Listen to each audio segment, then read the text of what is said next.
a guided meditation. So like kind of like a speech. Right, exactly. So it has a script. Okay. Oh, cool. So like here, this is red, so meditation. So then it goes through like a script, right? But now I don't read the script. Now, when I first started teaching, I would read the script. Okay. But now that I've read these 100 times, because it calls to me, these resonate with me. What will resonate with each of you will be different. That's part of artistic merit and finding what calls to you. But after I read these a bunch of times and I kind of know what they are again, now I incorporate my own words into it. So for example, I'll read you what the one is for today, and you can see how close and how much I deviated from it. It says, and it just says, prepare yourself for meditation. The talking in, I always do. It says, the hot rays of the summer sun have sunk beneath the horizon, heralding the darkness and silence of night. With the rays of light vanquished, the sky takes on the deep indigo of night.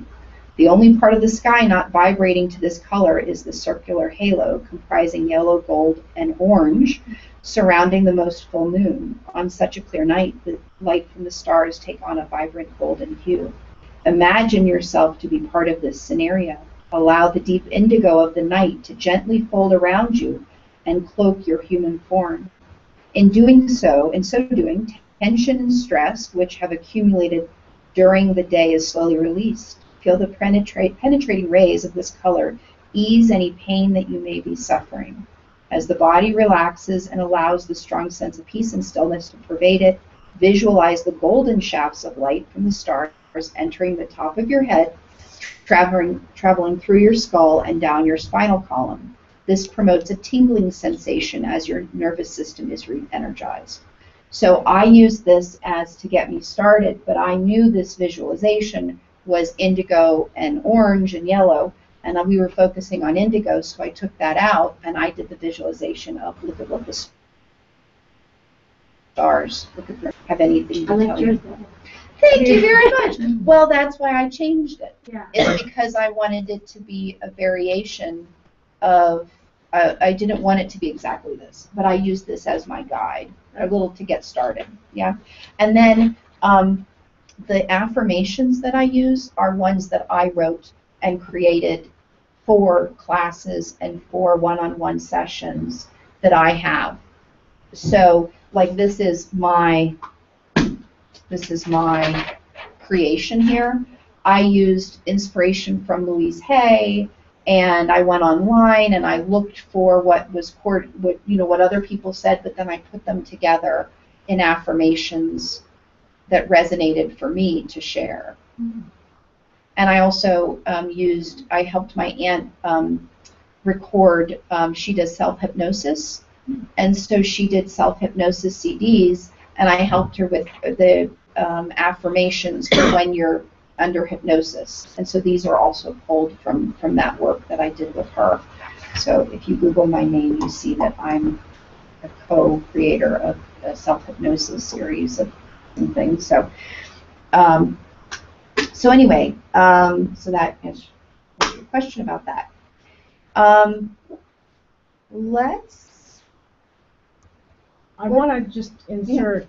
I did hand everybody those kirtan chants, and if you look at the English translations, you could focus in on one of those English translations. Maybe 12 is a little bit silly. Hey, you God, I'm calling you. Listen to me.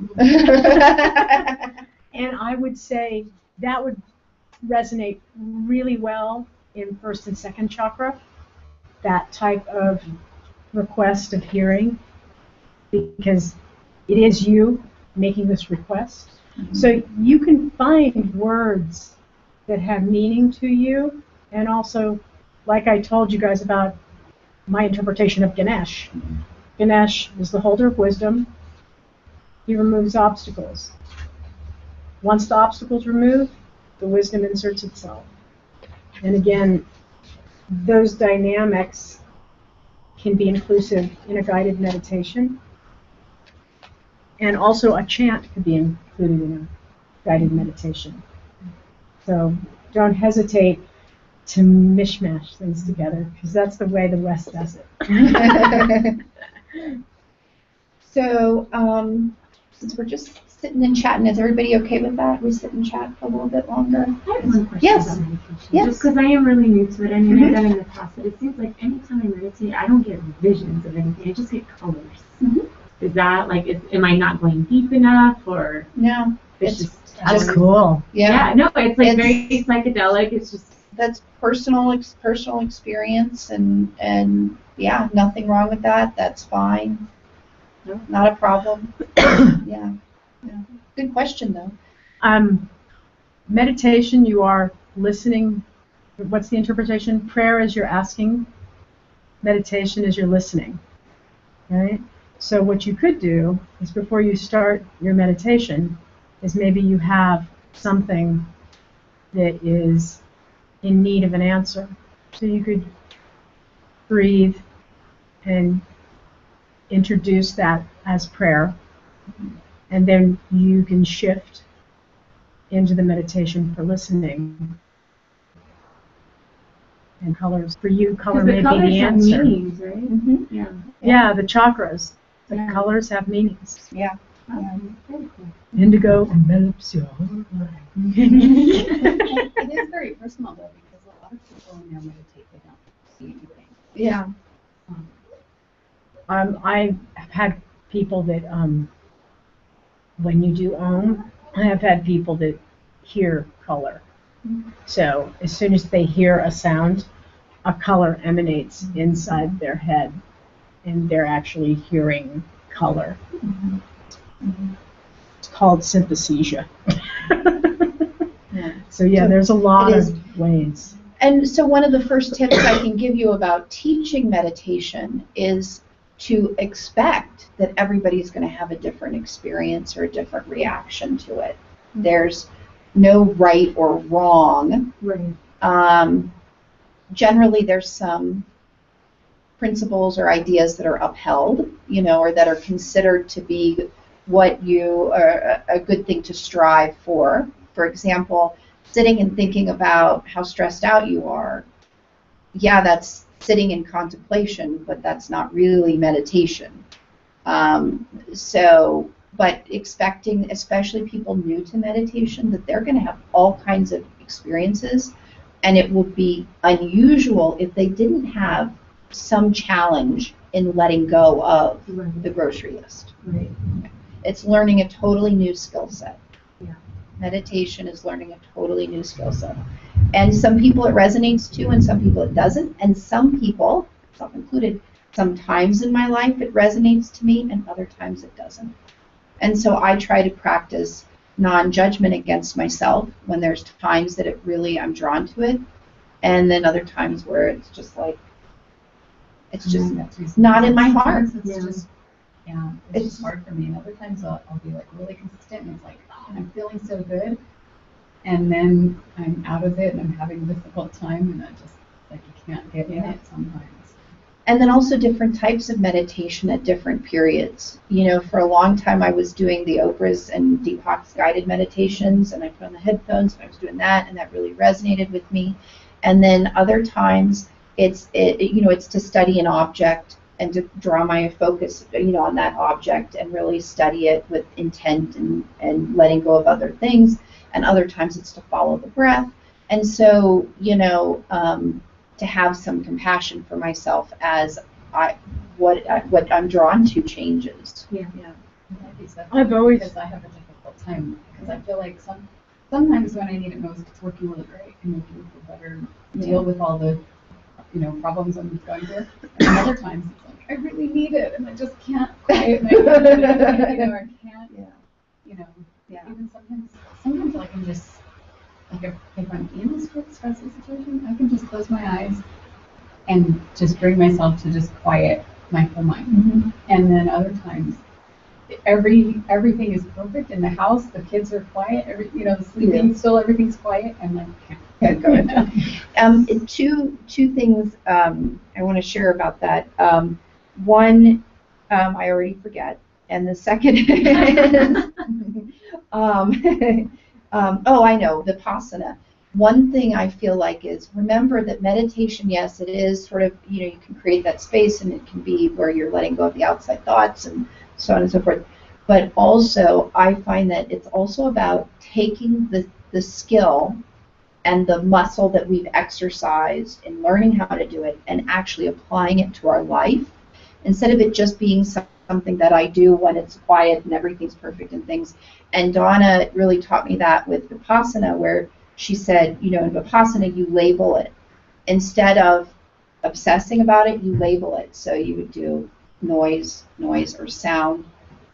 So when your attention goes to sound, you say sound, and then back to the breath, and then it distracts you with sound, and back to the breath. And that's a technique you can use in any situation that's outside in the real world, right? Where, the wall heater, now the third time I'm getting a call from my renter, the wall heater won't work, and I'm like, oh my gosh, and instead of getting caught up in it, I can actually try to detach myself from the person saying the wall heater still won't work, and I can just label it. I can say it's Irritating. I can say irritation, and just I can label it, or I could also say experience. It's just an experience. I can label them. They're talking noise,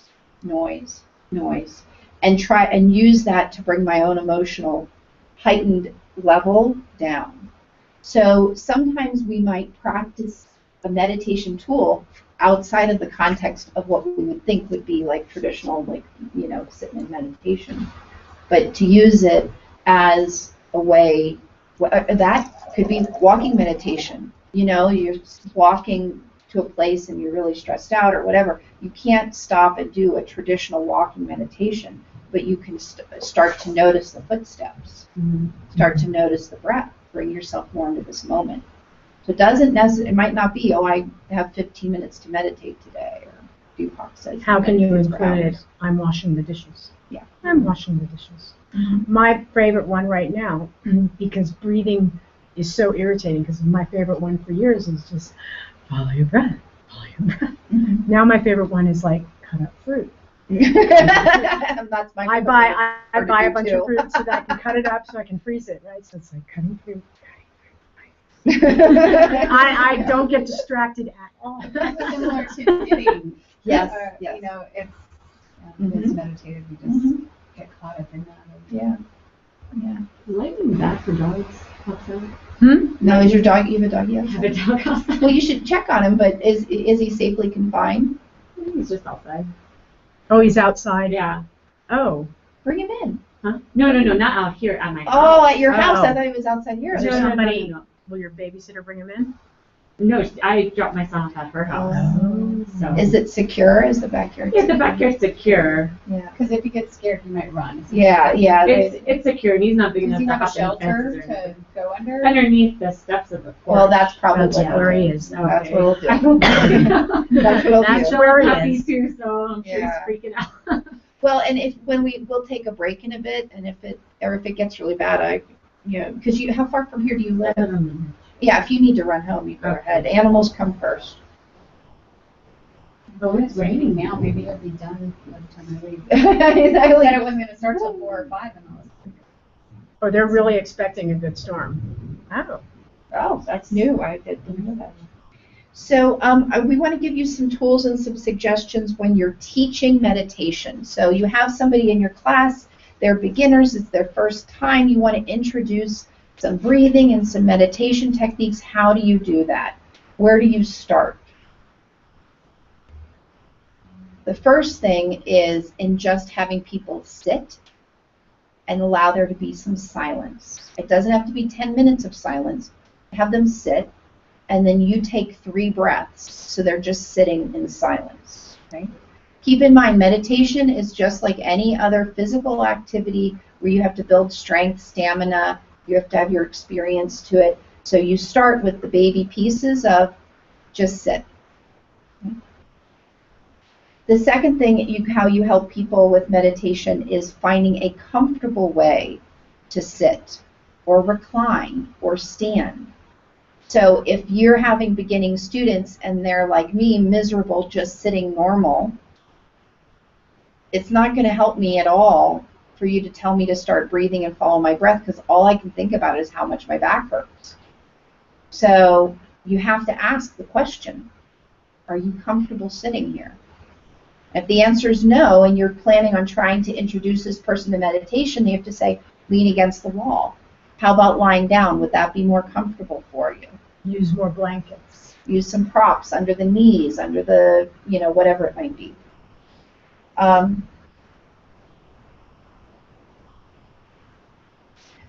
Start off small increments of time. For some people, one breath is enough.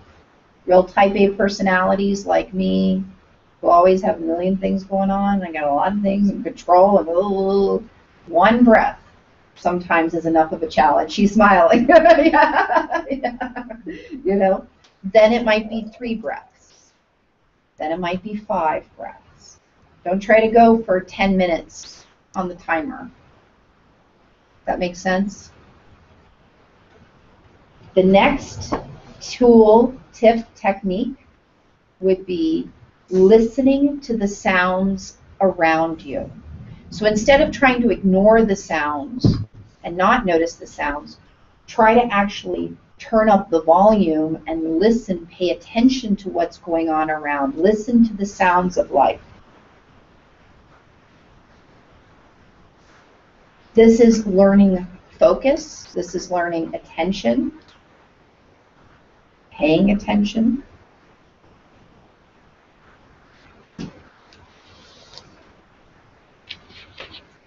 So a lot of times when feedback I get from people is that like the sounds around them are very distracting. Does anybody have that experience, that it's distracting?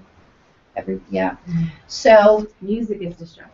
If you're in the gym, if you're in your room, and you hear hip hop going on. Right, then it's like your ear goes to that, Yeah. and all you can pay attention to that. So instead of trying to fight it, actually pay attention to it and have that be the meditation, is without holding on to it, just noticing, just observing it. I feel like we just got a blessing. Oh yeah. That feels like a real blessing.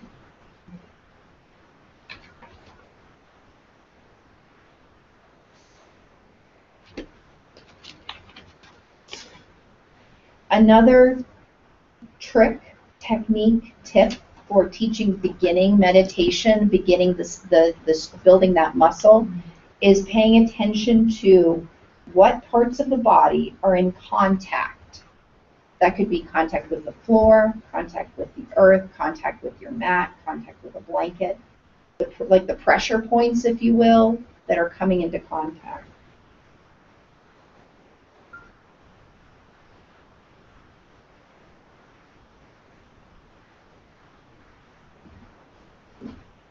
Lisa Ann mentioned in one of our all-time favorites, and most teachers' very favorites, is following the breath, right? That's the most common.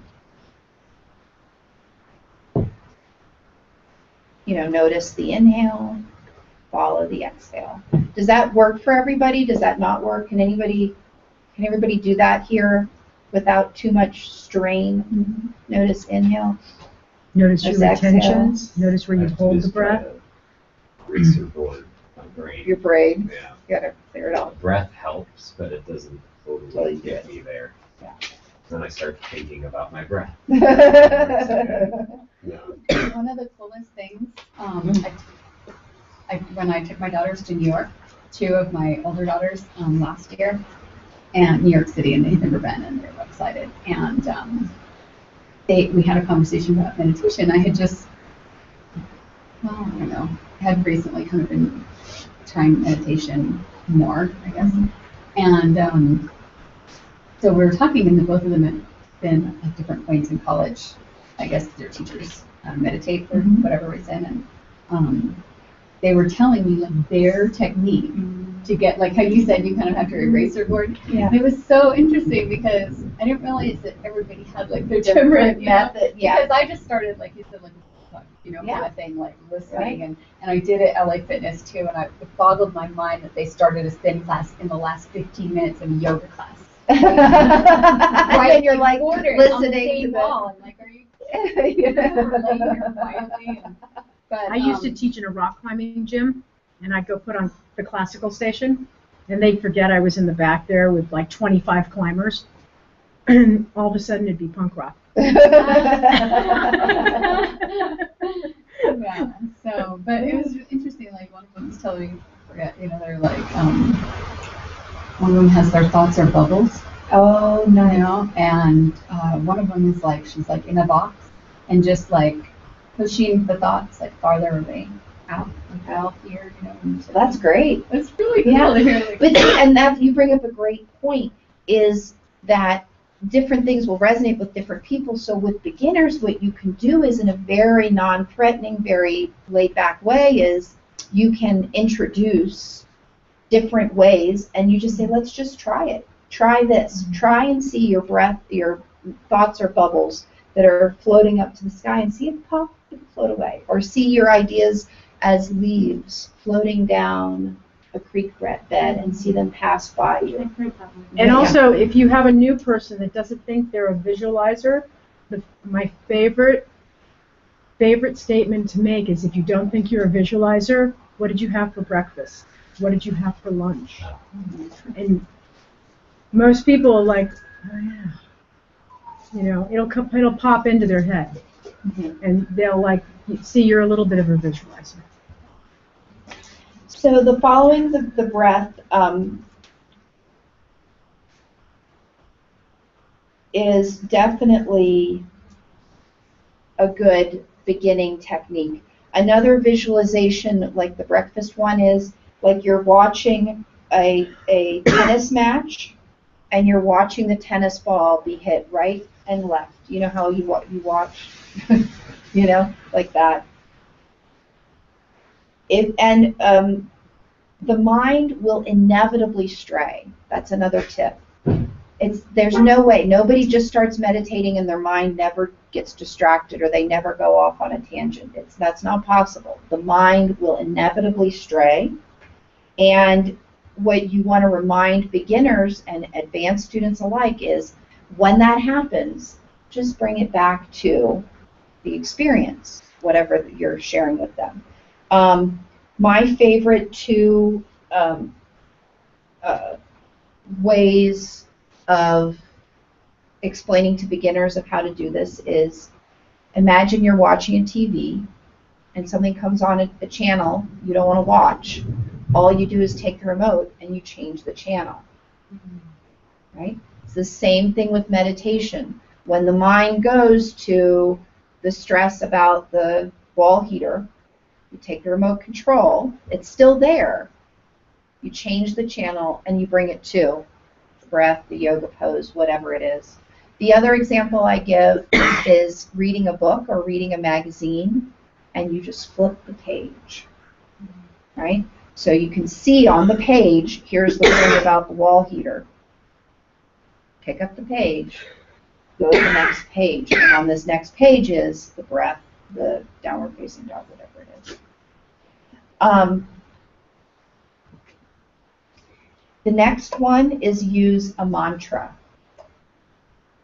It can be a word, a phrase, a prayer. It can be in any language. And basically it's just repeating it slowly and softly, or to yourself.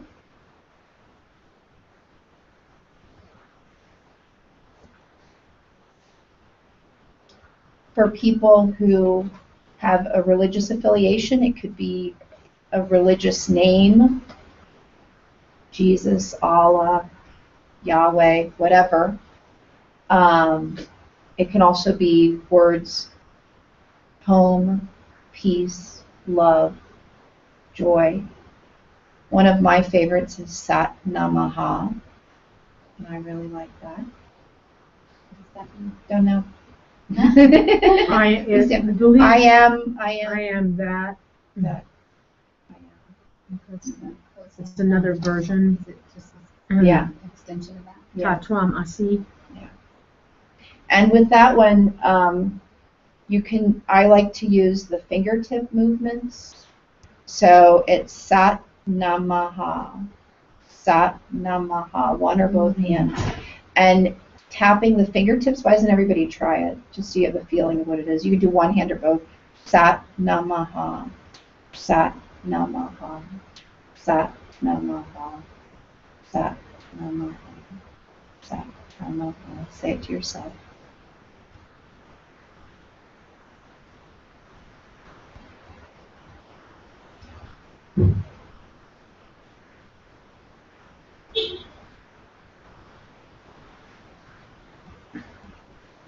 Release.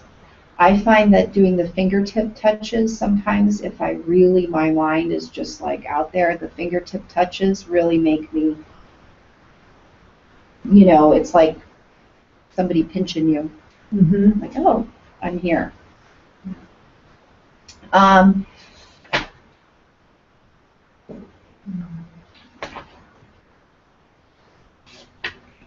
Another meditation beginning trick technique is focusing on what you have gratitude or what you're thankful for. I remember reading, and I love this, is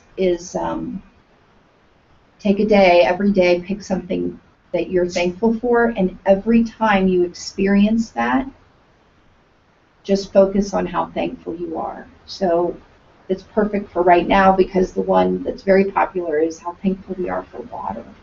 You have water that comes out of your faucet anytime you want it. You can wash your dishes, you can take a hot bath, you can wash your face, you can take a big drink. You have pure water at any moment that you want it. You don't have to carry it on your head. You don't have to hike 6 miles to get it. You don't have to worry about if it's infected or if it has bacteria or if you're going to get sick from it. So every time you turn on the faucet for a day, when you're washing your hands, when you're taking a bath, when you're washing the dishes, filling the pot to boil, you focus on how thankful you are that you have this water at your fingertips coming from the sky. And you can do that in a classroom setting, and you can, offer a suggestion about what to be thankful for, or you can just allow people to have, their own experience. Think of something that you're thankful for. Focus on it. Think about it. Feel the thankfulness. Feel the gratitude in your heart. Visualize it. You can take that wherever you want to. That's focused attention, and many people are able to access it that way.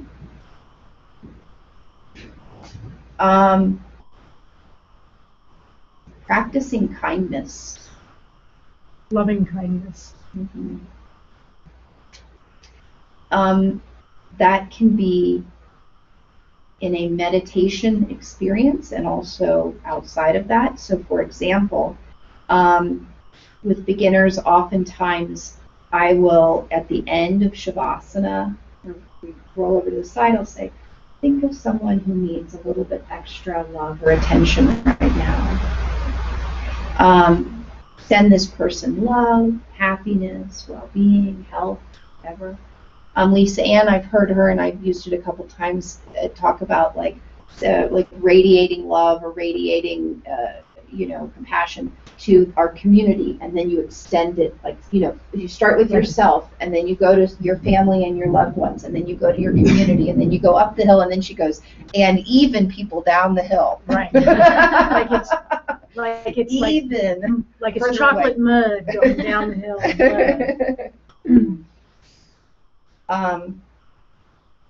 So those are some really good tips.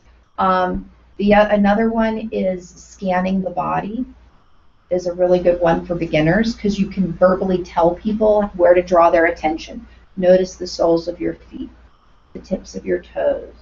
Bring your awareness up to your ankles, your shins, your calves, your knees, all the way up to the crown of the head. Has everybody done that one before? Yeah. And there's another one where you actually split the body in half right down the middle, and you go up one side of the body, and then you go down the other side. That's an interesting one. You can do that one standing at the beginning of a class. Mm-hmm. Notice the differences.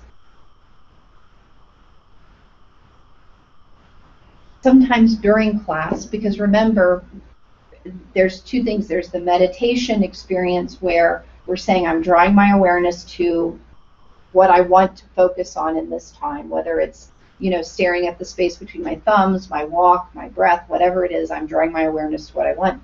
Yoga is a moving meditation because we're also not trying to think about our grocery list when we're doing the yoga.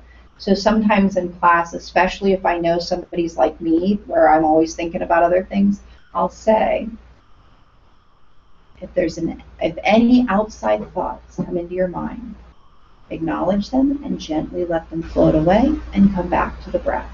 I'll actually say it during class to remind people to come back to the experience. You can never mention the breath enough.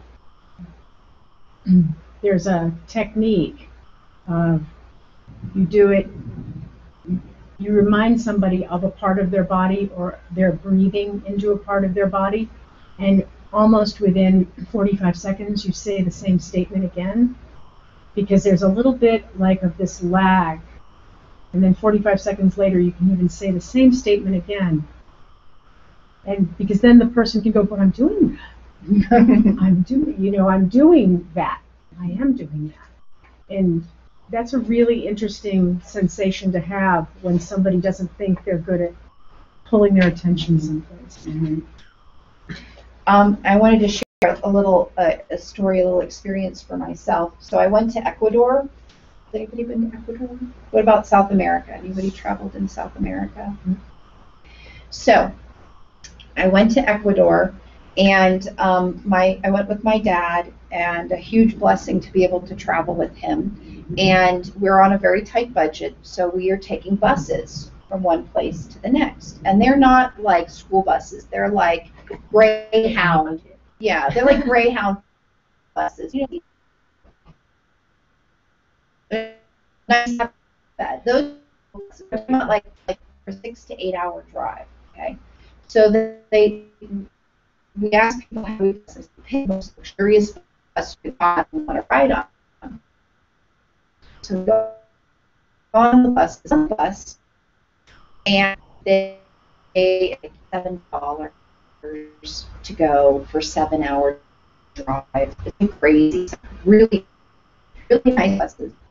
Get all set. All of a sudden, the volume of noise is on par with a rock concert. The stereo starts to blare. Okay, music. Please, music, something like that. Okay, and this is 12 noon. We're doing these as overnight rides. So this is like 8 p.m. night. Okay, and then I keep coming to remembering it because it's so funny and sad at the same time. Then they start.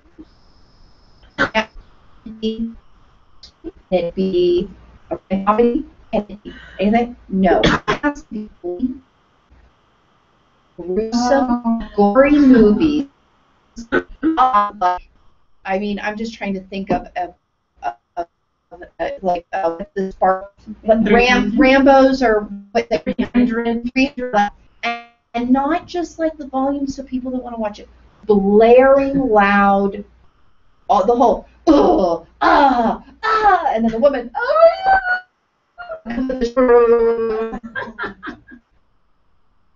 10 o'clock, midnight, 1, 2, and they just play one after the other, after the other.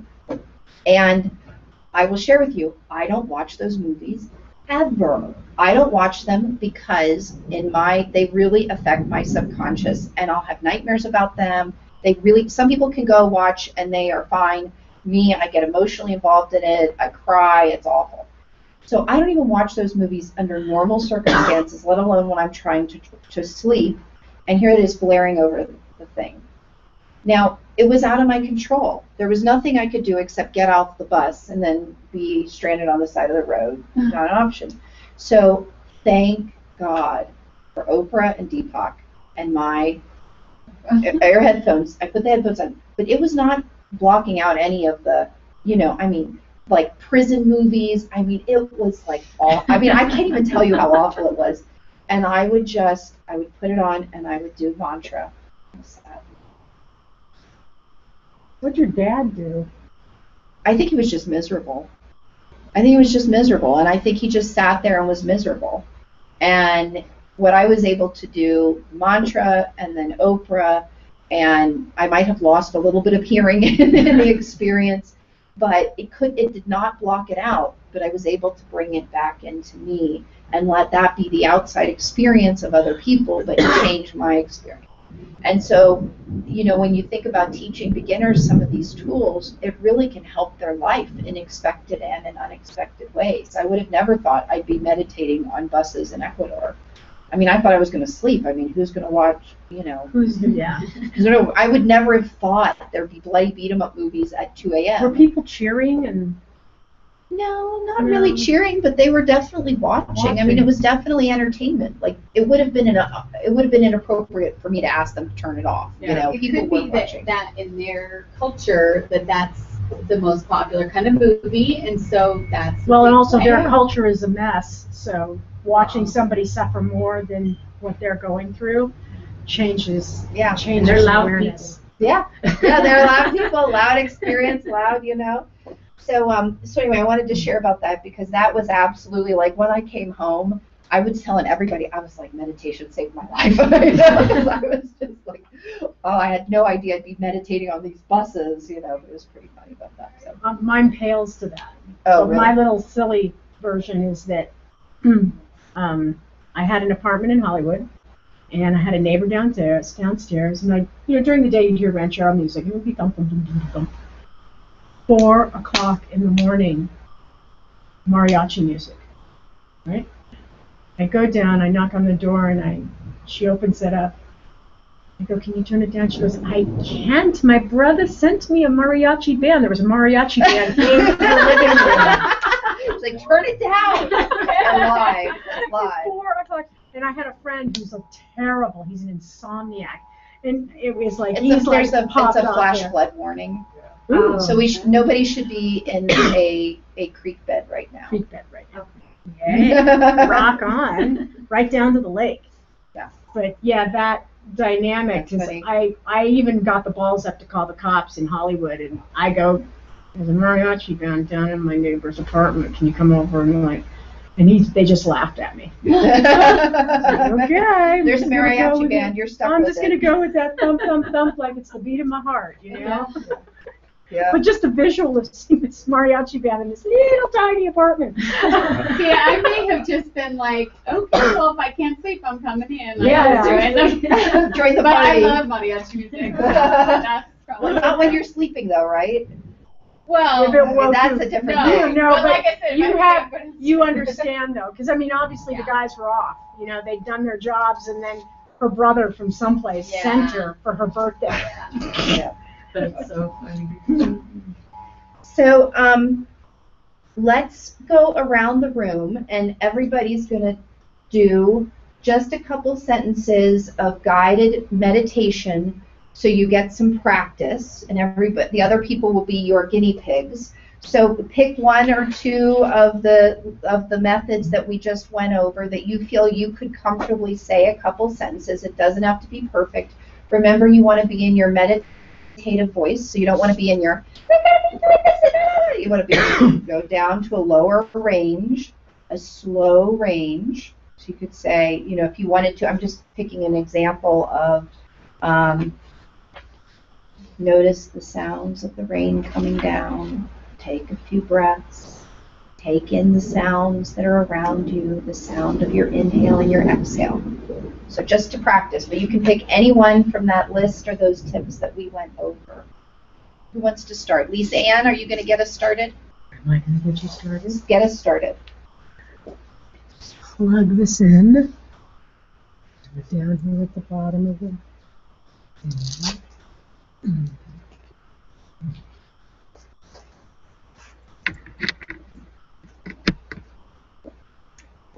So.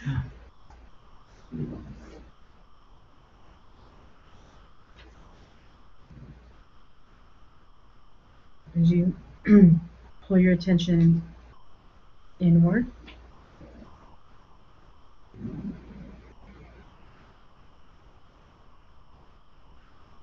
goes on outside the body is still there.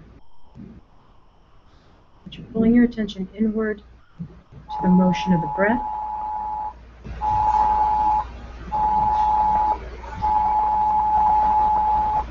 And though the senses are still aware, each time you breathe in the moisture and the light of the day. And each time you exhale, you're letting go of what the body no longer needs.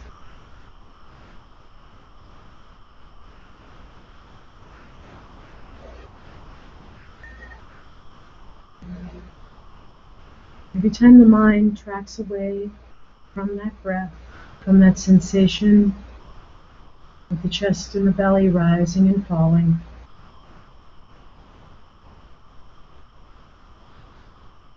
take a moment, just watch where it goes. And like it's a cloud in the sky, let it pass. And go back to that breath.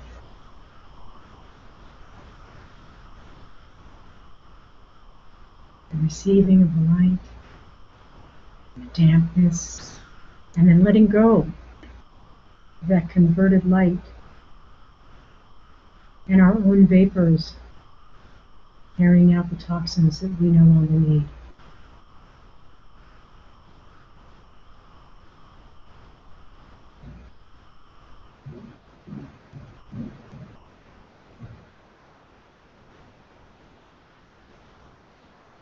And flooding the body with that light, flooding the cells, the molecules and the spaces between the molecules with each in-breath. And whatever the body doesn't need from in between those cells, those molecules, the blood, it goes right back out.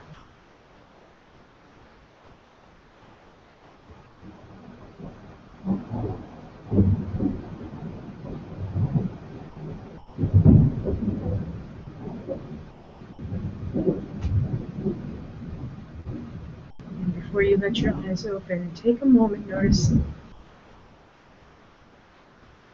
the scent of the air and any sounds that come into play.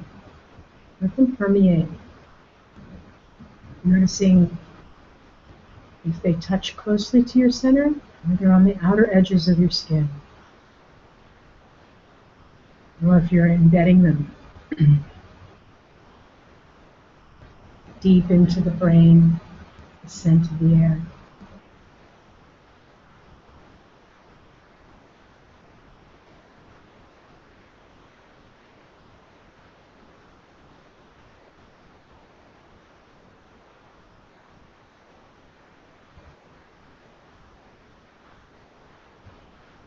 Just notice the sound of your own breath as you bring yourself back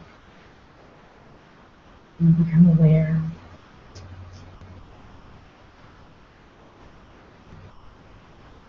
Of where you start and the outer world begins.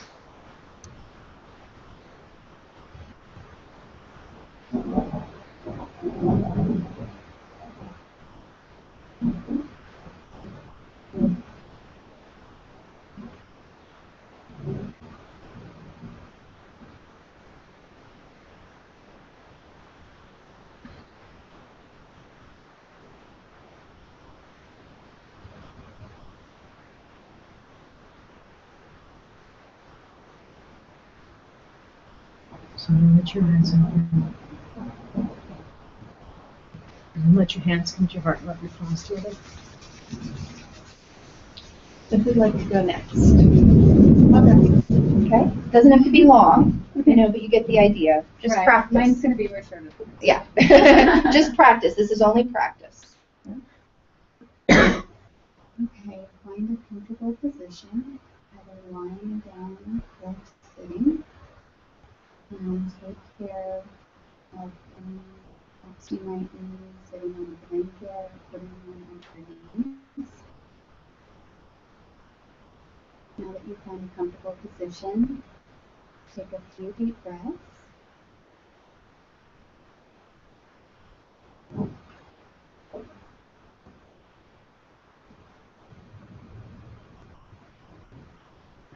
Now imagine yourself walking along the creek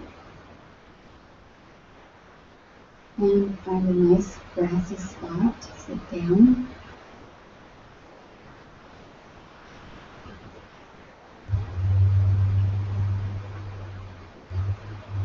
Any thoughts enter your head, let them flow down the creek. Come back to your breath.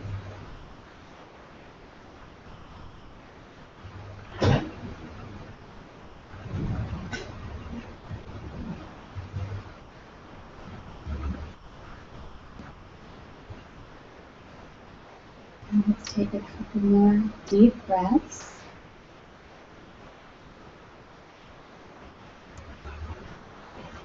And start to become aware of the room that we're in again. Wiggle your fingers, your toes. When you're ready, softly open your eyes and gaze at the floor.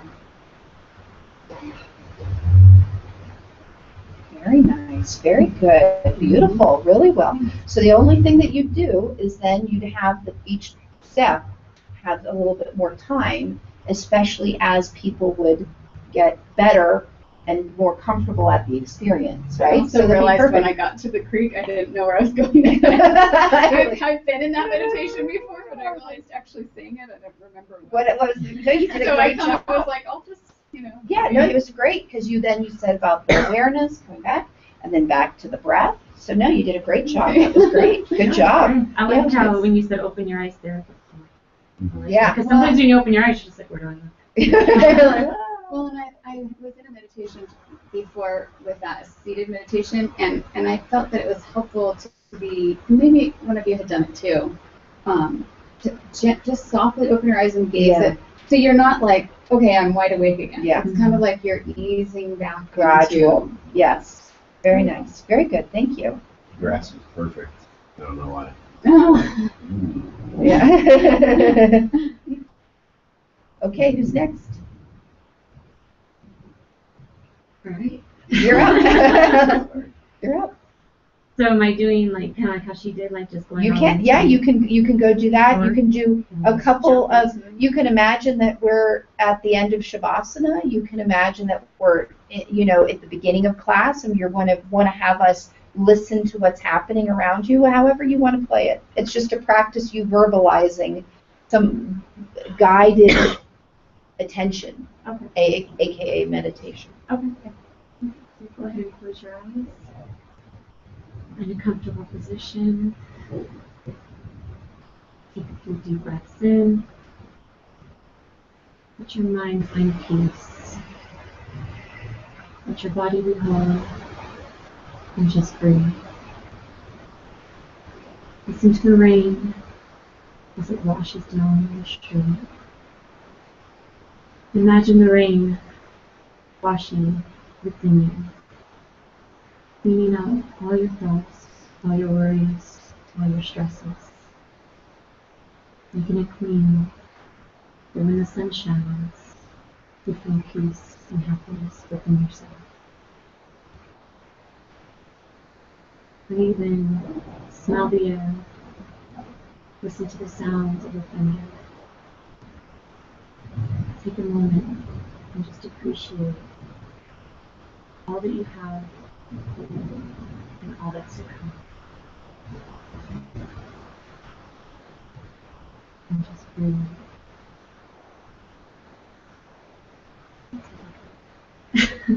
That's it. Beautiful. That was gorgeous. Wow, that's gorgeous. That was really great. It's present and in the moment, Yeah. and that's, if you're not sure what to do, go present within the moment. If you have turmoil, you can mention turmoil, and then you can flip it. What's the opposite of turmoil? And again, you saw it washing it down the street, all the grease and the oil, and then It was it was great. like washing out your own thoughts, your own things. Yeah. That are no longer That was great. Good. You should replay this at home and write it down and make that one of your scripts. Okay. That was perfect. Thank you. That was really great. I was like, wow. Okay. Even if there's no rain. Because Yeah. you can find tapes of rain. Yeah, you that's could. true. You could. And storms. Yeah, exactly. Yes, say that. Okay, Anton, give us a couple sentences. Very white voice. Find a seated position where you're totally at ease and comfortable with yourself. So taking a breath in through the nose, out through the mouth. Slowly increase the time of the breath, maybe 4 seconds, 5 seconds in. 4 seconds, 5 seconds out.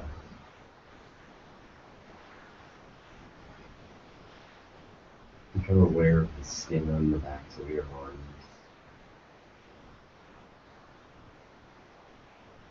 Maybe it's cold, maybe it's warm.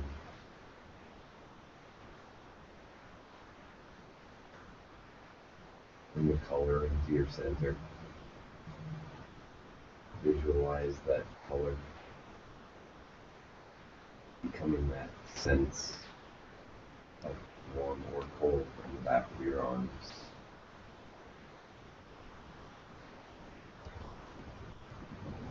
Press that pause button in your mind.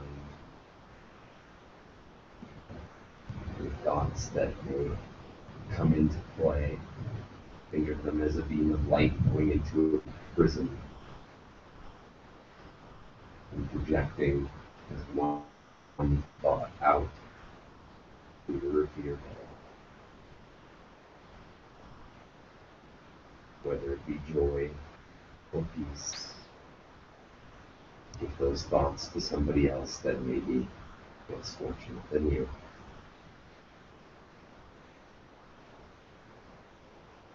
Remember your breath. Bringing all the words even through your fingertips, maybe your eyelashes, maybe your earlobes.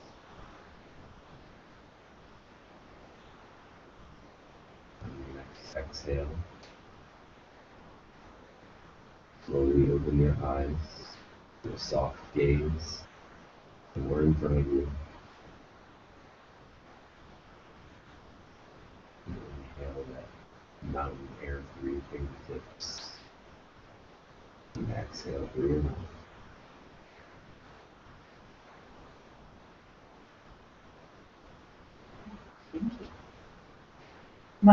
There's a lot of things about that I really like. One suggestion I would give you is, especially at the beginning when people's minds are kind of slowing down, you want to kind of try to connect the dots a little bit more.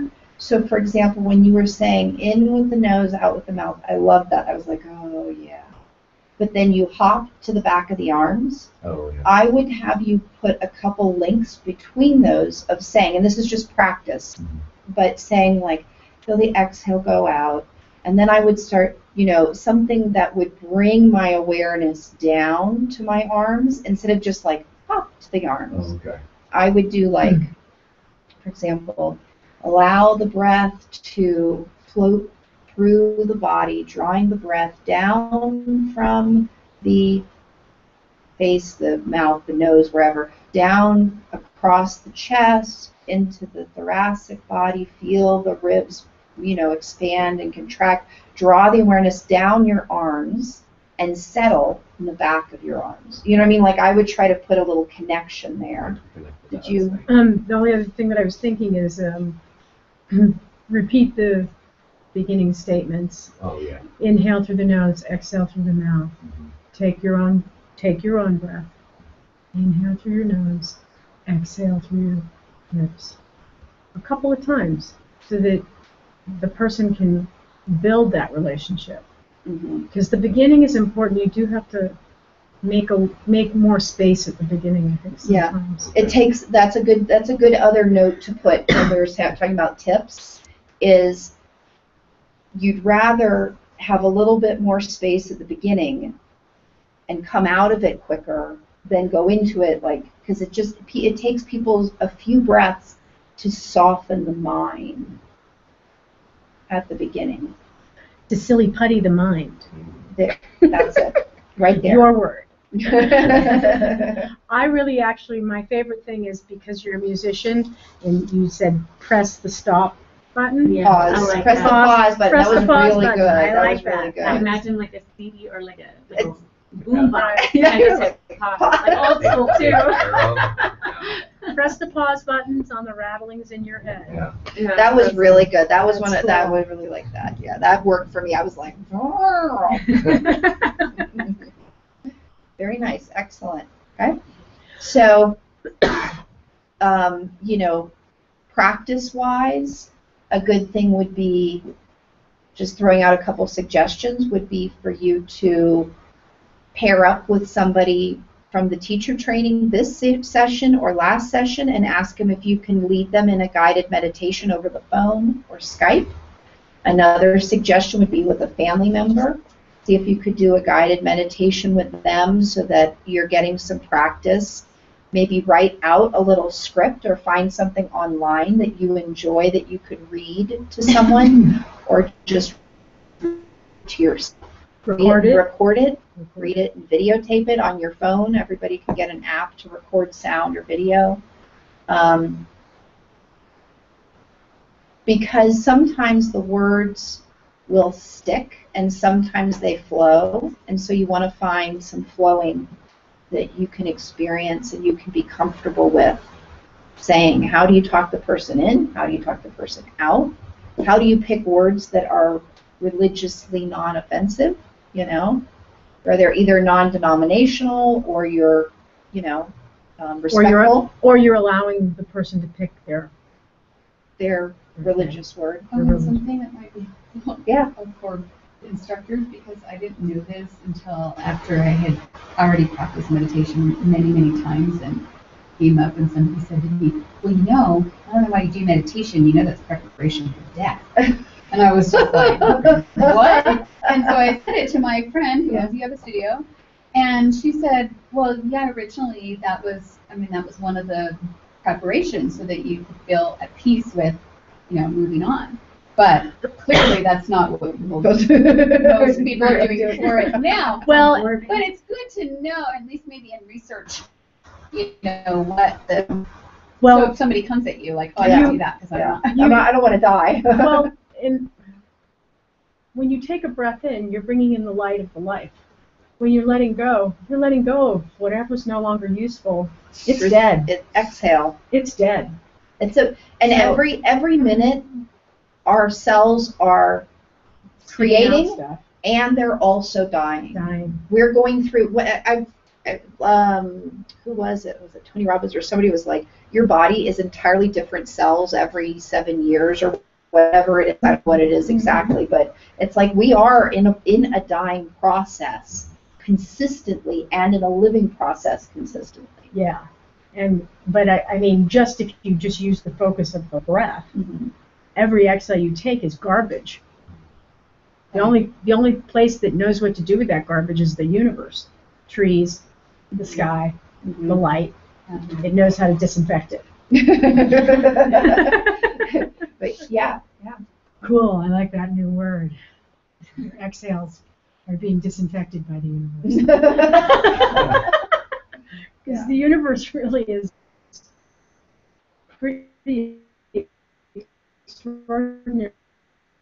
I was doing some studying, you know, for our homework, and I was reading a lot about the mainstream, you know, meditation, like scientifically proven to not just reduce stress and things like you would kind of associate, reduce stress, but your heart, you know, cholesterol and heart disease and things like that, and even losing weight. You know, and you're just like, really? I kind of, you know, but really it has so many health benefits that even people who are, you know, not, you know, thinking of the spiritual side, Right. just for The health benefit. Yeah. The other, meditation and breath control, of course, is also, like you were talking about, preparation for death, but also pain control. Also, Birthing. I'm sorry, birthing. There's, And that's hardly death. Point that if you ever run into that person, you're gonna go, well, I had to learn to breathe to birth. And then you'll even hear these crazy stories of like the yogis in like freezing temperatures that are actually in a towel that's wet, and they're actually able to slow their breath and draw their awareness within and literally go into like a hibernation state. Where it's a death-like state where they even could pass as dead because the heartbeat is so slow, right? You could even practice dying. My favorite meditation monk is Matthew Ricard. He's a French monk who's lived in Tibet for years. There's tons of interviews, not tons, but there's quite a few interviews with him, and so he's wonderful for listening to about why people should meditate. Matthew Ricard. It's like a T. The Matthew is IEU, and then Ricard RICARD. And he has a lovely French accent, and he basically he wines and dines you with that accent. They're like, I'll meditate. Sign me up. I'll meditate. I'm working on it. So the two things that go together that we've already touched on, but I'm just pulling it together, is teaching breathing and teaching meditation go hand in hand, because we are encouraging people to take a deep inhale and exhale and connect with the breath, and following the breath is a way to access that experience. So they are connected. So you also want to practice teaching breathing. And that's one thing that I think sometimes we forget about because we're fixated on the physical asana, but actually to take some time and verbalize, take a deep inhale, or inhale, hold the breath, exhale, let it all go. Make sure that you're including that in your teaching. Did everybody get this handout, Learn Breathing the Yoga Way? Or did we send it to you? I don't remember. It would have been a couple weeks ago. It would have been like the last time we were together. And the last time we were together, you weren't here. Oh, So and then the time before that. that. I don't think we got this one then.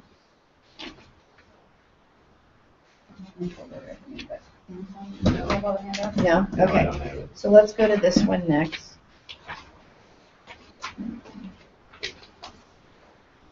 I'm tossing that to Anton. And Is it one page? it's 2 pages. Oh, there you go. Thank you.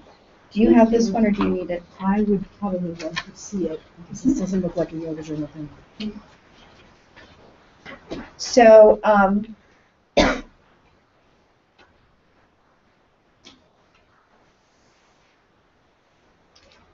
go to the second page,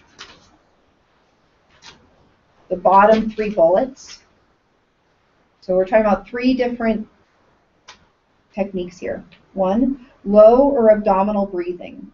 Is the breathing when the diaphragm and the abdominal muscles, breathing with the diaphragm and abdominal muscles. When you breathe in, the abdominal extends as if you're pregnant. When you breathe out, it deflates, right? So everybody put their hand on their low belly. Breathe in, let the belly fill. Breathe out, let the belly melt. Right? Second, middle breathing. This is the lower ribs expand forward and to the sides with each breath. To see if you're breathe from the middle, place your fingers along your ribs and breathe. Do your fingers move? Try with I see how Lisa Ann is along the rib cage. Breathe. Take an inhale and an exhale. Right? Now, focus on not expanding the belly and just focus on the ribs. See how you can isolate? They're a little, obviously they're connected, but just so you have the sense that somebody can breathe in their rib cage and the belly's not moving at all, right? Everybody feel a little bit of that? Okay. If you want to get a little interesting about this, you can actually focus your breath to one side of your chest and to the other side of your chest. Try it. Feel the right side or the left side more than the other. And then try the other side.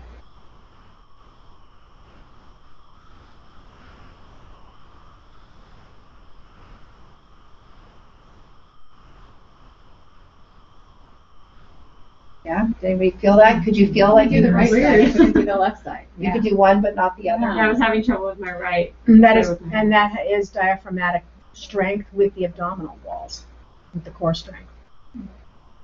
And then high or upper chest breathing. These are usually short, rapid, shallow breaths originate from this area. This is where most people breathe from, right?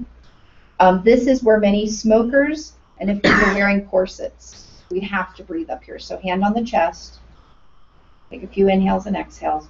Feel this, allow this to expand, but don't bring the chest or the belly into it, just the top.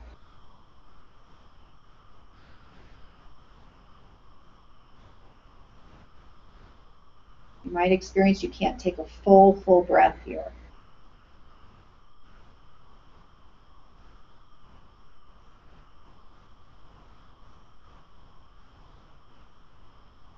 And release. Yeah?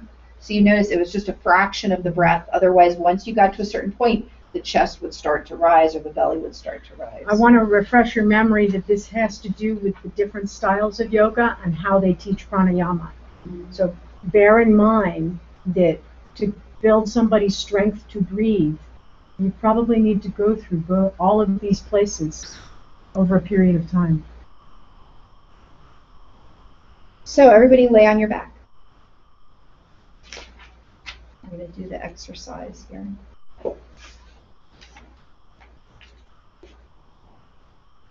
You can gently close your eyes and relax. Like a perfect day for like doing some breathing, smelling this wonderful, there's nothing like mountains before, during, and after a rain. Now without changing your breath, just notice your natural breath. Notice as you inhale what rises. Do you feel your chest or your abdominal area? Watch this for a few moments. I personally am a pretty shallow breather, so just notice that. It's okay if that's how it is.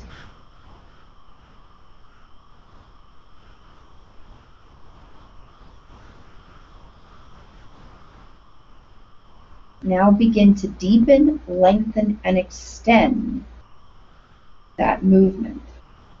So another way of putting it is, while inhaling, let the abdominal rise to its limit, and at exhalation, let it fall completely. See if you can start to still or quiet the chest. So it's mostly just the belly at this time.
The next step is to, again, observe your normal breathing, but this time focusing on the chest.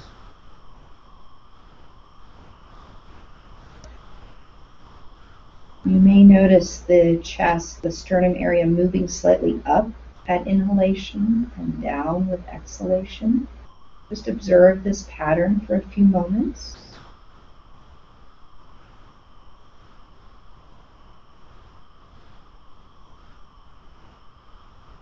Allow the abdominal area to stay still.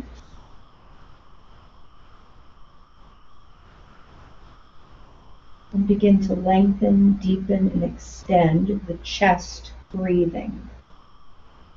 On inhale, expand and lift the rib cage, filling the lungs completely.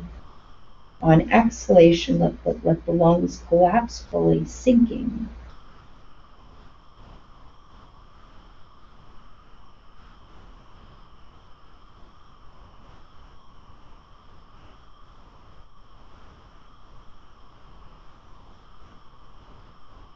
Try to do it without strain.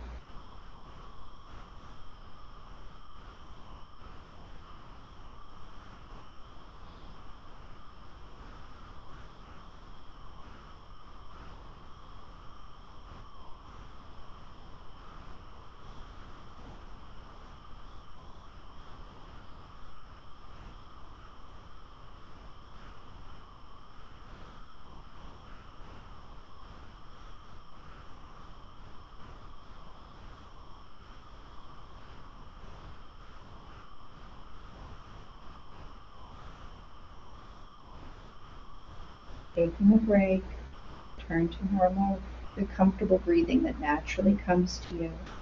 Because we're going to move on to the step 3, which is the full yogic breathing. So this combines the above 2 steps, so the abdominal breathing and the thoracic breathing.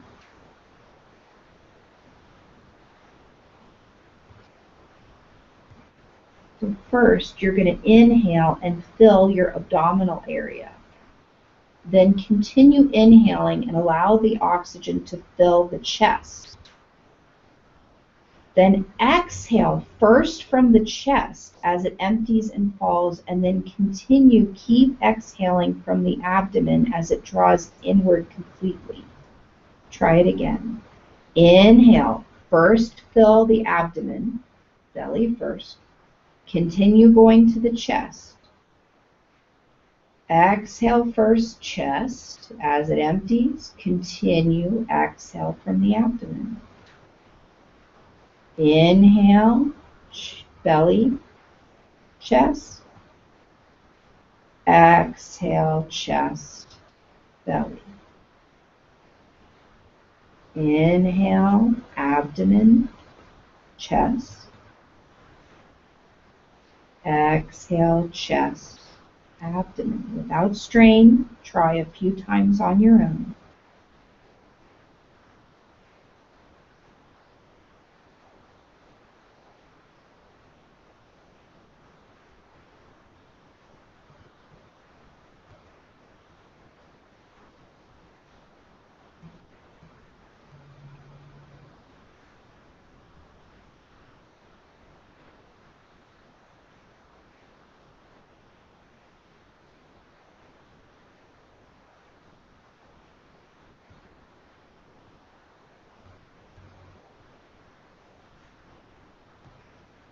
Try to picture the breath as a continuous wave-like pattern, as if the breath moves up from the navel to the throat with the inhale, and then down from the throat to the navel with the exhale.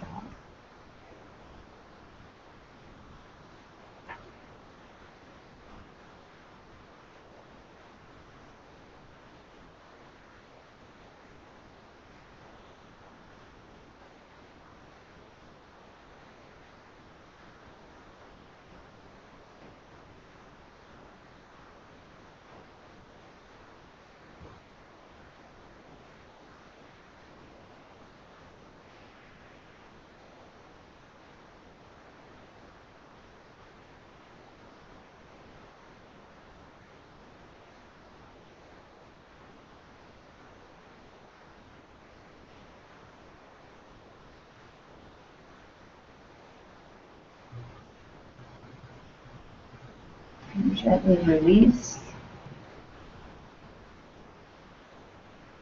to do the same exercise again, the full yogic breathing, but with our hands on our bodies. So put one hand on the belly, the other hand on the chest. And first just notice where the breath is. Notice if it's in the belly, if it's in the chest. And maybe it's both at the same time. And if you need to adjust your legs or wiggle around a little bit, and then bring your hands back to the body, one on the chest, one on the belly. Starting again. Inhale, fill the abdomen. Feel the abdomen with the hand lift. Continue, inhale, expanding, fill the chest. Feel the upper hand. Exhale, let the chest start to melt first, then continue to the abdomen. Try it again. Inhale, abdomen, chest. Exhale, chest, abdomen. Find that continuous wave if you can.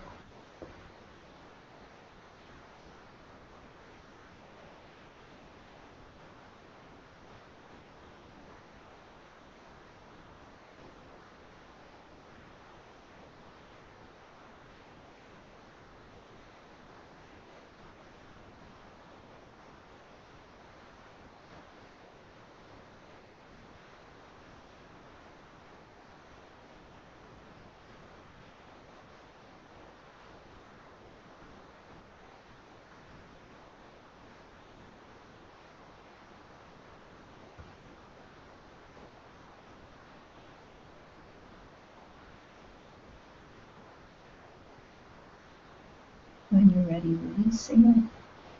Wiggle around a little bit.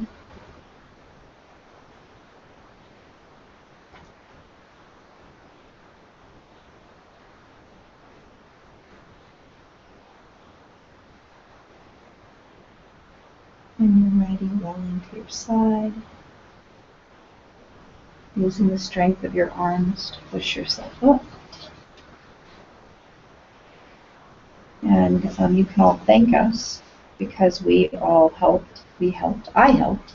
Oh, me, you can thank me. Releasing acute and chronic muscle tension around the heart and my digestive organs. Helps sufferers of respiratory illnesses such as asthma and emphysema to overcome the fear of shortness of breath. It actually increases lung capacity. I have to say something here. Yes. People that have asthma, usually the problem with asthma is they cannot exhale. They can get, many of them can get plenty of breath in. It's getting it out. It's hard. And it usually falls into the same category of an anxiety attack. So there could be somebody that is prone towards anxiety attacks, or they have asthma. It's that exhale that's hard to do. Encourages proper nervous stimulus to the cardiovascular system. Dramatically reduces emotional and nervous anxiety. Improves detoxification through increased exchange of carbon dioxide and oxygen. Amplifies the autoimmune system by increasing distribution of energy to the endocrine system and calms the mind and integrates the mental physical balance. You're welcome.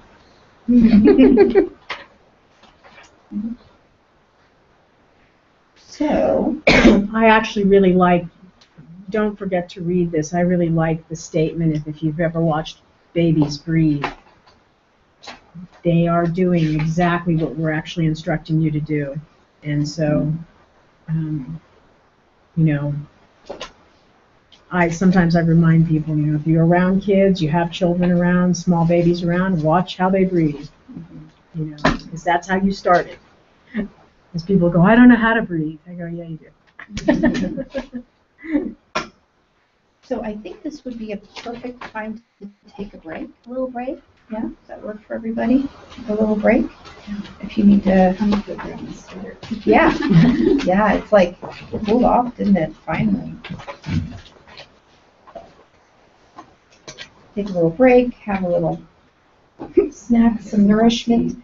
All of that oxygen might have stimulated your digestive system, taking a snack. Oh, these are made of jammy materials. Isn't that great? Those are cool. Did you buy more than one pair? Oh yeah, I got like 6. Oh, really? Oh, yeah, because they were so comfortable and they're on sale. I said, Ooh. And they're all the same colors? No, they're all different. Ooh. All different. Well, a lot of them are the blues, purples, Cool. but I'm thrilled about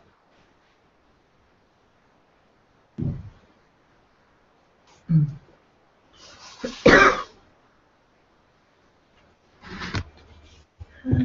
1, 2.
pacing and teaching multiple levels?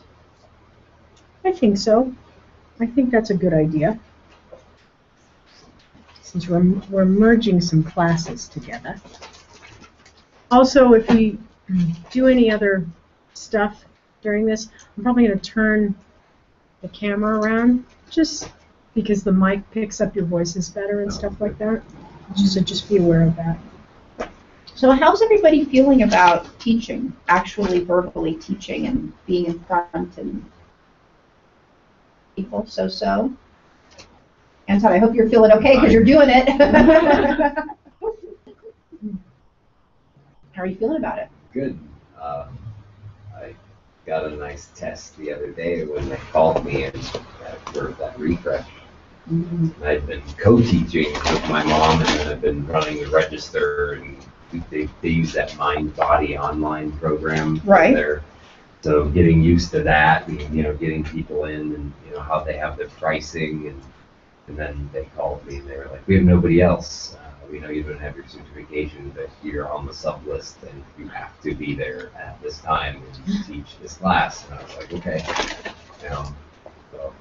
What level was it? Level 1, but enough people were kind of broken enough to where I was kind of able to do like a beginner and level 1. I did like a half sun salutation, just to the parallel, down the squat, back up, minor back bend, back forward fold, and they were like out of breath going. I was sweating just from that, and I was like, okay, I can't go any further than that. Yeah.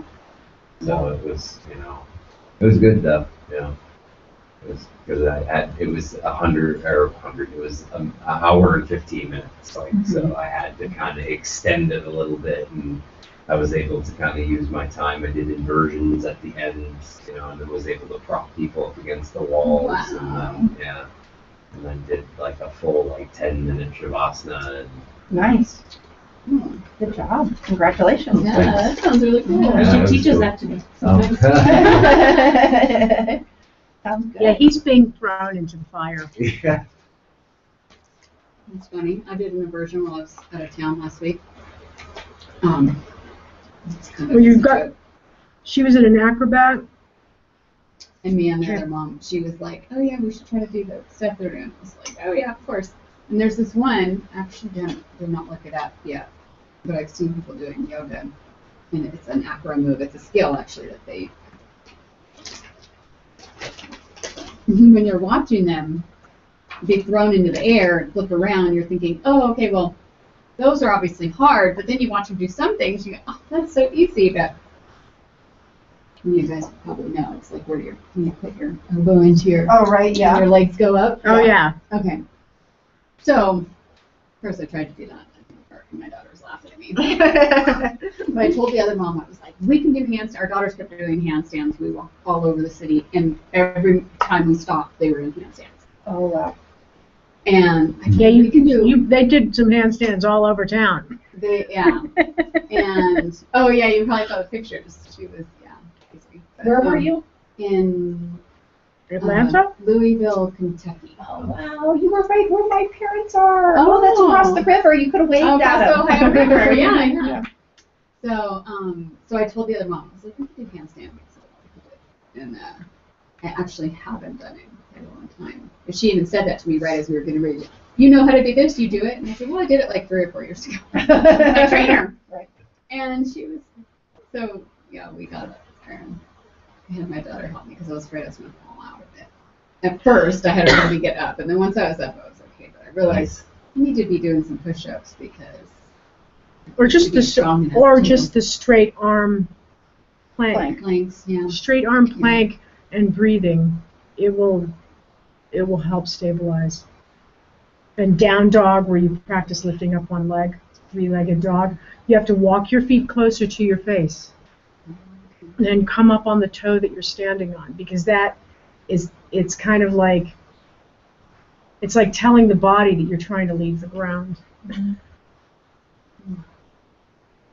And how are you feeling about actually instructing someone else? I feel nervous when I think about it, but then when we're in class and I'm doing it, I'm feeling like, oh yeah, okay, but Yeah, it's funny because when I'm at home and I'm anticipating coming up here, I'm thinking, oh my gosh, I have to use my voice and do it, and then once I start doing it, It's like no big deal. So grab a piece of paper and a pen, and I want you to write down the worst possible things that could happen while you're teaching a yoga class. What are absolutely, play out the worst possible scenario. You're in front of the class and you start to open your mouth and just write the worst, write like the horror story of the worst yoga class ever. That actually happened, or? No, Oh. in your imagination. In your imagination. Oh. We're using the indigo chakra, the imagination.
If you're still writing, you can keep writing for another moment.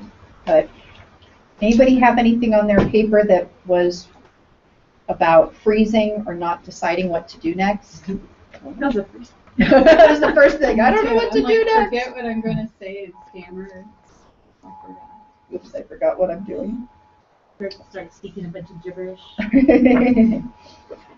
What about the students seem to be really bored? Anybody have that? Or what about the students seem to be in pain or hurt? Hurting somebody? Okay.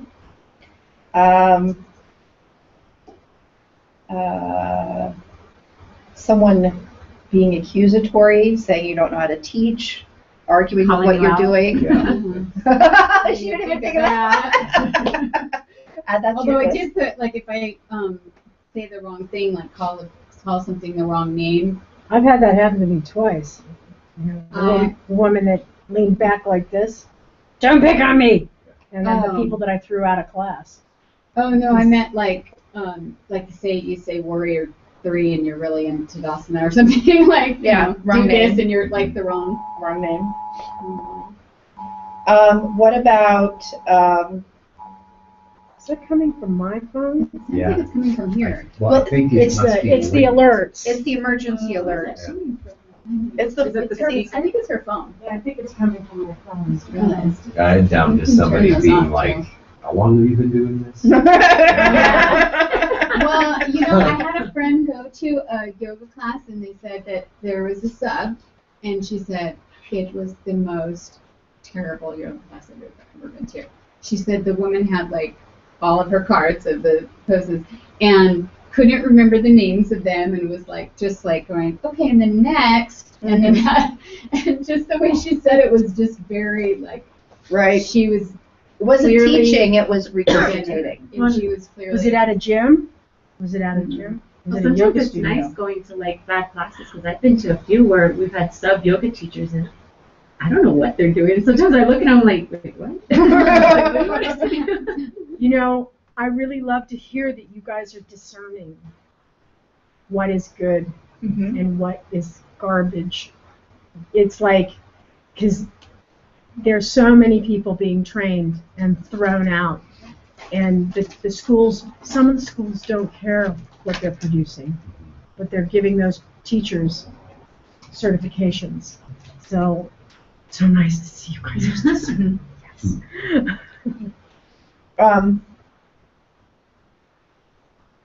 Anything else? Any other like horror? My biggest thing, and I'm dealing with it now, like, is trying to describe how to get into a certain pose and making sense of it without confusing people and having to say, did that make sense? So that's like my biggest thing. What if a bunch of people have gas? That's always like. What if you have gas? What if you have fart? gas? What if somebody else farts? I just always go, excuse me. There's a Jackass episode where Johnny Knoxville does it on purpose. He disrupts In the yoga class? The yoga Yeah. I'm sure. He eats a bunch of food on purpose and goes to yoga just to see how he can disrupt the class, and everybody just ignores it until the very end. And then he just gets up and leaves, and everybody just kind of smiles at him on the way out. Yeah. I think it's good though if you say, did that make sense? Yeah. To actually say that, Yeah. because I've heard teachers say that, and sometimes I'll be kind of like, you know, or Yeah. you know. Yeah, if you're actually willing to open up the floor for people to respond. So back. that's not like you're not like, You don't want to do it with every pose, Yeah. right. Yeah. but Because then you look. you know, if you can. And maybe not. I'm going to interrupt because maybe not the words. Did that make sense? But maybe, Do you understand? do you understand, or is that clear? Okay. Is that clear? Or do you have a sense of the pose from that? Oh, Or do you want to watch me while I demonstrate it? You know, asking, I don't know if I use, does that make sense? Okay. Because that's a little bit more the tone of the words. That is like me trying to make sure you're understanding me. Yeah. When I'm saying, is that clear? It's saying, are you perceiving it clearly? It's a different perspective. Okay. Yeah. It's like a deal, the piece that Annalisa read this past Monday, about give 3 points and go, is that clear?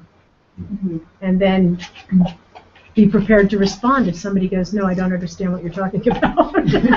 That's 3 points. Yeah. And maybe they're not an auditory learner. Maybe Yeah. they're visual and they have to see you. So you say, everyone kneel, watch me.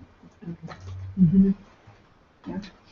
Or maybe you actually need to go up to them and, you know, if everybody else is getting it, you go, place this foot here, place this foot here, put your hand here, do the remedial version of it, and then go, now tilt a little further. Okay. So kind of just guiding through. Yeah. Okay.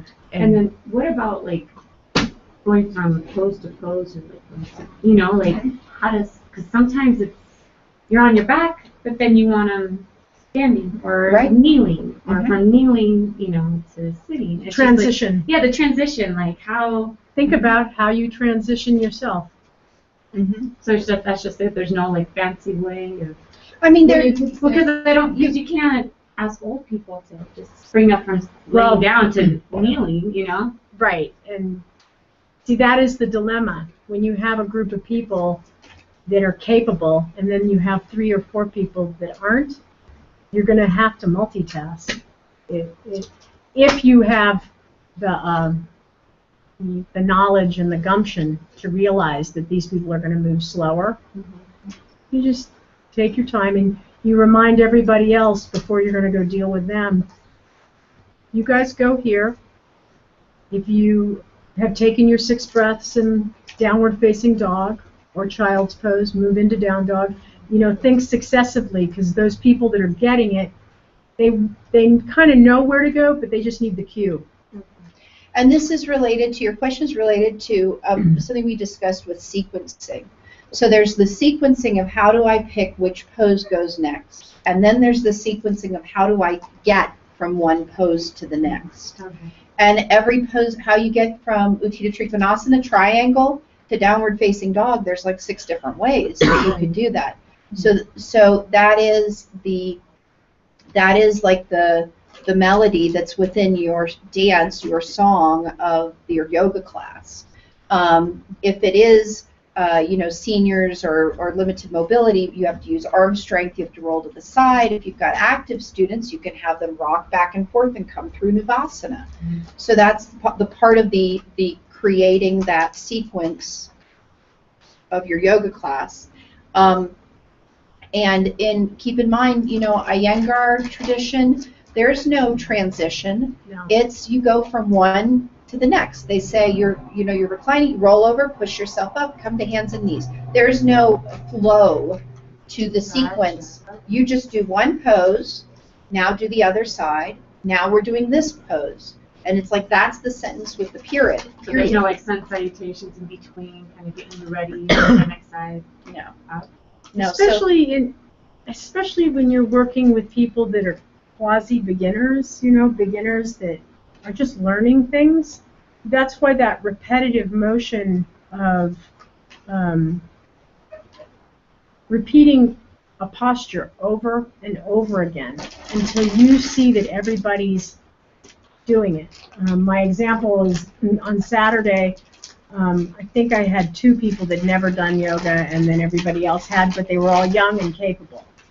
But one woman, as soon as she went into down dog, after 2 breaths, she came down and she was fussing with her wrists, and I went, sometimes you have to push in, I had to like address that then and there. Sometimes you have to push into your hands, grip the ground, because that person needed to be addressed right then and there, that this can get more comfortable. And then the other component is when you're teaching salutation, don't try to link it all together all at once if you know that 3 of the people in there know nothing.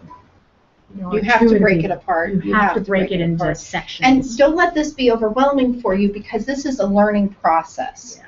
And you only learn these things by taking yoga classes yourself and paying attention to other students instead of it only being your experience. Notice other people, notice the teacher.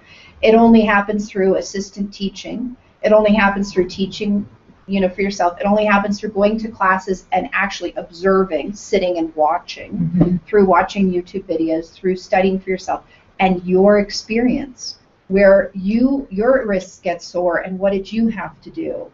Or your best friend, her wrists got sore and she told you how she had to use a wedge or whatever it might be. Or you had to come up with a remedy because you were teaching her privately. You needed to come up with a remedy. So you don't have to know all of this at once. So when Lisanne says I had to address that right at first, you don't have to. If you're a beginning teacher and you see she has wrist issues, don't make the whole class be about down dog. You got to switch gears and you say, what else do I know? Standing poses. Let's do Warrior One, because Warrior One's not going to bother her wrists. Right. And that's the other thing is, I saw that it was a problem. I said, if you're not going to do this, you're going to do child's pose. And that was how I addressed it. Yeah. You can do child's pose. You can try your fingers that way. You can grip that way. And I just, they're less than 10-second pointers, Just real quick. Yeah. Real quick, and it's addressing, because other people will have that same issue too, and they'll wonder about it, but they may not react because they'll persevere through the discomfort. Yeah. So a couple tips if you want to jot down some notes, and then we'll have a little bit more conversation about it. First of all, so this is on 2 sides, is trying to alleviate your stress about teaching. 3 sides. So you have a backup plan, or you know what to do if something goes wrong. And third, how to actually save a class. A class is going wrong, what do you do? Okay. First thing is, remember that it's not about you. may feel like it's about you and your people perceiving how long have you been teaching yoga, all this sort of stuff. It's not about me. It's about you. It's your yoga experience, right? Your body. One of the ways that you can save the yoga class and also get out of the worry is to ask yourself, how can I serve these people right now? Not about you, what you planned for the class, not about the ego. How can I serve these people right now? So in the instance with Lisa Ann, the woman in Down Dog, she couldn't do it. The wrists were bothering her. The way she could serve this person is to give her an alternative. It wasn't about Lisa Ann, that Lisa Ann gave her the wrong pose or anything like that. Right? It's easy to get caught up in too. Yeah. You know. Yeah, it is. But it's, so just ask yourself, or I like the highest good. What is for the highest good in this situation? The highest good is not that I get to stick to my lesson plan. The highest good might be that we all go to Shavasana for 20 minutes. Or that the highest good might be to, you know, bring the, even though I'm like not feeling like it, bring the energy of the level of the class up or down. Right? What's for the highest good for all involved?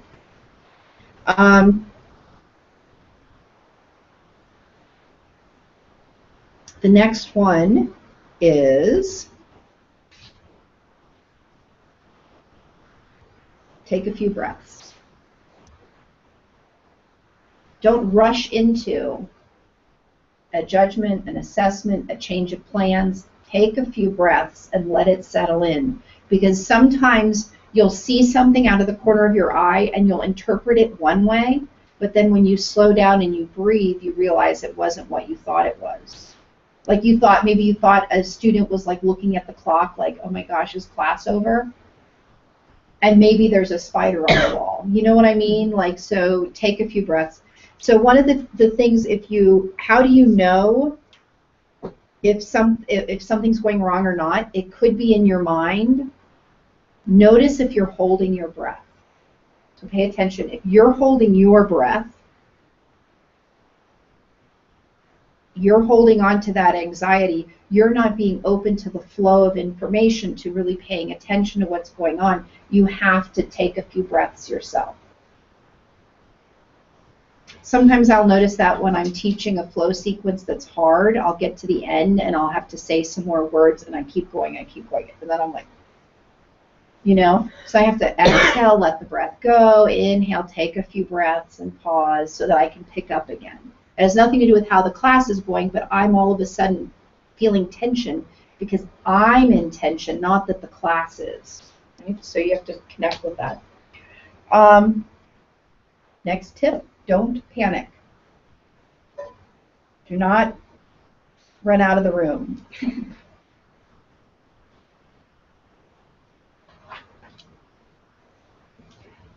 Best tip I can give you is tell the students to close their eyes and follow their breath. Because there's nothing like having a room of like 10 people, all eyes on you, and your mind go blank. So have them close their eyes. It gives you a moment to center yourself. It's huge. Close your eyes, go within, follow the breath. Direct them to pay attention to their experience, and that helps you connect more with what's going on. Sometimes I close my eyes when I teach. It's not probably the best technique ever in the world, but sometimes if I really need to focus and I don't want to be distracted, I will close my eyes. I'll turn my back to the students so I can focus on what I'm saying, and then I turn around and I re-engage with what's going on. If you find that you oftentimes are deer in the headlights in front of class, then that means you have to spend some more time preparing, practicing, going through your sequences. Breaking them into smaller pieces.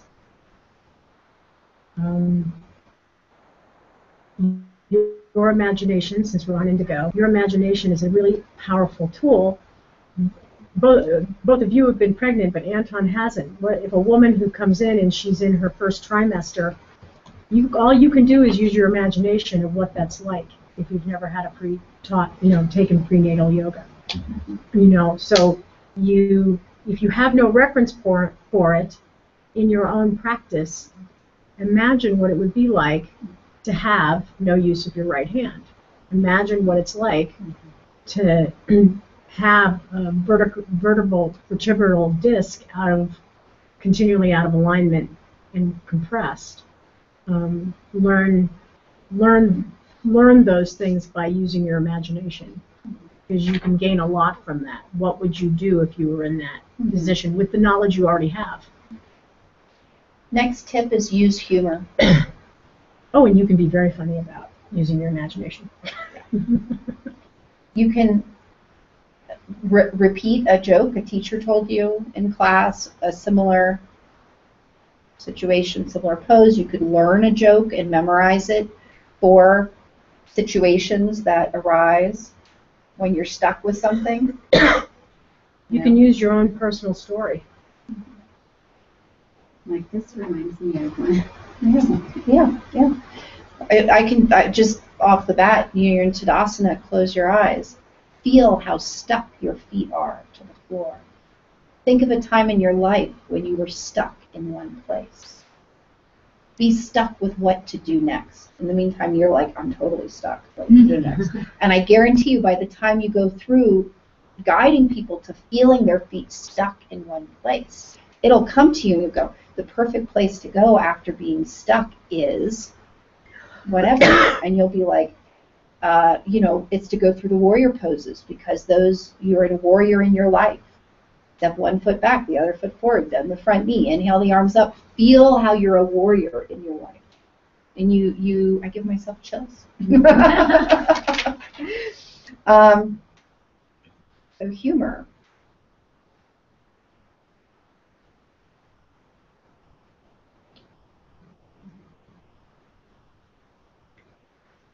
There was something that just came to my mind and then I lost it. Hold on a second. It's humor. I lost it. It'll come back to me. You want to have a script. This is something that's really important that everybody develops. We've talked about it a little bit before. You need to have a couple go-to scripts that you're comfortable, that you know backwards and forwards. Usually it's something from your personal practice or experience that resonates with you, right? I've given that example before. We've talked about it. Mine is inhale the arms up. Interlace the, wait, what is mine? Hold on. I do it standing. One of my scripts is inhale the arms up, reach through the fingertips, step the feet apart, exhale, bend the knees, hands to the thighs, cat-cow. Left shoulder down, right shoulder down, hands to the thighs, roll yourself up, step the feet together, roll the shoulders back. Fingertips go behind, draw the heart up, shoulders back, right? Release it down. That's one of my scripts. So if I'm totally stuck, I have new students, I don't know what I'm doing, I go through that very gentle, and I can put that beginning, middle, or end. It works at any place, right? I also do interlace the fingers, press the palms out in front, arms up to the ceiling, roll the shoulders back, bend the elbows, hands behind the head, squeeze the shoulder blades. Open the arms, press the hands away. Drop one hand down, or I might do the variation of tree pose. Right? That's I have that. That's like my little snippet. If I get stuck, I go back to it. So each of you need to develop your snippet that you're comfortable teaching. It might be cat, cow, down, dog. It might be child's pose, cat, cow, whatever. I love the standing cat, cow because it feels just easier on the body to me. So it's more universal. Mm-hmm. I actually used it in my Zumba cool down. Yes. Last week. Yeah. I love the standing cat, cow. It's Really work at that. And, yeah. The goddess pose in here is if you're in a standing warrior position. So you've done one side, you can bring people through the standing warrior position, get them parallel, do goddess, and then you can go take a shirt off. And then you can go to the other side. It will buy you. Just take a shirt off. And then you're thinking That's about about what's 2 good. breaths right there. You know, you can, Yeah. and keep your arms out. Another tip I'll give you is watch what the students do and do the pose they're doing. So what'll happen is you'll get a group of a class, and there'll be one student who knows what they're doing. They've been in class before, and all of a sudden you'll look over and they're doing a different pose. Do you know what I'm talking about? When somebody's really following themselves or whatever, and then I'll just do the pose they're doing. I'm like, look, they know what's feeling good next. For example, I taught a class. We were just doing a lunge. We come out of it. I go look over, and somebody's doing pigeon. Okay, I was like, okay, let's do pigeon next. So I use them. I'll let them guide the class if I'm stuck. I will actually even point out to people when I'm stealing from the person that's doing something that I hadn't seen before. I'll actually go, so-and-so is doing this pose. We're all going to give this a try. Yeah.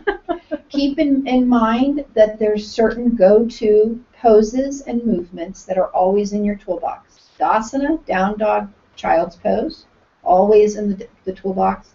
Cat-cow, always in the toolbox. A twist. Inhale the arms up, exhale this way. A gentle twist. You don't even have to, you can be standing, you can have the hands to the hips. Undulations, rolling the hips, rolling the shoulders, rolling the wrists, rolling the ankles. All of those create space for you to think for a few moments. Yeah. Another one is ask the class what they want to do next. Now you have to be willing that they might say something that you don't know. Or they're going to look at you and just stare blankly. Beginners will not know what they want to do next. And you could also give 2 options that are very different, so people have to give you the feedback. You have to be prepared to teach those 2 options. Like, does everybody want to do standing poses or reclining poses next? And everybody goes, reclining. Then you know everybody wants to go to the ground. They're ready to relax. So you've gotten the feedback. One thing, I don't know that we've talked about receiving feedback yet in class, but if you ask for feedback, be prepared that you're going to get it. And I also like to ask for feedback when students' eyes are closed, because otherwise it's too easy for them just to say, well, Sally wants to do that, so I'll go with Sally. So it's like, So if you're going to ask a question, have them close their eyes first. that's my That's belief a in teacher that. trick too in school.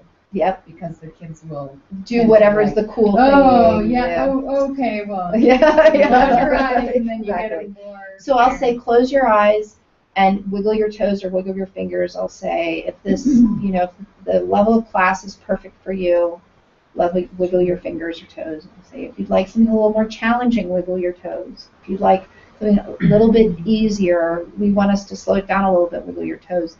But then I have to be prepared to take that information and take action. And I will tell you this, almost every time I've ever said it, every single person says something different. Every single time. I mean, I've been doing that for years. I've been asking people to wiggle their toes and give me feedback with their eyes closed. Every time, almost exclusively. So then what do you do? Well, that's our next topic, is how to deal with mixed level classes. They write down your sequence plan. That's another one. You have to, write it down. If you're unsure about it, have it written down. There's nothing wrong with that, but use it as a guide, not a script. That was the difference, I think. Yeah. I've seen teachers who have a little piece of paper, Mhm. one little piece of paper Yeah. there, but it's not like, oh, okay, and then, and then you're like, and then, turn the page. And if you do need to refer back to your notes, that's when the student's eyes can be closed and they're going within. It has nothing to do with you. They're having their own experience. They don't need to watch you while you're reading what you're supposed to do next. And that's where it comes of benefit to have like pictures where you don't have to read it and that you practice teaching it beforehand so it's not all of a sudden, okay, how do I teach this? Like you're saying.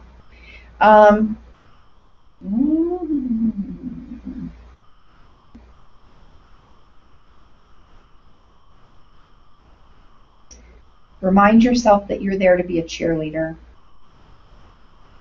Encourage, to be encouraging, to be optimistic, to be positive reinforcing. So again, it's not about you, it's about their experience and their practice.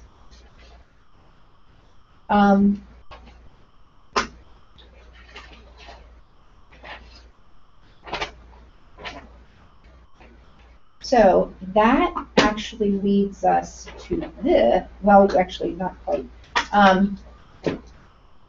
So teaching a multi-level class. So what do you do when you have a 14-year-old who it's her first yoga class, and then you have a yogi who's doing handstand in the back of class?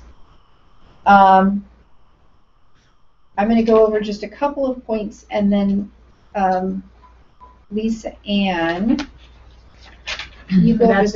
That's the one sheet I don't have with me today. If you can go over that, that would be great. So a couple of quick points about teaching multi-level classes. Don't hesitate to tell intermediate advanced students to do their modifications or make it more challenging.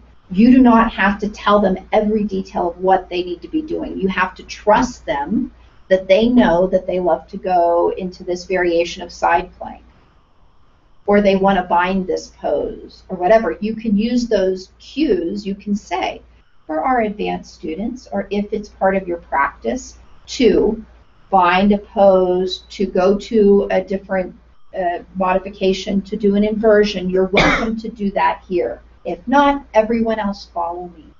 Yeah. The people who really need your guidance are going to be your beginning level students. So you have to make a decision, and it's a philosophical type decision. Do you teach your class to the lowest level? Do you teach your class to the highest level? Do you teach your class in the middle? Do you try to teach for every level? That's what you kind of have to look at, what you're going to do in that experience. You have to observe the students. Keep in mind, the student who can't do downward facing dog might be able to do a crazy back bend, right? So you can't totally look at one pose and say that's how it's going to be for the whole thing. I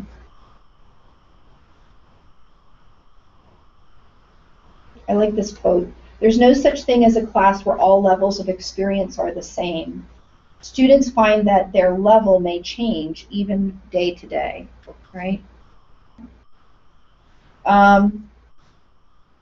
Each class is not supposed to be the same as the last class you took, or the one you gave yourself. So one way is to give modifications, give options, so that students can pick the one that's right for them. Right. So I like to give the wrist modifications. I don't even ask if people have wrist issues. I right away say, if you're like me and you have wrist issues, go to forearms. I offer it up, and it's part of my script that I use when I teach any pose where it's a lot of heavy onto the wrists. But modifications are really important in that. You don't have to know all of them, except you want to know your easiest way to do this pose.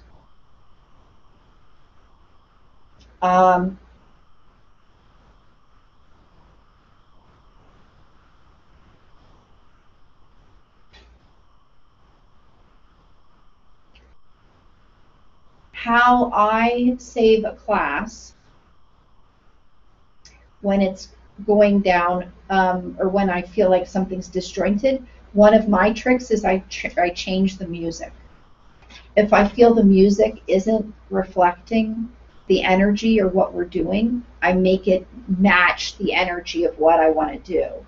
So let's say it's real mellow and light and everybody's like, we're going to fall asleep.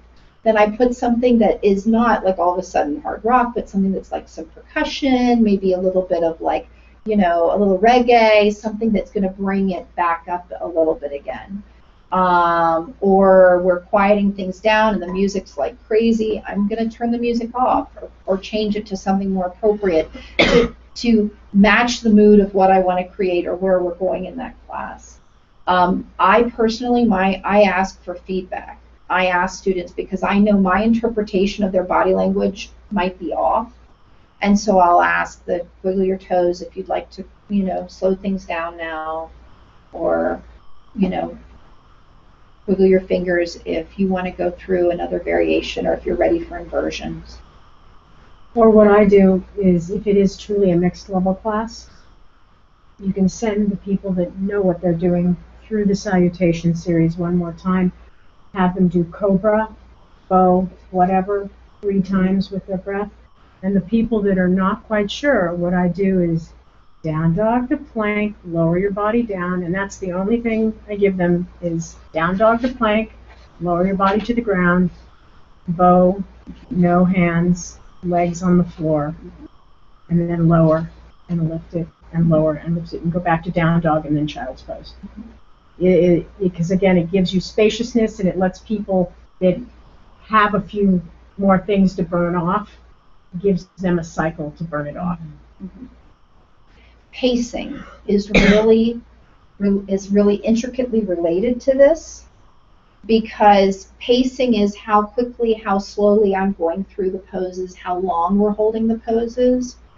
So if, for example, and it plays both ways, if I have an advanced class, I can choose to pace quickly, so it's like a flowing, we're going from one thing to the next, or I can pace so slowly that they have to hold every pose for a longer period of time, which is more challenging, right? Like once you get to 10 breaths in plank pose, that's a lot, I mean, it really is. Once you get 10 breaths in downward facing dog, 10 breaths, and those, so I can go fast or slow. My beginner level are going to need to, can also be to that range, but it's going to be a different way. My fast-paced is not going to be a vinyasa style or flowing style type thing. It's going to be playing with the pose, going into warrior one, stepping out of it. Try it again. Go into warrior one, stepping. It's going to be more of a repetition type thing in pacing. Slowing it down also is an option with my beginners, but I'm not going to make them hold the pose for an excruciating amount of time. We're going to go into it, we're going to slow it down and spend more time talking about it, or spend more time practicing it, experiencing it, and maybe in restorative poses, holding it for a longer period of time. Yeah.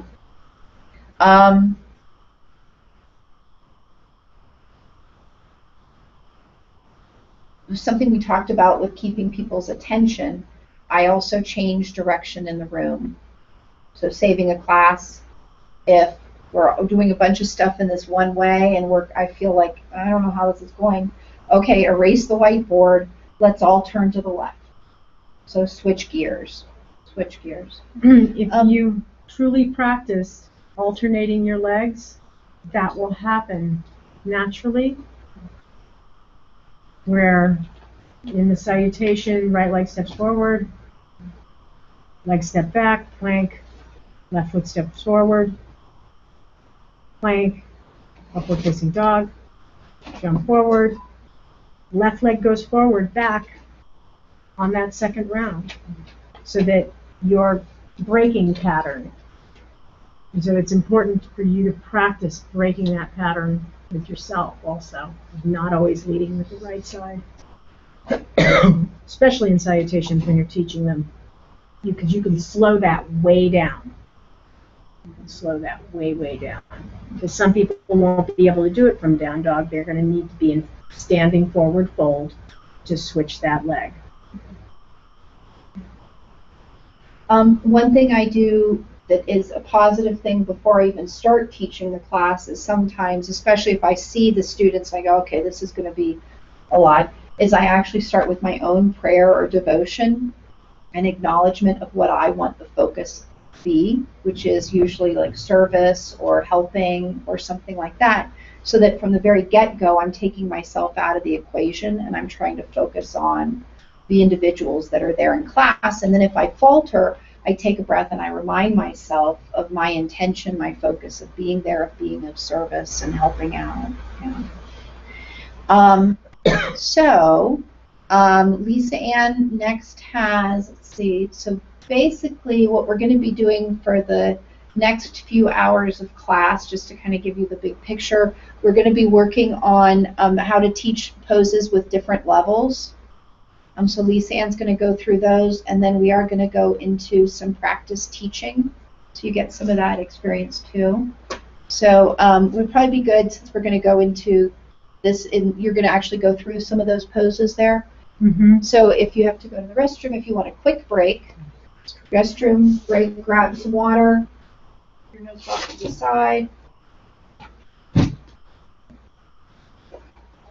And then Lisa Ann, go ahead and start if I'm not back, because I do have to get a piece of paper out of my car and make a return call. Are you leaving early? Yes.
volume going.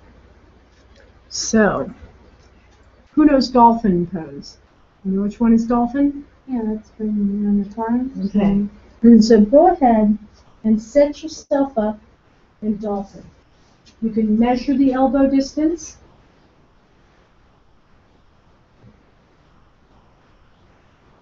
I'm just going to come into dolphin. And the first rounds of directions I'm going to give you are beginner's points, what you would give a beginner. So Anton's already popped into it. I use this pose a lot, and I will use it as a beginning pose sometimes.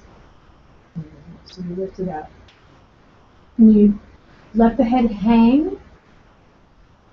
My inclination is come up on the toes and press the hips higher, which moves your chest towards your face. Excuse me, your legs towards your face and your chest.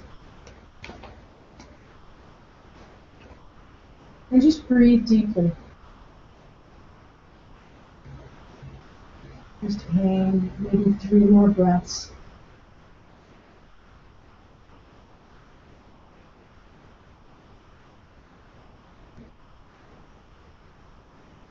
And then let your knees come down and come into child's pose or embryo. Embryo is preferable, but child's pose, if that feels good.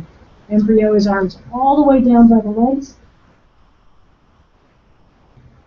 If you want to release the tension off the neck and the shoulders. And you'll have this as a record, so keep in mind that this will always be here for you.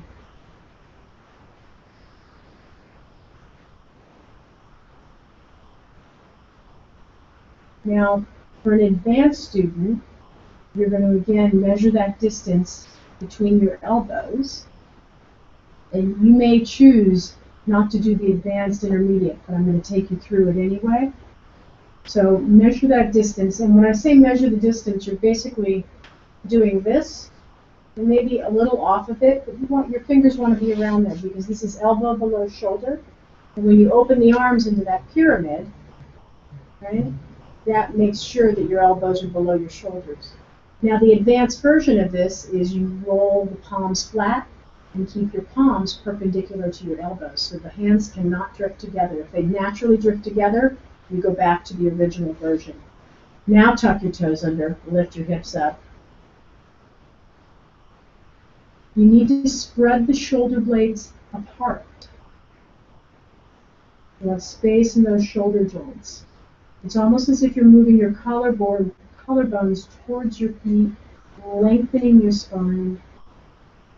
And take a moment. If it feels like you could bring your feet a little millimeter closer to your face, bring those feet in.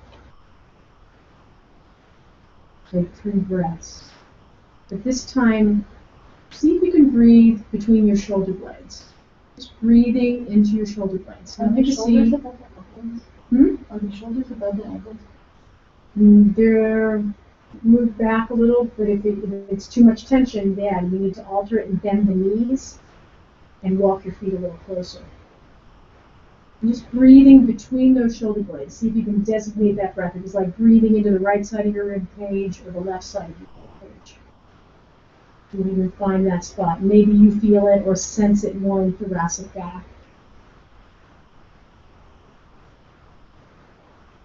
Give yourself 1 more breath here.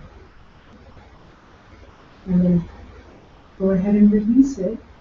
Embryo or child's pose. You may be more attracted to embryo this time because those arms really had to work. If you want to take notes, you can, but I'd like to just move on.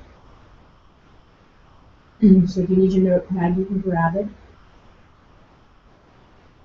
We have elbow to knee, and I didn't cover this pose specifically, but it is in the toolbox. So roll over onto your back and bring your knees to your chest.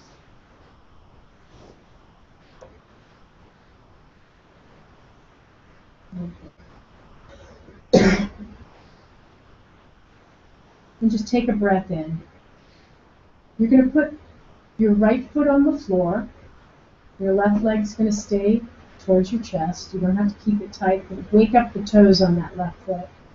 Interlace your hands and put them behind your head. And with your elbows dropped to the ground, that's your starting position. You are not using your neck muscles, if at all possible, to do this movement. As you exhale the next movement, you're going to pull your elbows together, lift your head and shoulders off the ground towards the knee that's in the air. And exhale it out, pull the belly down, and then inhale. Relax it all the way back to the floor. Go ahead and put that left foot on the floor, and do the same movement. Keep both feet on the ground, Deep breath in, fill it up, elbows come together, shoulders and head come off the ground. Exhale, bring that right knee towards your elbows. Exhale, all the breath out, pull the belly down. Relax your jaw. Inhale, lay it back on the ground. Hold that breath in for a moment. Elbows come together, head and shoulders come off the ground, pull the belly to the ground, left knee comes in. You got it, it's alternating. Inhale, lay it back. This is just to sort of enliven your awareness of your belly breath. One more time, inhale deeply. Give yourself a time. Elbows come up, exhaling. Right knee comes in. And squeeze it, pull the belly down to the floor. And then inhale, relax it back to the ground. And let your hands come out from behind your head. Anybody have any issues with that one? Anton, that one works on your lower back? Yeah. So that's a beginner variation. What is that called? What is that? What is it? Like it's just alternating? It's elbow to knee. Okay. It's in this. It's in your workbook. Okay. Elbow to knee is in here. It's a strengthening, stabilizing one in here. I'll find the number for it. An intermediate version of this, and again, you may find you're not going to be doing this with completely straight legs. You're going to go ahead, bring your knees in, rock on your back a tiny bit, or whatever feels neutral to you. Your arms can come around your legs. And then keep the knees bent, interlace your hands behind your head again. Take a nice deep breath in. Relax your jaw, Margaret. Let go in that jaw there. Inhale again one more time, and see if you can hold the breath this time. This is an intermediate version. Extend your right leg, bring your elbows and your head and your shoulders towards your left knee. Bring your elbows and shoulders together, bring them up towards your left knee. Reach through those right toes. There you go. And then inhale, lay it back on the ground. Let that knee come back to neutral. Take an inhale in again when you think of it. Hold that breath a moment. Elbows lift, head and shoulder comes up. Extend that left leg. Bring your elbows towards that right leg. Don't bring the knee to the elbows. Think of the torso coming towards the elbow. The knee, excuse me. Inhale, lay it back on the ground. So again, make your breath aware and wake up these toes. Push those toes and spread out those toes a little bit. One more time on each side. Deep breath in. Hold the breath. Pull the belly button down this time. Holding that breath in. Elbows lift. Exhale. Right leg extends. Go towards your left knee. Make sure that leg is not necessarily coming towards your face, but it's extending. Think of this leg actually pulling away. This is going to make you work a lot harder. Pull it away, push through the toes. There you go. Inhale, lay it back on the ground. Usually 3 of these for anybody is a lot. Inhale, one more time. Fill it up. Pull the belly button down. Sink that belly button towards the ground. And then exhale, left side. Push that leg away from your face. Push it out and away from your face. Lift the shoulder blades up. Pull the belly button down even more. You're squeezing it out, wringing it out. And then inhale, lay it back on the ground. And let your feet come down to the floor and just let the legs wobble side to side. So you see the difference in that beginning variation? And that pushing the leg away instead of bringing it towards your face changes that dynamic. It creates a much longer counterweight. I was actually taught this to curl and tuck the tailbone, but it doesn't work for me. So you could try that on your own. Is you take the inhale in, pull your belly button down, tuck your tailbone without squeezing the buttocks. This is the tough one, is tuck that tailbone towards your belly button and then extend the leg and continue that movement. It's a tough one to do. So bring your legs back up in the air. I want you to give it a try. I don't think you'll like this one at all, Angela. Deep breath in again. Fill up your space, pull the belly button down, tuck your tailbone towards your navel so your sacrum may lift 1 millimeter off the ground, and then exhale, bring the elbows together, bring the chest up, extend one leg out and away from your face. There you go. And inhale, lay it back. And relax the jaw.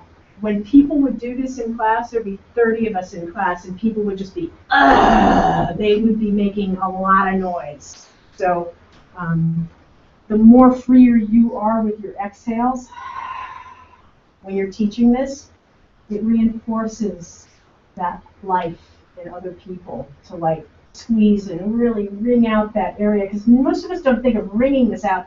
We just think of locking it and holding it in, you know, which you can hear what it did to my speech. When I let it go, there's a little bit more resonance there. Take one more inhale in. Let that breath. Navel pulls down. Tuck the sacrum towards the belly button. And then exhale. Do left leg extension. Elbows twist towards that right leg or just come straight up. Exhale all that breath out. And then when you lay down again, inhale and bring it back. What you think of that one? Huh? It's very, on a cold day, this is really warming. Because you're doing it very slowly. These are not crunches, but they're just squeezing and wringing out the tissue. Yeah. I've been, Anna loved these because for women that are trying to get pregnant, sometimes they have to wring and squeeze out that tissue because if they're having problems conceiving, or if they're having problems because there's issues in this area. Start anything on mine. You have no problem. That's the last thing I want to do. Any comment, Anton, on this? Okay. You're okay? And what did you think about teaching the first beginning version? Yeah, that one was. Yeah. All right. Oh my gosh. Because Yeah. I did not demonstrate anything except about that energy in the foot. So even if you can't demo this, you can talk people carefully through it. Yeah, you can very carefully talk people through it. You may want to do the first two with people so they can see somebody suffering. And so I just bring up elbow to knee because it is in the book and we haven't really covered it. Let your feet come down and just do a small bridge and just stretch out your belly muscles, which is actually the next pose anyway, which is usually nice to do after elbow to knee.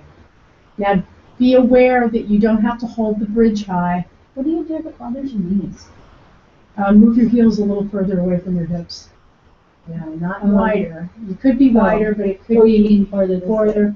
But you may want, wider is probably better too, and that probably will help. And try not to lift quite so high. Don't lift so high in the beginning because that's a big movement compared to the contracting. Farther away from my fingertips is much better. Say again? Farther away from my fingertips, my heel Right, feels better. under the circumstances, because we haven't stretched this muscle yet. So you may need to warm this muscle up before you're going to get those heels closer. You know, and you give people 3 or 4 chances with bridge. Bridge is not a pose that you just like do bridge and then you throw it away. Give them a little bit, especially if you're going to give them abdominals before it. Any kind of core work, you know, do the pumping bridge. Raise and lower those hips. I've never had a problem before, but now that I have knee problems. Exactly. So now, take a moment, just press down into your feet, raise your hips a ½ inch off the ground. There you go. Does it hurt the knee now? So you err on the side of no irritation. And hold the hips up for 1 inch and just breathe there. And don't try to go any higher. Yeah. And you just hold it there. And I can see that this is not easy for you to do anyway. There's a lot of vibration going on in your body there. And so when you hold that up, the other thing you can start to do is you can play with tucking the tailbone. There you go. And that starts to access the upper half of the hip flexor up at the top instead of right on the knee there. So take a few breaths with it. Anton, does bridge work for you?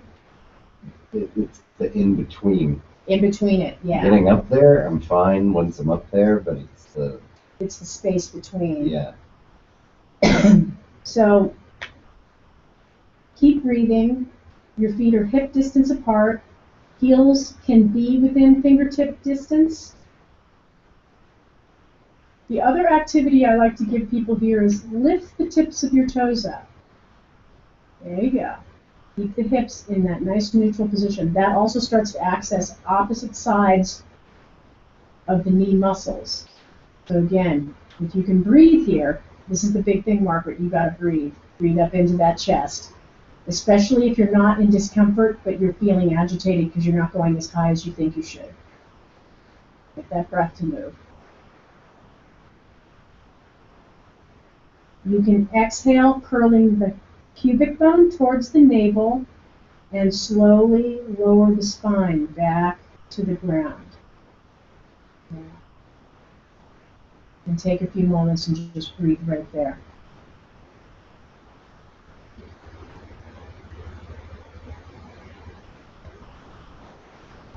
So what I was just doing with Margaret was for somebody that's having an issue.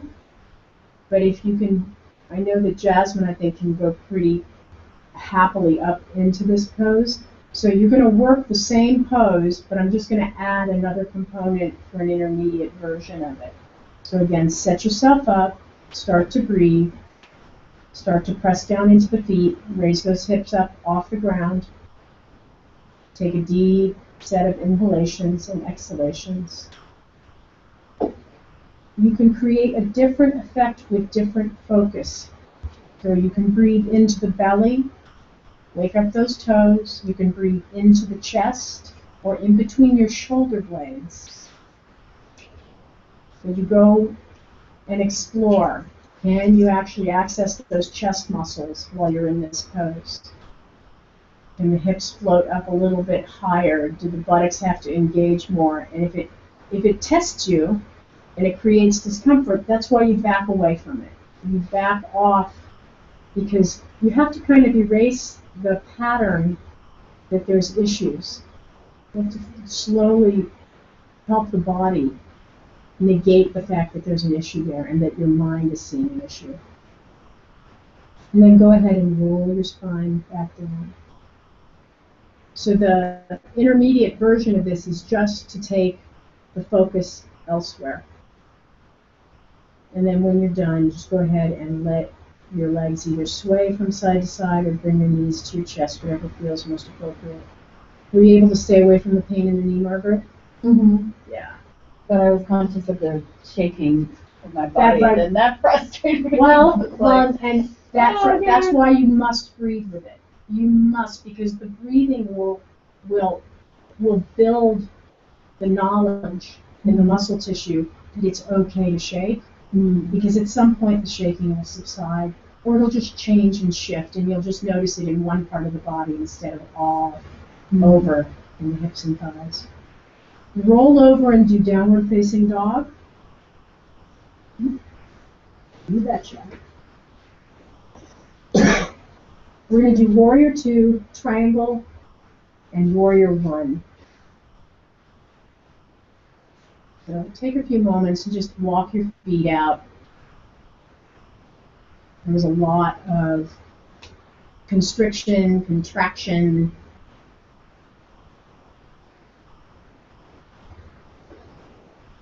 And then very slowly step your feet up to your hands, and you can do standing forward fold. And just hang down.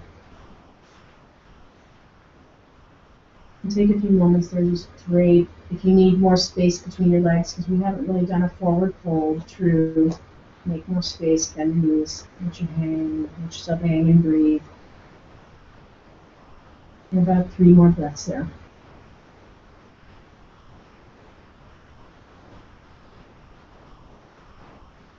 The most important thing in the warrior poses is about feet distance and alignment. So as you come into the next inhale and exhale, slowly bring your body back up on top of your legs. And just practice mountain pose for a moment. Just let your arms just hang. If you need to roll the shoulders a few times, roll those shoulders out a few times. Just raise them and lower them. Check in with your facial muscles and see if your facial muscles are fighting.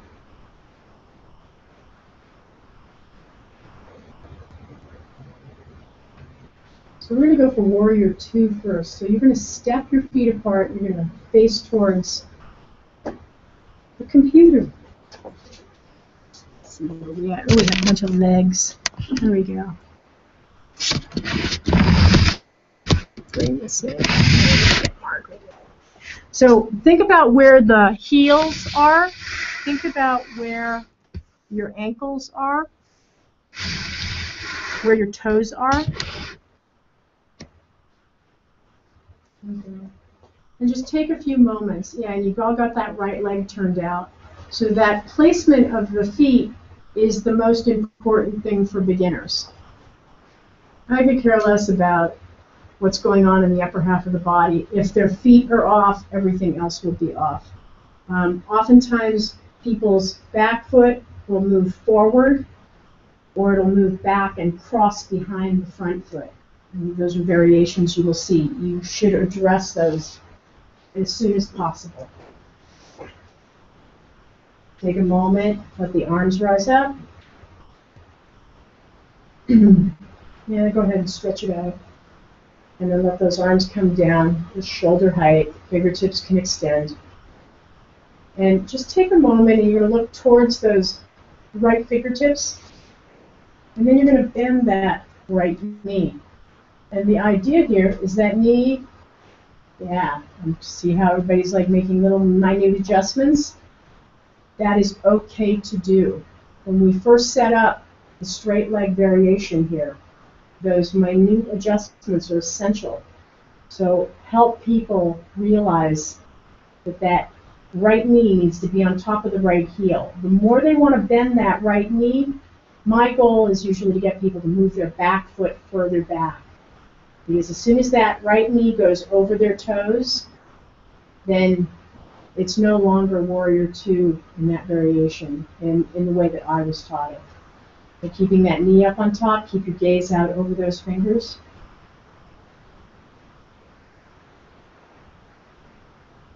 Shoulders line up over the front leg, arms in opposition, one lifting, one pressing down. Then, excuse me, I take that back. Front knee over the heel, torso upright, neck aligned with the spine, arms out, breathe fully. Fill up that chest, fill up that belly. Go in the reverse. I said it in reverse. Fill up that belly, fill up that chest. Deflate the chest. Activate the belly as you exhale. And that's a little more information for a beginner. Back breathing. Go ahead, straighten that right knee, parallel the feet. Pretend you're going to take off the shirt. Switch it over to the other side. I like how you said pretend makes sense. Earlier you didn't say pretend, and I was thinking in my head, what are say pretend? Everybody's in sports bras all of a sudden. Yeah. Pretend you're taking There off is the nude shirt. yoga. Yeah. And now I'm going to give you the advanced thing on this left side. So first set up the first things. Extend those arms. Take your gaze out over those left fingers. Are your legs in the right place? Let that left knee start to bend. It's right on top of the heel. And again, if you're creating discomfort, you have to back away. I'm just going to point that out.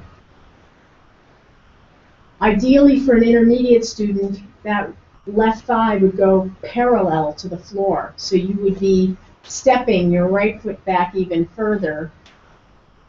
But if that person starts to grimace, take a breath in and go, and see if you can disperse that energy. And you're creating space in the joints. The further that leg goes back, the more space you're creating in the joints, ideally. But it could create compression if the joint itself does not have that range of motion. If the joint does not have, so that means if that ball socket, if that cup is pushing up against a piece of bone, that trochanter bone, that's structural. You can't change that. And that's why people may be in pain, and that's why they modify for the other one. I'm just pointing that out. Shoulder blades down, chest up on inhale, lengthen the tailbone and the chest away from each other on inhale, and stay a little longer. And again, if it doesn't work, having that distance, then narrow the distance, but stay a little longer. So Anton, if you narrow the distance, narrow that distance.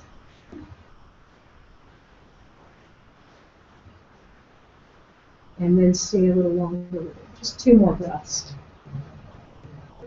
Again, make sure that the breath is happening. The chest expands. This is where more thoracic breathing and into the sides of the chest is really useful because it floats that torso away from the hips. But you can still activate those abdominal muscles. Inhale into the belly, pull the navel back against the spine, fill up the chest, and then deflate the chest. Exhale the belly, pull the navel even closer to the spine. Go ahead and straighten that left leg. Parallel the feet. Bring the feet in a little tiny bit closer. Do standing forward fold, hands on the hips, and just hang down. Take a moment, take a break there.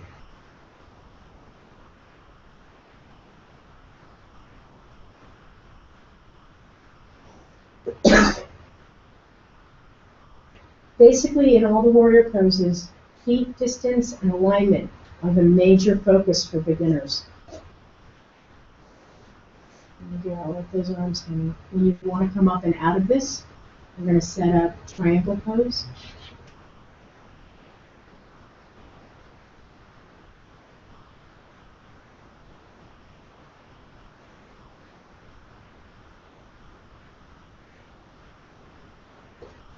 If you need to step the legs back together again for a moment, step them together.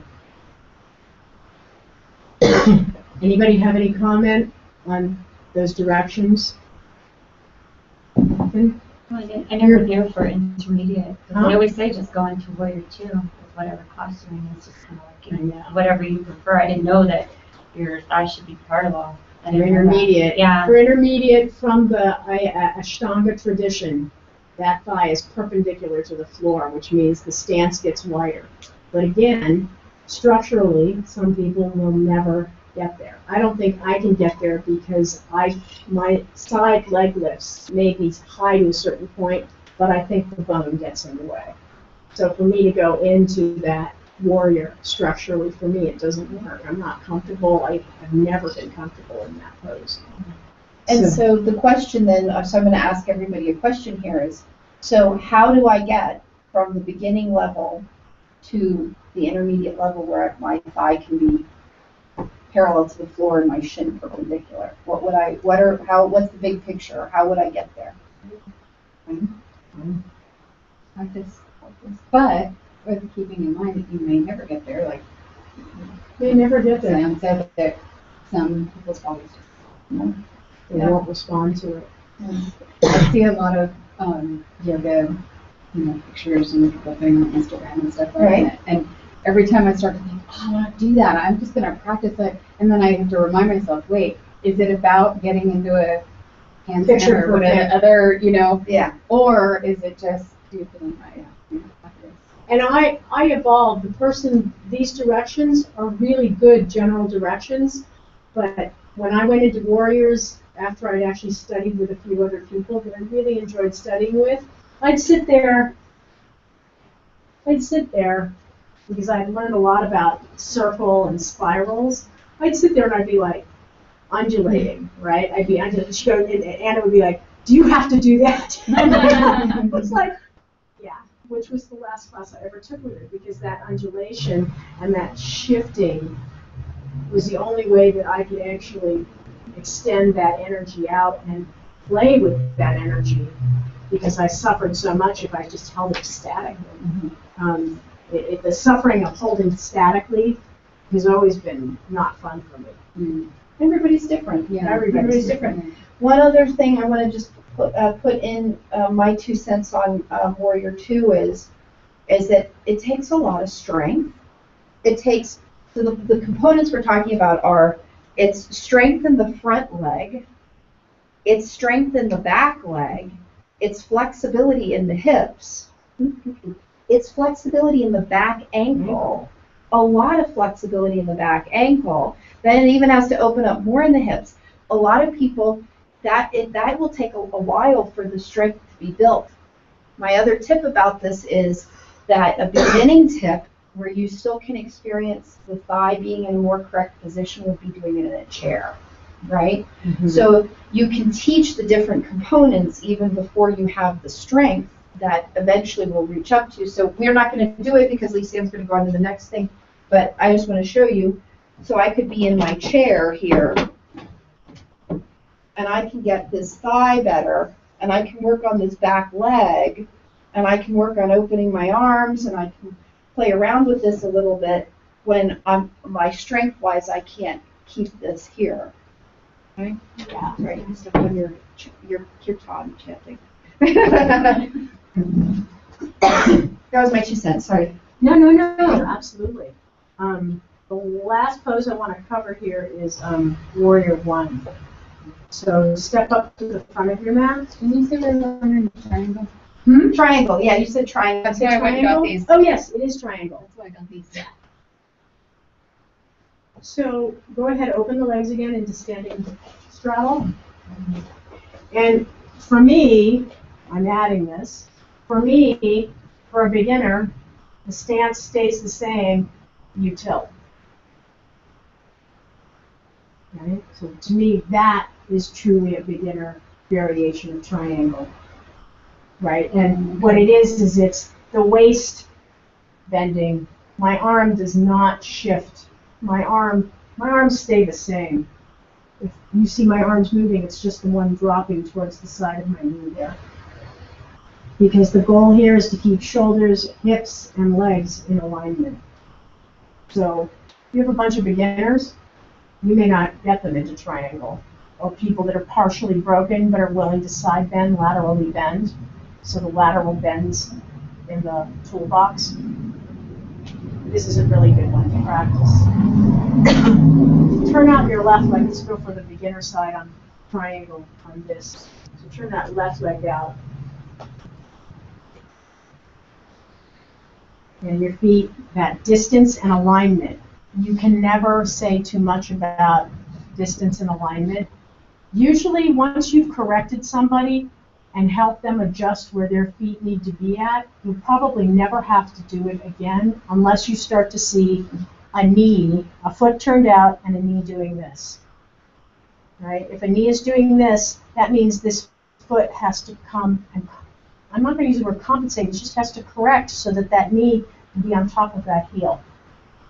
Right? And it could be structural again. People that their knees knock will produce one thing. For people that have that space, that bow-legged, Like cowboys. Cowboys, yeah, they'll produce another. The pelvic alignment and the shoulders, they line up on top of each other. This is that interesting thing. So what I see you doing, Anton, is you're actually turning your torso, but I don't think you need to. Yeah, it's interesting because your hips are actually moving in that direction, so I wouldn't make the adjustment with your torso so strong. I'd make it much tinier. Open those arms up out to the side. Take a good deep breath in.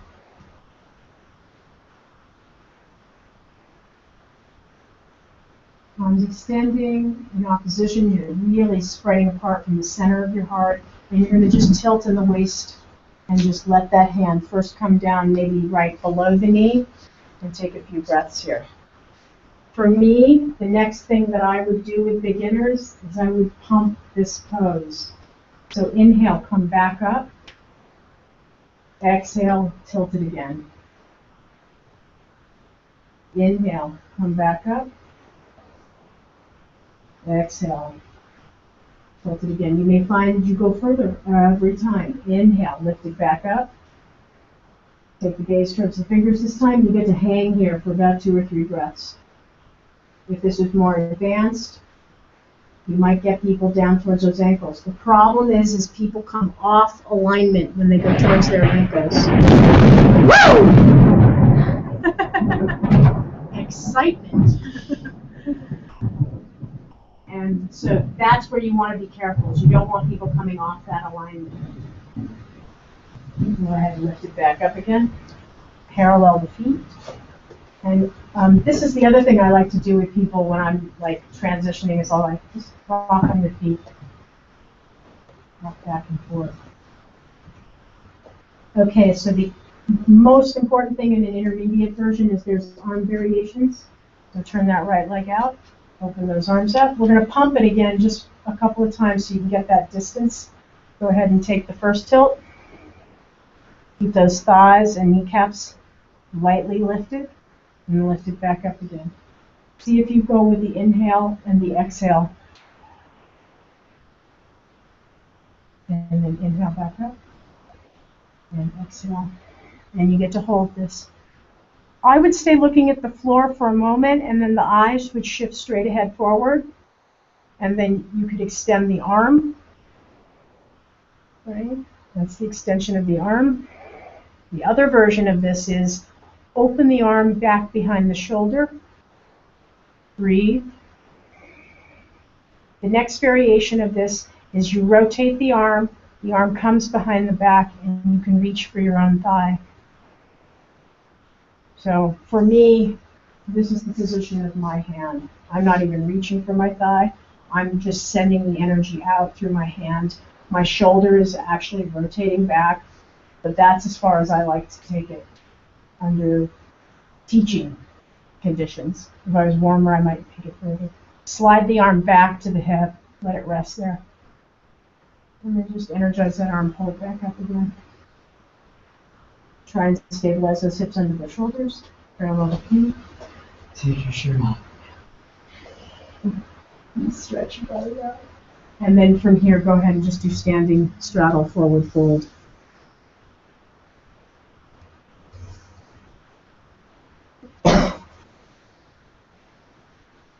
Very slowly, when you're ready, go ahead and unfold this. And go ahead and step the legs back together again for a moment, and you'll just walk with them down. Another intermediate direction I might give is being aware where the belly button is facing.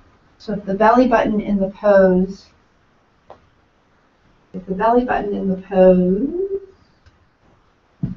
is facing, like if there was a little light bulb, a little flashlight be facing there, and an intermediate, I might have them draw the belly and bring the belly to being straight ahead, like a twist in the belly. Yeah. That wouldn't be something I necessarily do with beginners. Does that make sense? Because there's already a lot going on in that pose. So I think for a beginner Triangle to be pose able to is a warrior pose with a twist. And if you just keep that in your head a little bit, because basically from the hips down, it's this stable thing, and then the torso has to lengthen and it has to rotate. Yeah, and that's the other one. I might introduce the idea that the torso, the length, should stay long on side to side to beginners, but intermediate is really where I would focus on this idea that they're both trying to stay the same. They're supposed to stay the same length. And for me, it varies. Some people push their hip out to get that length. For me, it's better for me to make the length inside the actual waist instead of in my hip.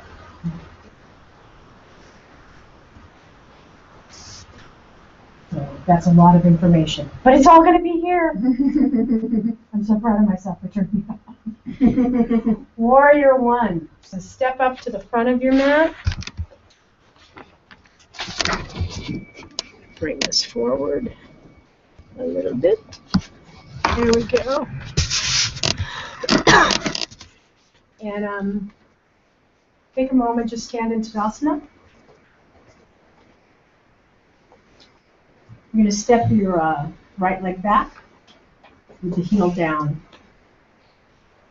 The toes can turn parallel as much as your ankle is comfortable with it.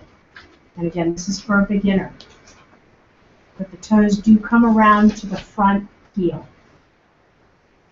It just depends on how rooted you feel.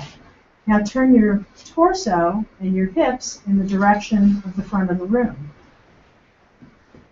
So your pelvic alignment is with your shoulders lined up over the front leg, and the arms are in opposition. So start to let those arms extend out and above you and bend that front left knee.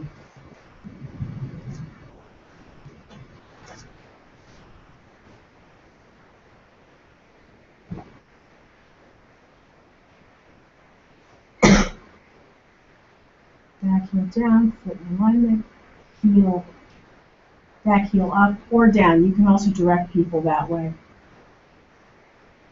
Neck is soft, so think of a nice string attached to the top of your head is actually holding your head and your face and your expressions and your jawline floating on top of your neck, on top of the shoulders. Lengthening the lower back, use buttocks, muscles, and you can try toes up. So lift those front toes up and then see if you can access your back toes. So the ball of the foot stays down. See if you can lift up those back toes. That's a tough one because you start to activate a whole set of muscles in that back leg. And again, Margaret, if there's any irritation in that knee, this stance has to be narrower for you. Yeah, that knee fights it. And then go ahead, let the arms lower, and step the legs back together again. Ideally, you want to try and remind people to step back, to step forward, so they're at the front of their mat. That's just sort of a rule of thumb, because over time, beginners, you'll start seeing they move off the back of their mat. So take a moment, stretch your arms. A long mountain pose, and then lower the arms down, step that left leg back. Now I tend to give this even to beginners about getting grounded. So the focus for an intermediate person is to ground down through those legs and really allow gravity to help you take root. Some people say move the thigh bones away from the pelvis. Go ahead and let that front knee bend. But for some reason, that direction never makes sense to me. What's that mean to move your thigh bone away from your pelvis? What you could think of it as is the inner thighs are moving away from each other, and then they're moving down into the foot. Okay? That's one way of looking at it. Anton, don't parallel that back foot so much. It's probably going to have to make you fight it more. Yeah, if we find you, push you off balance. There you go. Raise those arms up overhead. So now as you breathe and you're moving into letting those legs stay grounded and spreading your core through your chest, you're opening up the breaths into the chest, and you can shift your sacrum downward. You don't have to push it forward, but you can shift your sacrum downward, which also might help by lifting the back tippy toes up. And if you can just activate them a tiny bit, sometimes that helps. And take a few breaths for that. I'm not big on shifting the sacrum because so many people have such different configurations. You may have people with strong lumbar curves or lack of lumbar curves. If you can get them to ground into your legs, oftentimes a lot of those things disappear and people really get that sensation that their inner thighs are moving away from the pelvis. Activate those belly muscles a little bit more. Fill that breath up. If you want to, bring your hands down just for a moment and breathe into the sides of your chest.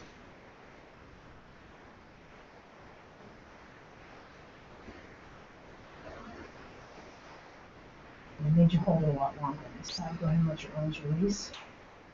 Let the arms come down, step that back leg forward. Or whatever works for you. And walk the feet out.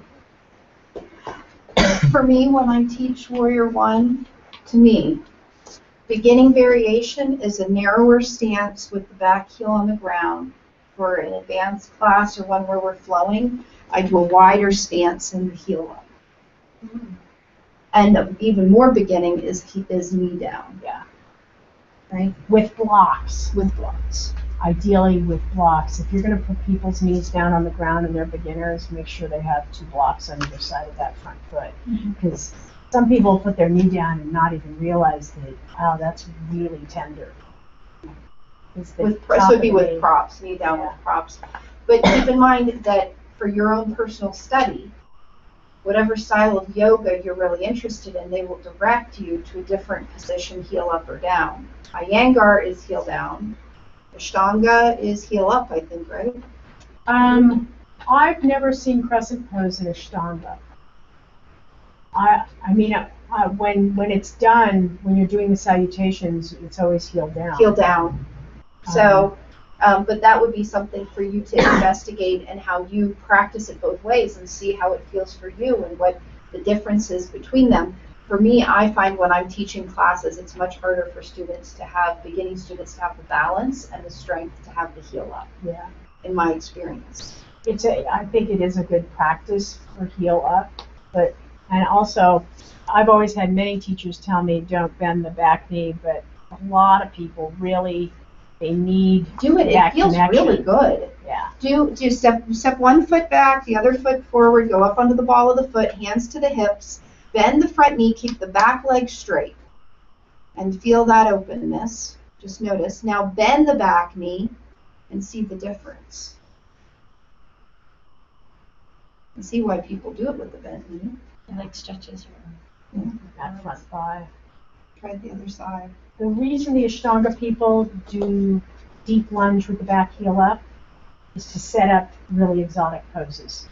Titi-basana, where you're balancing on your arms and one leg's flying back behind you. And then bend the knee, drop it down.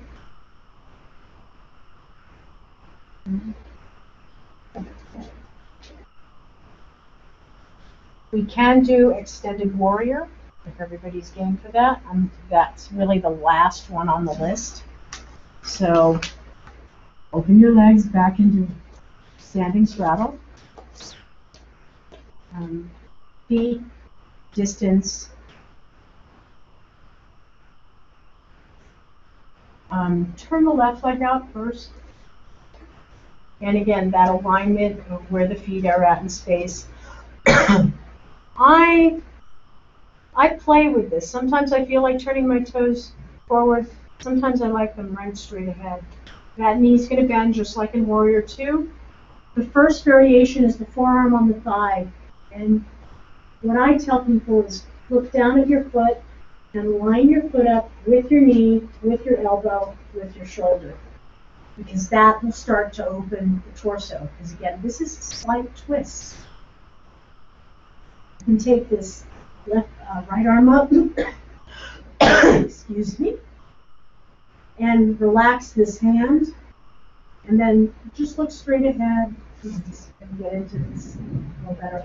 What happens is people do this, so what you want to do is move that forearm into the thigh so that there's this space here. It becomes a little different if the head just hangs than your head resting on your shoulder. And like I said, this was my favorite pose for at least 2 years. I loved this pose because I was just like, yeah, I can do this. Because I could also, to make it intermediate for me, I could still do this moving back of the arm and getting that breath and thinking of my belly button rotating upwards or straight ahead and letting that breath happen.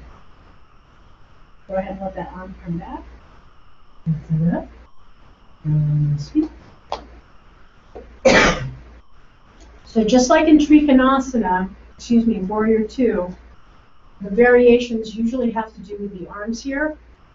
You can bring the forearm down, or you can let your hand come for intermediate, either be right in front of your arch or right behind the back of the foot. And even with intermediate, a block is usually a must. Just, especially if they're just sort of feeling their way. That block can really help people. And that belly button is rotating. The next component here, and there's so many different variations on this, I'm doing this on the forearm, is the arm rotates, palm faces earth. My arm is not behind my ears. My arm is in alignment. My gaze can go to my inner elbow. I can rotate my torso from here and even open up my belly button more, but it's not my arm going behind my head. Raise the arm back up again.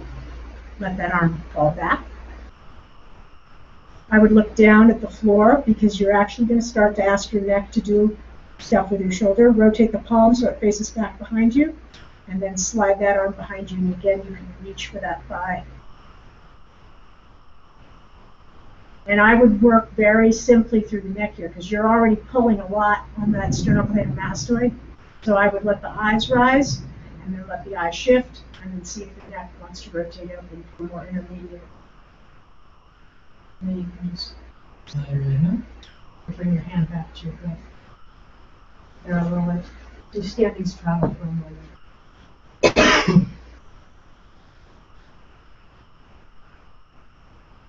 Any comments? So how does the bind come into play with that? Huh? How does the bind? Because a lot of classes they'll give you the option to bind this out. Binding the arm behind Yeah. the back. Yeah, like That's called, I call it interlock. So the way I actually teach a beginner going for interlock is I'll bring both hands down to the ground because the lunge can't get deeper. You have to actually get that, I can't do it on this hip right now. You actually have to get that shoulder tucked underneath that thigh. So this would be the beginner version. And again, you could take this arm back behind you, don't grab anything, and then this arm comes back. And again, I use energy. I don't like doing the grips. I think the grips don't actually allow the pose to unfold itself. Gripping creates more gripping, right? So I like to see energy crossing instead of just because you can get your hand on your wrist. You can, but you can dislocate people's shoulders. Yeah. Well, no, a lot of the times when you're doing it, it doesn't feel right. Like, especially like this one, Right. when you grip right here, Yeah. I feel it in my shoulders and I have to let go. Yeah. Well, you want to be very conscientious of if you're asking people to do extreme movements with the shoulders backwards, that's counter to how we're spending most of our day here. So you have to do a lot of strength building and flexibility building before you go into And so the the different strength, binds. I don't teach a lot of binds Yeah. in my classes because I have very few students who are at that level of shoulder flexibility and strength, including myself. I mean, I can do some of the binds, but and that's my main statement is if you put somebody into a bind who actually, this is their normal position, they can dislocate their shoulder very quickly. So to flow the energy back behind them and cross that energy up, it's going to be much more difficult to dislocate their shoulder. And also they'll start to realize that it's a flow and that the bind happens because it happens, not because you're like struggling to like get that reach and to grab it and then to pull it in opposite directions because you got to get people to open up these pecs. You know, these pecs are, and that's why the bows and the cobras are so important because that's going to open these pecs and it's going to strengthen these muscles for flowing that energy back behind them. and the beginner also variation of any of the binds is going to be with the belt. Yeah. Okay, gotcha. That would be the other one, is that, you know, the belt would be maybe here, you know, in this hand or here, it would be in one of these hands, you know, so that you can work on it. But going right into the binds, I don't direct people. If I have intermediate advanced, I say if you want to take a bind at this point, you know, the poses that have them. Right. But it's to me, The shoulders are, I mean, it seems like every other person I talk to has had a frozen shoulder or has had shoulder issues. So I don't want to force them into something that's like a pretzel with their shoulders without them being really ready for it. Really ready, really warm, and balanced. And if you're seeing somebody standing in Tadasana and they're shifting to one leg, and even if you tell them, really be between both feet, but they're still shifting to one leg, that means there's a torque happening somewhere in their hips, and that means there's a shortening on one side of the back and a lengthening on the other, so that they may be able to get to that bind on one side, but when they go to the other, they're not going to get there, and that's when they're going to pull their shoulder out. So don't move. Stay exactly where you are. Where's your weight? Okay. Now look at me. Where's my weight? Yeah. Right? So one side is going to be easier because we're standing in a way that's naturally comfortable for us. So there's information about how our bodies are working right now. Mm-hmm. Right? And I'm saying this way because this knee is a little talking back. Like it's just natural, It's natural to do it. I fight shifting from one leg to the other. If I'm going to shift to one leg because I'm impatient, I'll actually shift to one leg and balance. But again, that's like 20 years of like pattern breaking for me, because I know that my family locked their knees, pushed everything back there so the energy never flowed up from the earth, or there's this kind of gunslinger, like you're holding a holster. Yep. And you'll see it when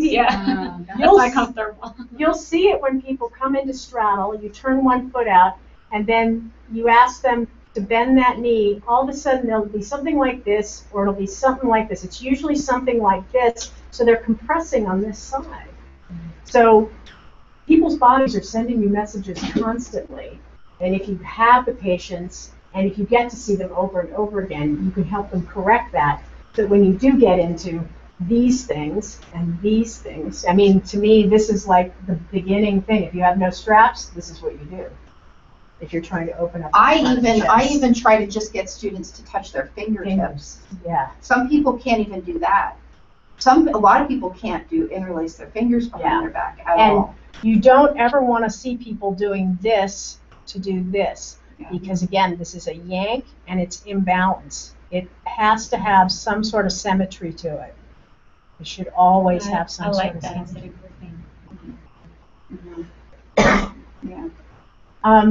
Just to point out to people, when you hike and you walk uphill, this is one of the best ways to walk uphill.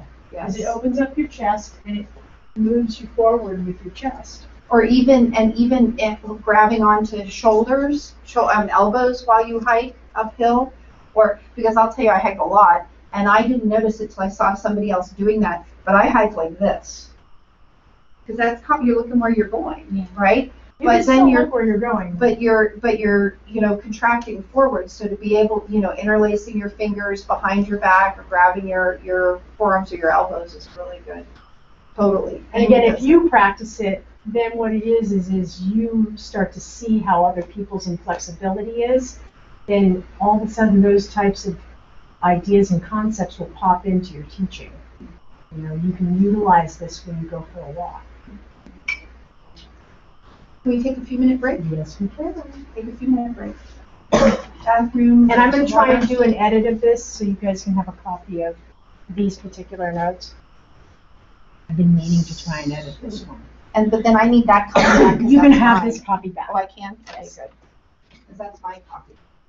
So, it's time for nuts and seeds.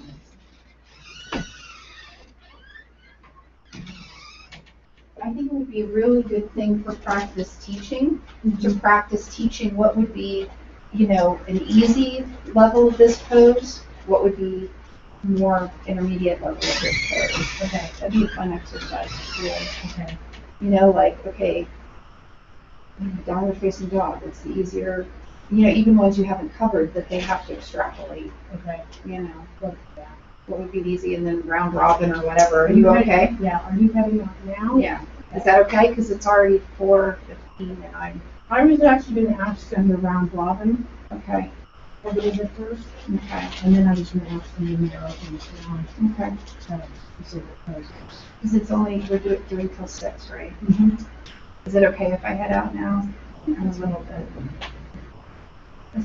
You've had a wall of shit hit you this morning. Yeah, $700 for the plumbing, $100 for the internet. Still, which, are having issues. $300 to $500 for the wall heater. The guy's still complaining, then I have to replace the bathroom faucet thing. I mean, here's the thing, from here on out, if I'm renting a cabin over the summers in June, I have to go to the cabin and make sure it's both my license, my specifications. I can't trust anybody else.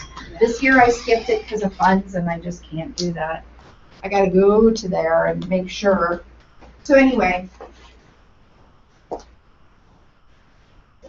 So yeah, I think that would be a good exercise to do. Oh, I brought in the boards. Am I doing anything with them? No, I am. With you all. Like very excited. No, I'm gonna make a little announcement when we come back from break. And then do you think your puppy's okay, Jasmine? I think he is a tough dog. Yeah. What kind of dog is he? He's a boxer pug. Aw. Well, no, I'm using those. Oh, you're leaving him Yeah. here? Well, not entirely. Yeah, no, I'm sure he's fine.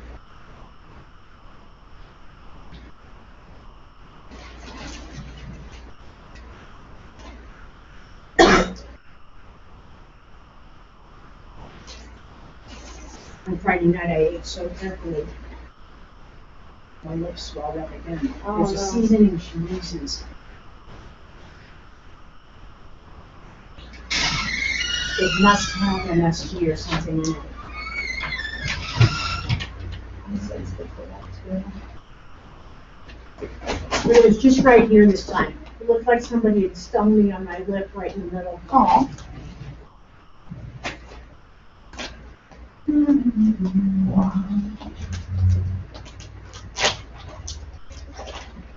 On rain days, I have a hard time because all I want to do is stay in bed on rain days. Like, oh, I love being in bed on rainy days. And then, or hiking in the rain, and then I'll fire in the fireplace, and then to bed. On rainy days. Good freeze.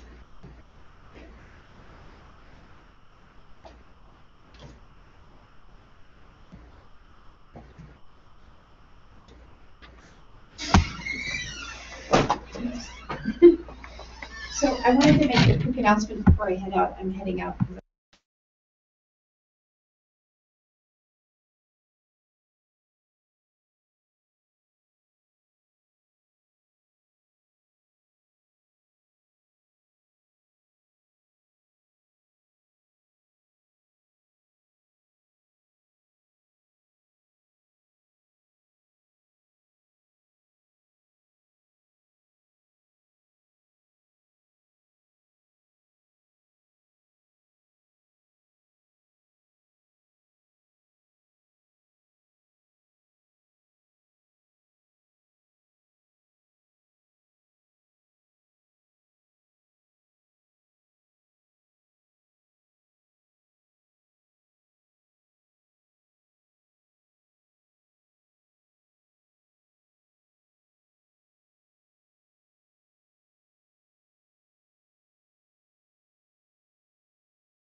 We're actually not worried. Sorry. Disappear? Do you need the I thought bathroom? you were waking. I thought you were. Do you need the bathroom? I need to go get water. Ah, go ahead, go get water and I'll finish this.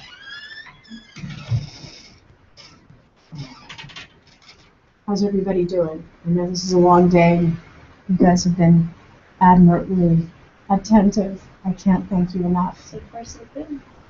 Because now you have a bit of a reference point for going back to, and Bobby and Janice will thank you. So as far as the scheduling thing, and he had asked, are we planning on doing classes after the yoga festival? Doesn't look like it. Okay. We're actually hoping to. Is that rain? I think it's driving. Yeah, I think it's the wet ground, the car. Cool. I'll wait until Margaret gets back. Is anybody uncomfortable about teaching a class? So if it's not friends and family, we invite then it's just a bunch of strangers? We'll be posting it Okay. on the Big Bear website and Facebook and getting it out there. So as far as what you're teaching, is it one of the ones that you create for like beginner intermediate classes? Or? Yeah, or it can be a theme, you know. What do you mean? One of our teachers, she taught to Spanish-speaking people only. But you know, we all showed up, and I think it was just all of us showing up for her.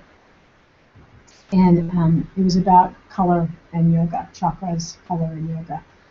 And I think we helped her. I edited it down, so it was more about color. And she also used scent, essential oils also. So that was really. So was kind of that fun. like a lot of poses, or was it a lot of meditation? It and was reading? more about meditation, and because I don't speak Spanish, I don't actually know everything that she was saying. I had an idea of what she was talking about. So, and because it was a short period of time, she was kind of free to do that. Anton's been showing up, and so I've been really fortunate this year because I taught all the hike and yogas almost last year. But you could do a hike and yoga, which happens on a Saturday, and that could be any Saturday. It happens from 8:30 to 10 a.m. I have spare mats, so you can have the mats, and we'll get you a clipboard, and you collect money, and you have at it, and we'd show you where the hike spot is. It's a really short little hike. It's above Nana and Pioneer, and you can just hike right up to these great rock outcroppings and have a fabulous time. But the teaching the class, we're trying to get the dates in before the end of everything. We want you to really start thinking about teaching a class, either in partnership or separately. And I have those dates. I tend to, when I start to write, I tend to overwrite. And we are editing from what we did over the winter. And we're not even asking that you make a flyer unless you're really jazzed about creating a flyer for what you're doing. I'll put that in as the option. But I will send that out to you probably on Tuesday so that you have an idea that you need to start thinking about teaching a class. I'd like to do one when I'm already here.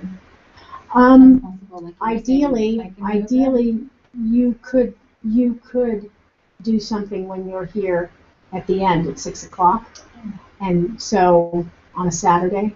So yeah, there's definitely space and time. We just need to have enough heads up of when you're choosing to do it. As far as I'm concerned, like our last class, really, before the festival, is an online class on the 11th, but you could take any of those Saturdays prior to the festival and teach a class on a Saturday, on a Sunday, on a Friday. The 11th is our last class. The 11th is our last class. Online class, yeah. Online. But we meet again or no? No, we have no other meetings until the festival. So what's good about having the rest of this month open to people is if there's questions, if you are trying to sort out what you have or what you don't have, I'm probably going to be the liaison for that. Because once Annalisa on the 11th, she's throwing down the books and it's just all festival stuff on top of everything else. She's had way too many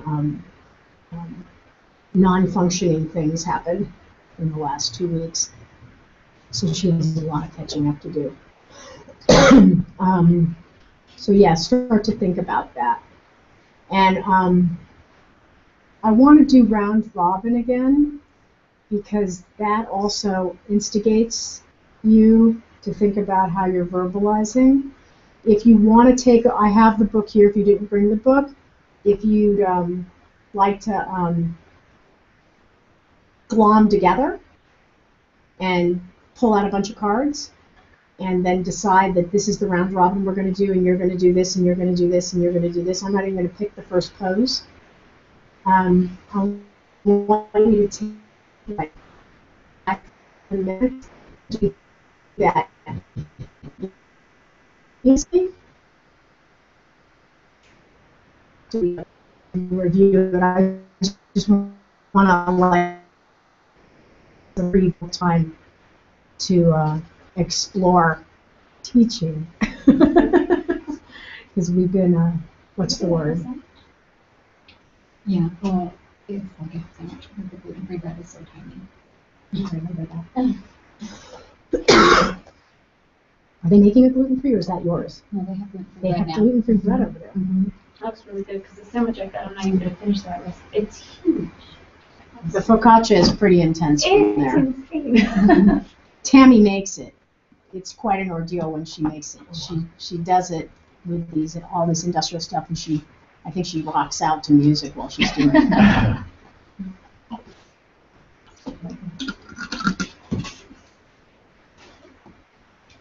Okay, what do we do? So I kind of want to try something out because I kind of did a sequence. I kind of wrote it out, and there's like stuff that I kind of want to try out and see what you guys would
and that anybody that watches it can like, see what you're doing. Mhm.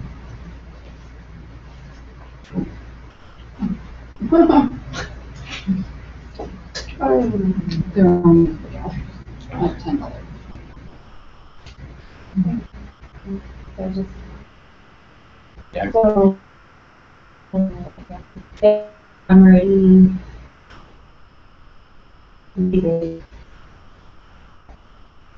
Students and salutation. You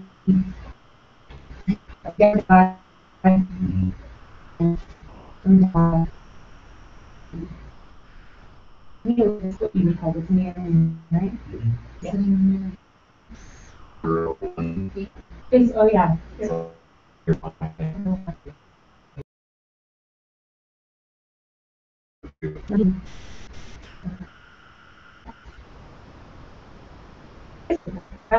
Gate pose. Now, or should I direct it? Either or. Either Like, or. in multiple, I think it's extend like Yeah, I'll probably just leave it like this. Yeah, So, you know, I'll ask people to. I think as long as the knee is on the mat, Right. they get that extra, you know, to modify like a blanket or whatever, Right. you know. So if I'm telling you, okay, so we're going to be coming up on our knees, if you need to grab a blanket for extra cushioning, please do so. We're going to go ahead and start with our right leg extended out, foot rooted firmly on the ground, hips facing in front of you, and lift your arms up. Here for 5 breaths.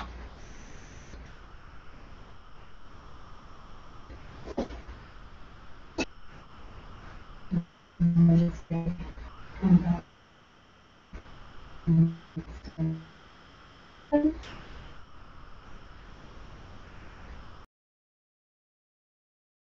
Forward and up.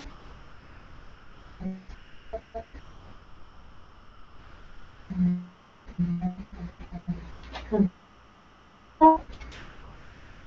And here I'll just do a series of do this. Breath movement. And then come to and the next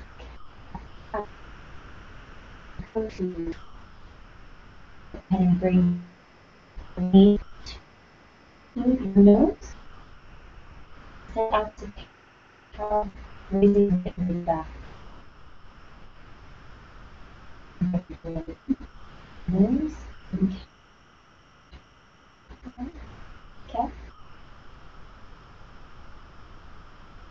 And cap. Back and work the side and the other side like that. That does, stack. Okay, so come to stack pose. And here we're going to do both. So however variation you can take, your legs can be bent, come up a little bit, straight, however is comfortable for you. And here we're going to extend the arms forward and breathe.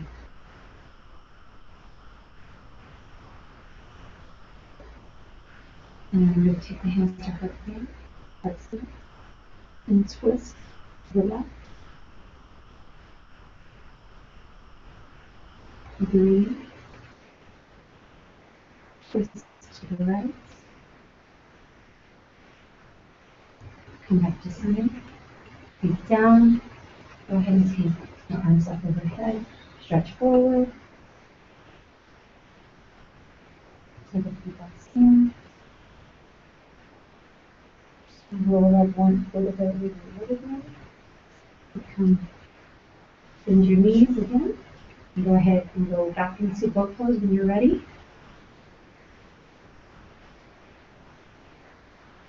And then do side to side again. From there, up. From there, go ahead and lay down on your back. Legs extended, arms out to the side. And we're going to go ahead and bend our knees into our chest.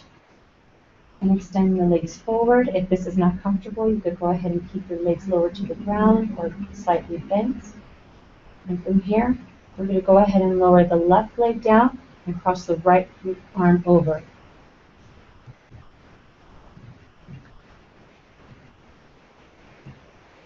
Like that. Go ahead and lower your right leg down and press the left arm over.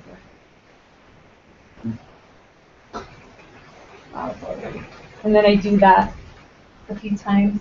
And then from there, I Don't say, forget though to maybe talk them through that one, because when you're laying down, it's really harder to hear okay, talking. oh, so speak So louder maybe lay down and then get back up and talk. and talking through that. Okay. Did it make sense when I was That's the one, explaining it like though? she said, you could probably get up.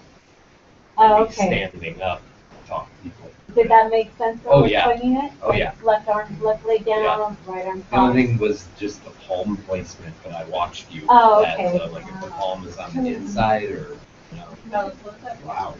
Okay. Is the Ann out there? Just stick them in. I was just gonna say, Oh, that's so bad. No, where'd she go? She must have took a lot. And a dog do you have? Boxer side. He's a little guy, but he's tough. Free car wash, wow. I know, I couldn't do it. I can Okay, see so where- that one I'll walk it through, and then from here, we lay back down, and then this is the one I don't know how to describe. So with this one, it's legs extended, but you hold it up like this. You know what I mean? So how? So It's almost like half boat, but just with lift the your shoulders. shoulders, Yeah, your head, keep, neck, keep and your neck shoulders. neutral with your spine, and slowly with your arms out in front of you, lift your shoulder blades off the floor and engage the core, and hold here for a few breaths. Is that clear?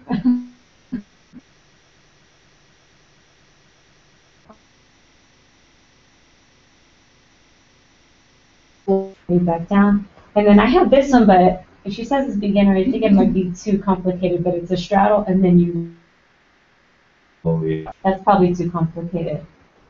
So.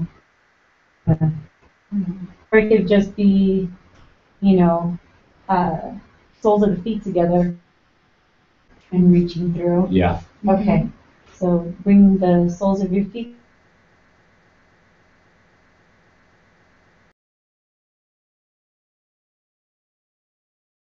Knees can be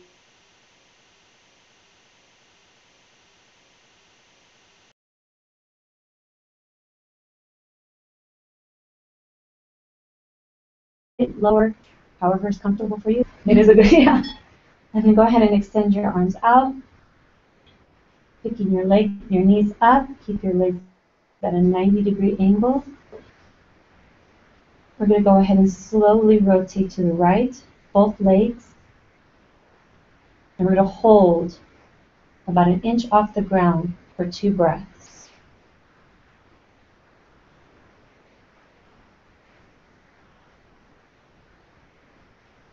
Slowly come back to neutral. And go ahead and take your legs to the left side, slowly down, and hold it about an inch off the ground. Engaging your core. And go ahead and lift back up to neutral. And I was going to do that one more time on each side, and then that's it.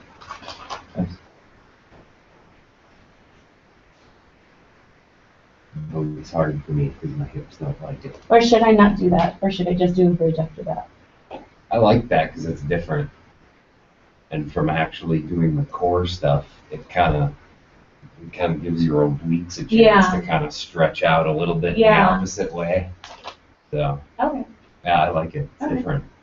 So that's what It's I not thought. like that staple that you get from every class Yeah. that you go to. It's like, now when we're down to the floor, we're just going to flop our legs this way, turn your head that way. Yeah. Yeah, and now let's go to the other side.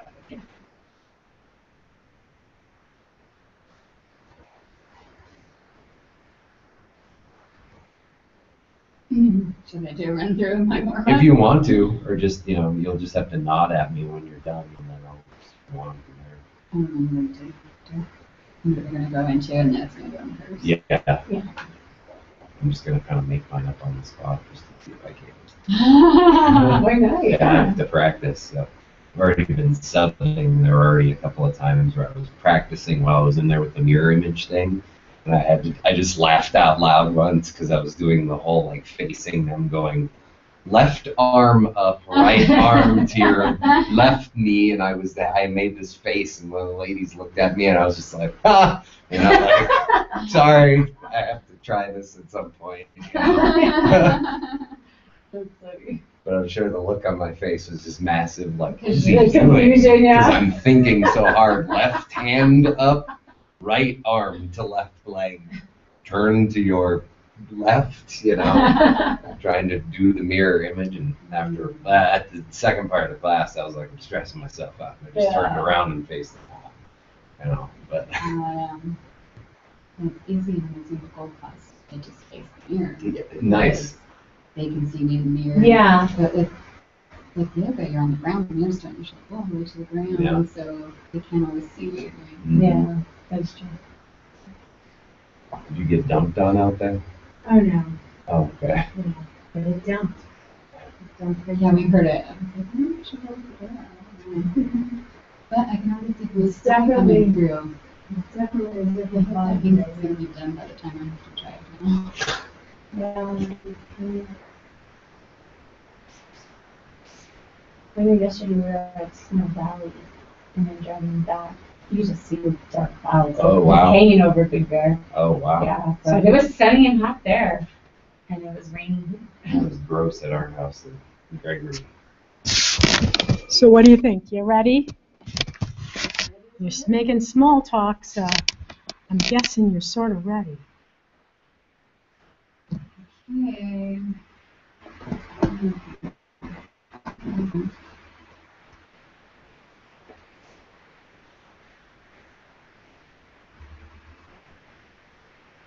Okay. So, did we just go from where we're at? Well, Or, whatever the beginning is, I mean, where we're sitting? if you like. If you're starting sitting, you can start sitting. But I'm going first, or can I stay here? No, I mean, Right. why don't you move forward just a teeny bit, just so there's a bit of staggering, because I know that they're lining up with each other makes it hard to see. We're trying to make this professional. Should I place down? It's up to you.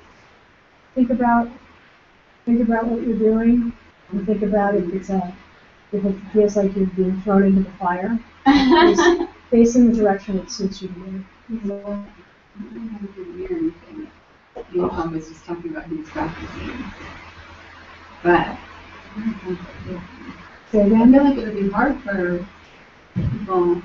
I guess if I'm talking through it, doesn't matter. you're speaking If about I'm turned away, they can't see what I'm doing. I'm allowed now. Even when I do meditation, I really don't go much further than this. And if I turn my head away, I will raise my voice. It's become an automatic pattern for me. So that's that dynamic, is if you turn your head away in this direction and you're talking over here, people that have good ears will hear it. But the older people are going to be like, eh? You know? And some people have one ear that's going out. You work with vets. There's a lot of those guys that have hard of hearing. Absolutely, they need hearing aids. So, you know. Well, I think it was decided at the pace, even though it's challenging to bend the right ear to the right shoulder and do this. But When you're facing people, you have to do the mirroring, or can you You just? do not have to do it. If it doesn't come natural to you, don't worry about it. okay, so I should just say right ear to right shoulder, and if they go the same way as me, then Yeah. maybe I could just mention and do the other side. Well, Or is that too the other way that I would remedy something like this is don't use left or right, let your ear drop to the shoulder, and basically their ear will probably drop to the shoulder that's facing towards Okay. you. Okay. So there are ways of tackling if you're having problems with left and right. Just let your ear drop to your shoulder and then see what afternoon does, you know, and then you'll know that some of them are dyslexic. That's how I always look at it, is people that actually go the opposite way of what you've done. Or they're that. So just go with the flow. This is for you to explore with people that already know what you're up against. Okay. Do deep breaths.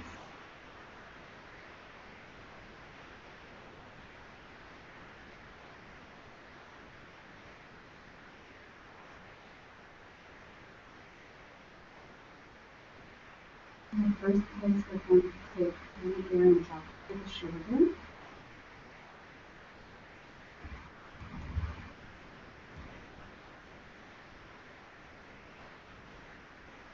Bring your head back, straight, and from your other ear to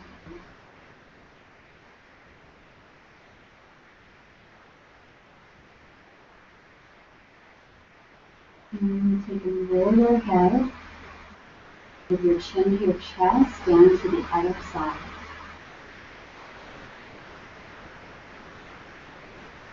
If you feel comfortable, you can go all the way around the back. If not, keep it in the front and go side to side. Front to your chest.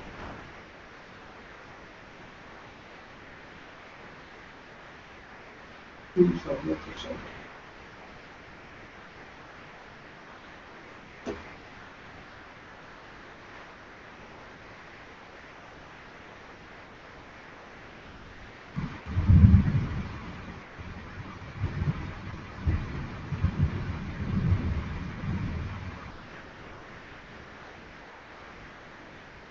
Bring your head back neutral, in straight position. And take one shoulder and set it into the front. And then look over that same shoulder.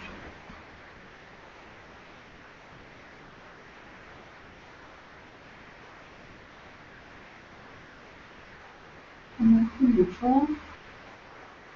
And put your other shoulder out forward. And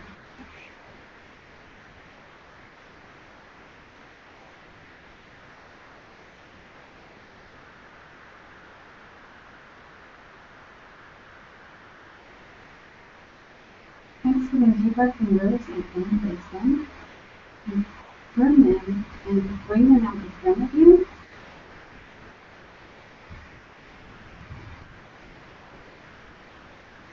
And up over your head.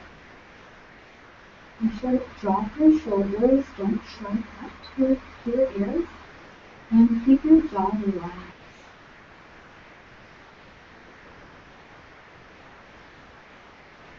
And then keep breathing.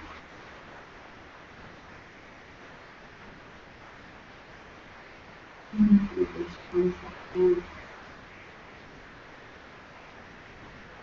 Next exercise, we're going to have our arms out, and we're going to be stretching our wrists up and down at a pace that's comfortable to you.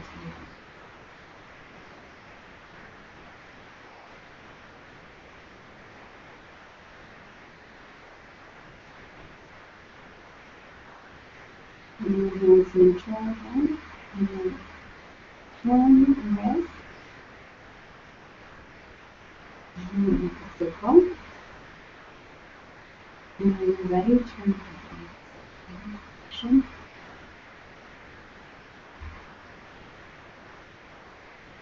And then use your hands into your lap, explore the knees. Next, we're going to put our arms out straight again, with our palms facing each other, fingers together. Put your thumb into your palm and wrap your fingers around it. And stretch your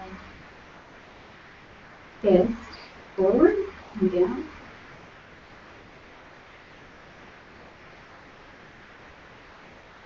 You should feel a nice little stretch right on the top of your hand.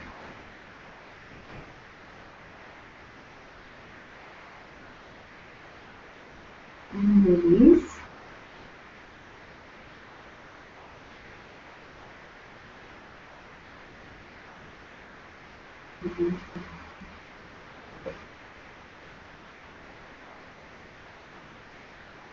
Go ahead and just interlace your fingers one more time. You go ahead and push them forward. And when you're ready, bring those palms towards you, thumbs up. And we'll rotate the wrists with our palms together, fingers interlaced. And if you can, try to keep the elbows straight but soften. And we're going to go the other way.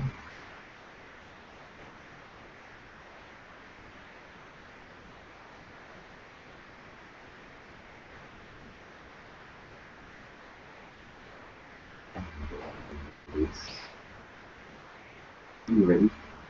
Go ahead and go up to standing. So any way that's comfortable for you. If you have to cross the legs to stand up, use your weight, push forward. And let's come up to the top of the mat. If you have to shake your legs out, go for that. Bend the knees, walk your feet out. And from here, we're going to go ahead and just give yourself a nice shake. Even in the face, just go ahead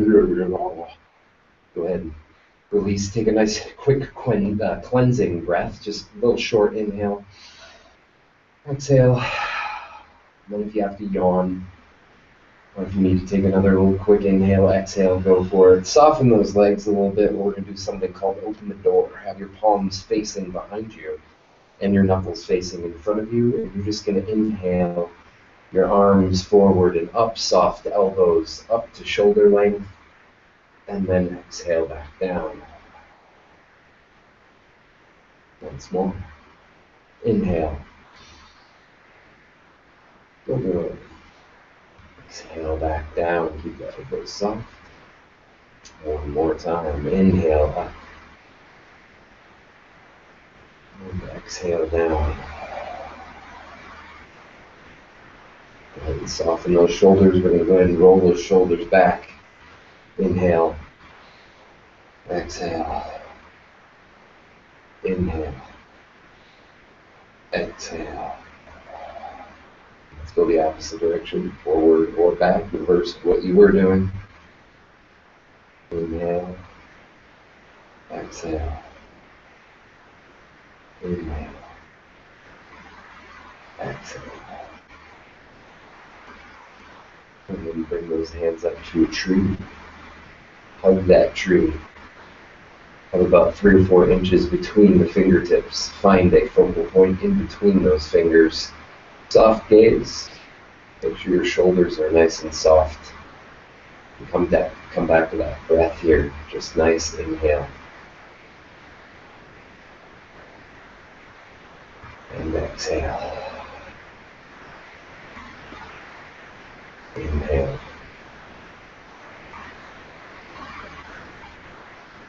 Exhale.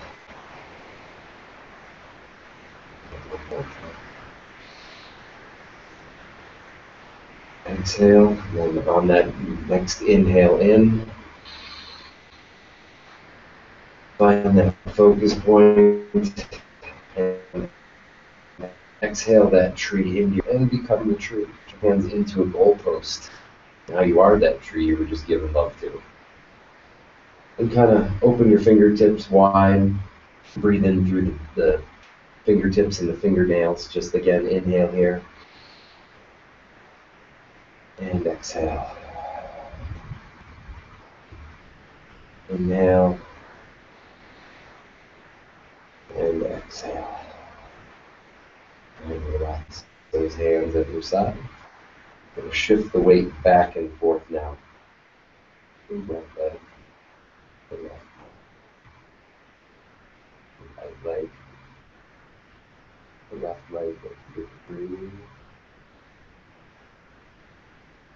ourselves for a tree pose here. So whichever leg you feel is stable enough.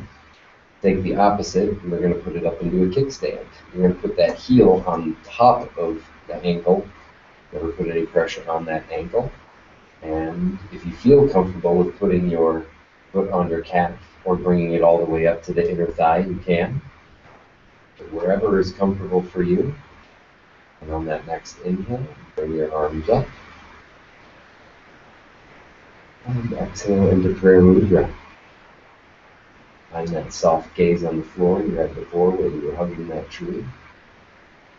That root that's planted into the ground nice and soft and rooted.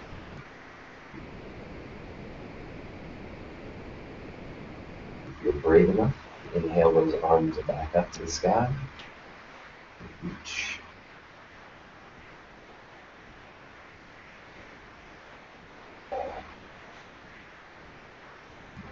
Exhale, go ahead and release everything back. Go to the other side. So bring that opposite leg up. Kickstand that heel above the ankle. If you're feeling brave, you can go up to the calf or bring it all the way up to the inner thigh. When you're ready, find that gaze and inhale your hands up. And exhale into prayer mudra. That gaze and breathe. Keep that knee soft, that foot that's grounded with the earth before it. If you're feeling brave, inhale those hands up and hold true.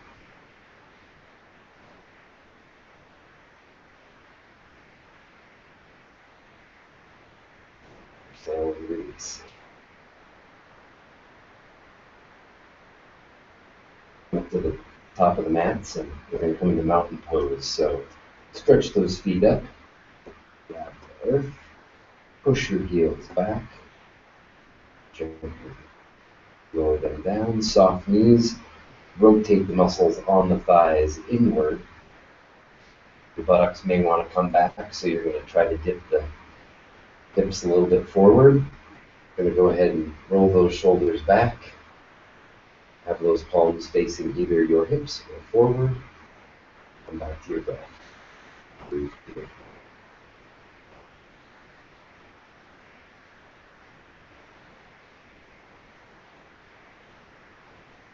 Breathe again.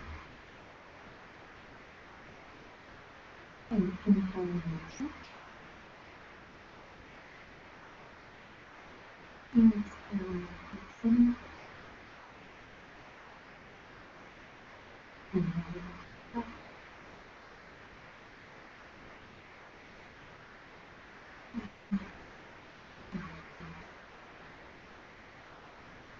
And exhale. Inhale and exhale. And let's run back down until you push forward flat. And you take a moment here. Roll your feet out. Bend your knees if you need to.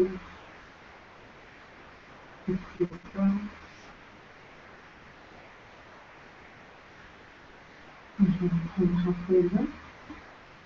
Exhale, exhale, forward fold. Inhale, and put the back of the plank. Exhale, lower knees, chest, chin. Inhale, the cobra.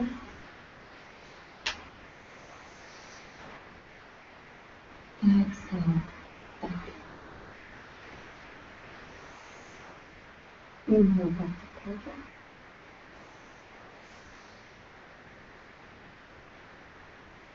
Exhale, back down.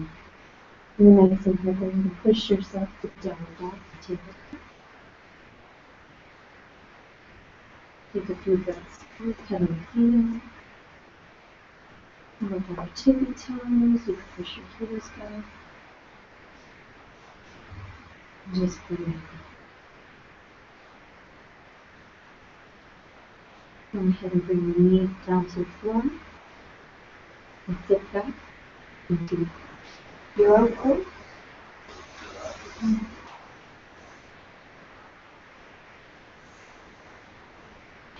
Inhale the arms up. Exhale, fall to the side. Go ahead and lift up onto your knees. If you need a blanket for extra cushion, please do go and get one. We're going to go ahead and extend our right leg out, but firmly rooted on the floor, hips facing forward. Inhale the arms up. And breathe. Take a few breaths here. Deep inhales.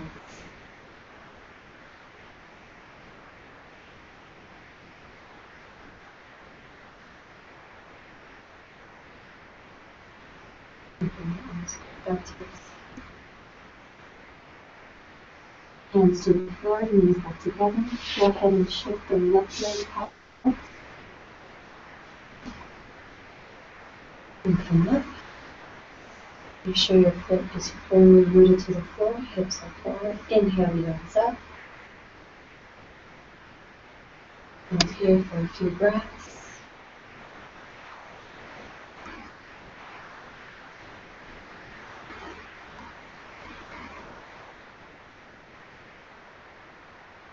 Exhale, the arms down. Hands to the floor, knees come together. And here we're going to stay in tabletop. Go ahead and put your knees at hip width apart. Hands directly underneath the shoulders. Go ahead and come into cat. Exhale to cow.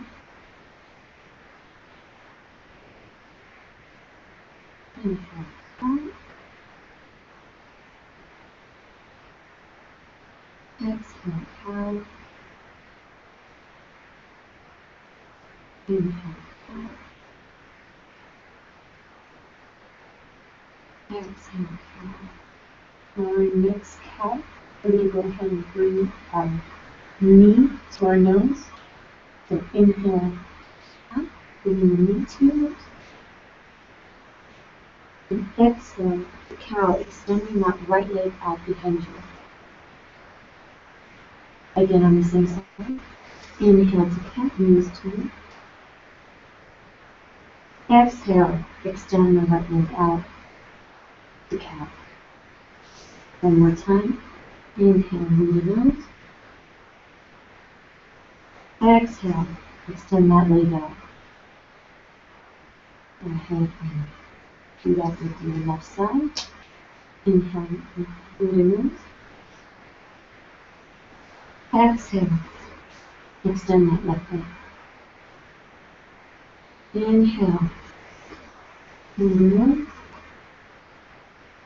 Exhale, extend.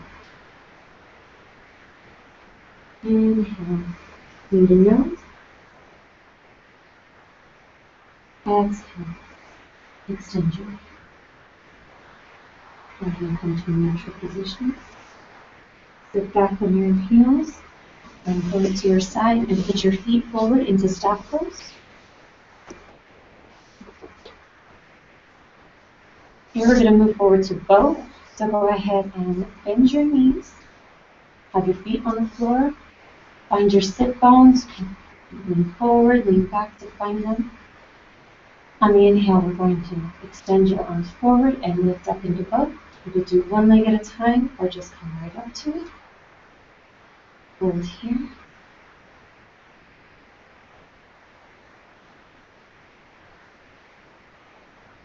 And bring your hands to the center. And twist to the left.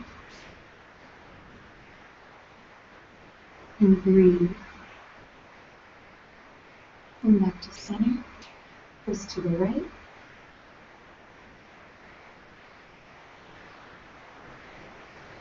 And release. Feet come back to the floor. Go ahead and extend your legs in front of you. Arms up overhead. Exhale into forward fold.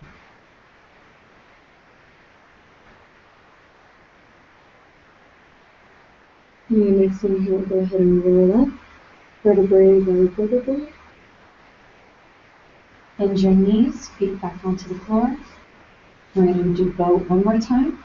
Hands come out in front of you. On your inhale, go ahead and lift up. Take a few breaths here. Hands come to heart center. Go ahead and twist to the right.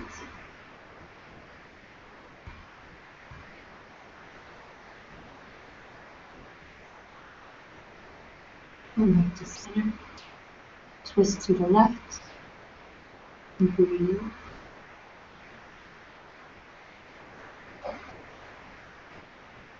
And release. And come down to the floor. Go ahead and extend your legs out and roll down to the floor.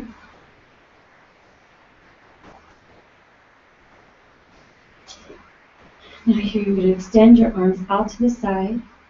Bring your knees into your chest. And extend your legs up towards the sky.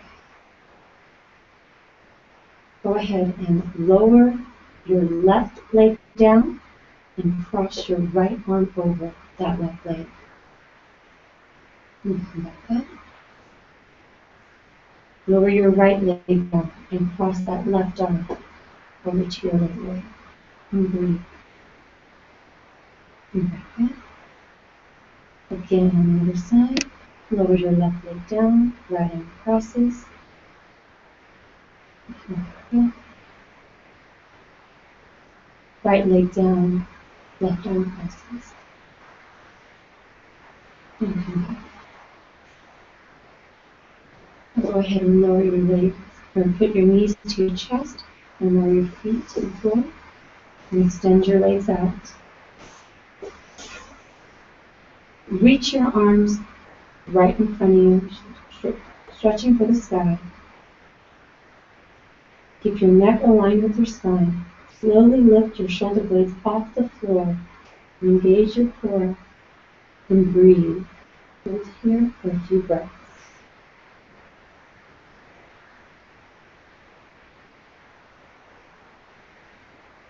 And release. And release. Turn arms back up to the floor. Take a few breaths here.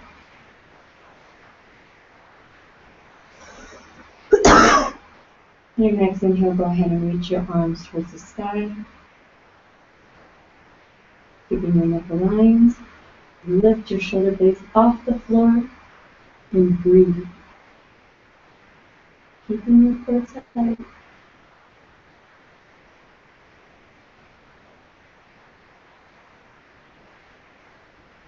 And release.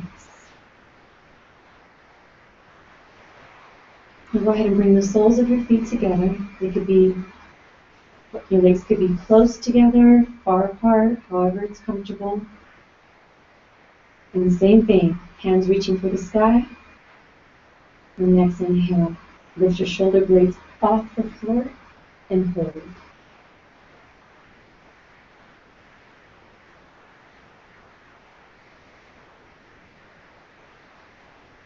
And release. Arms come back down to the side. Take a breath here. Inhale, your arms back up. Stretching towards the sky. Inhale, shoulder blades off the floor and hold.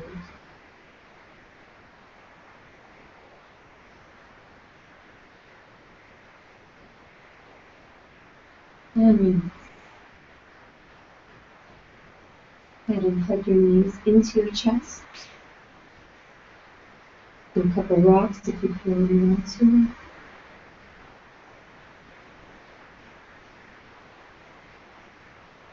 Go ahead and extend your arms back out to the sides.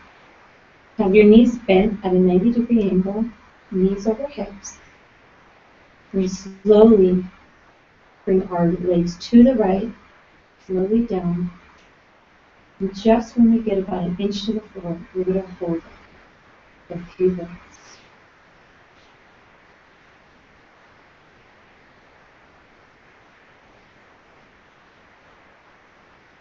And back to center. Let your legs fall to the left now. Slowly bring it down as you breathe. Hold it about an inch to the floor. Hold here for a few breaths.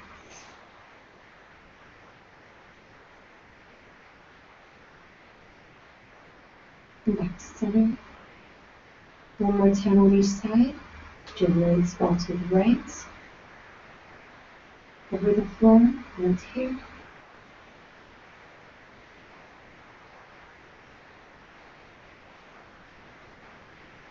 Come back to center.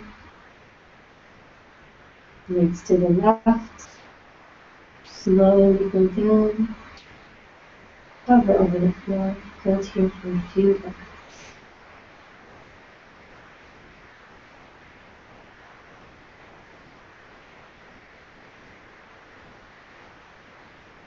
And come back to center. And hug your knees into your chest. Rock back and forth.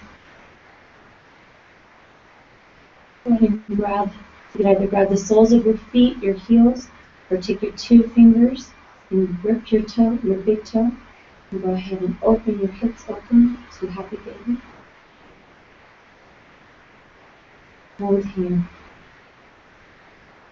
You can rock back and forth, you can stay still, whatever is comfortable for you.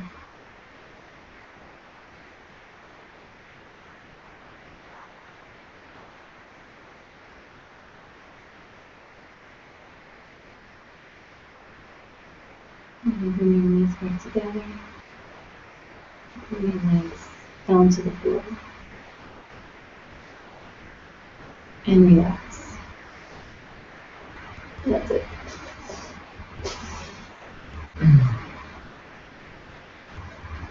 Just take a few breaths. And just let yourself absorb the practice.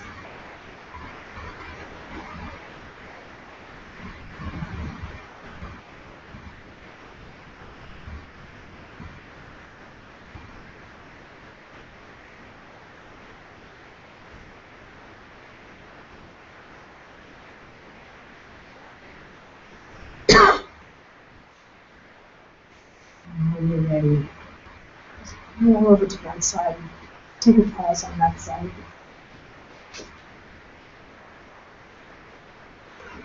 And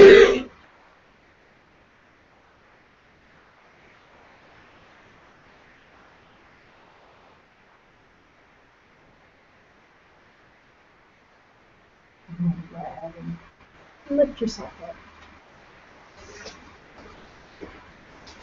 So, remember go to negatives first. I remembered that when I rolled over. Say something positive about either Anton or Jasmine's practice. And verbalize. Use a little throat. I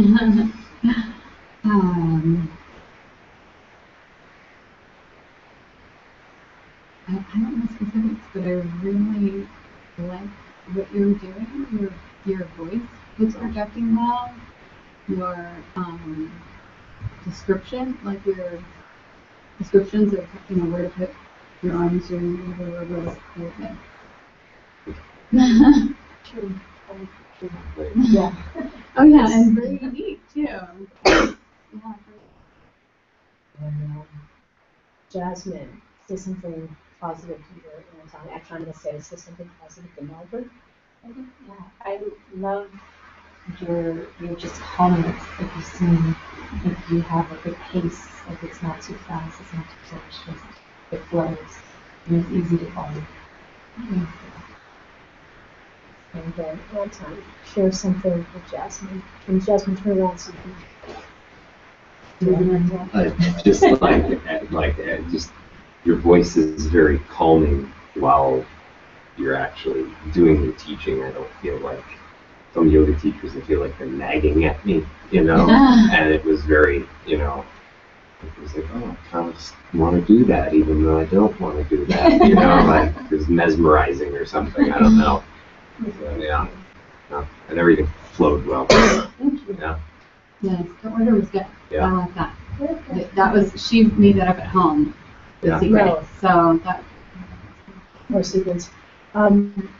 Before I ask the next question, was this a beginner's sequence or something that probably an intermediate would need if these are all strung together? Agree amongst yourselves on that. And then my next question is what did you like about your sequence?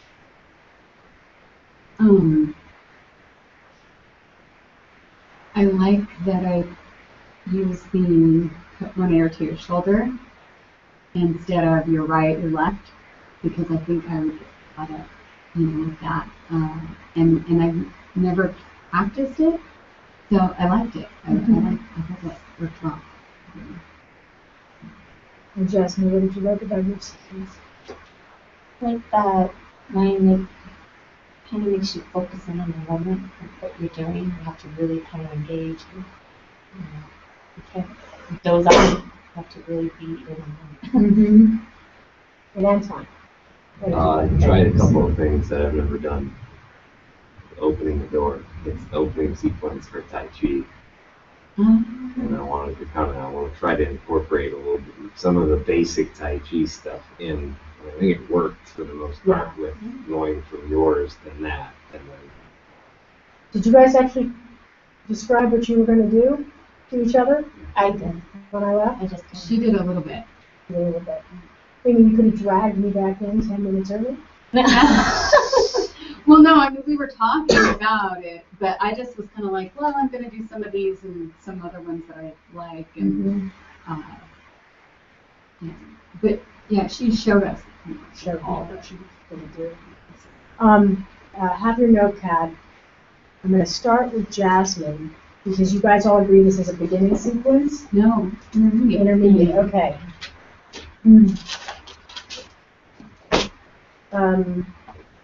So if it's an intermediate sequence, everybody already understands core stabilization. But if there was one person in the room who had no clue, how would you have altered the shoulder lift with the legs in the air? Yeah, that one was a trick. Yeah, I showed them. I was like, how do I explain this? One of the variations you could do is put one hand behind the back and reach with one arm. Oh, okay. So that the head and the neck are being supported. Ah. And then switch. Right?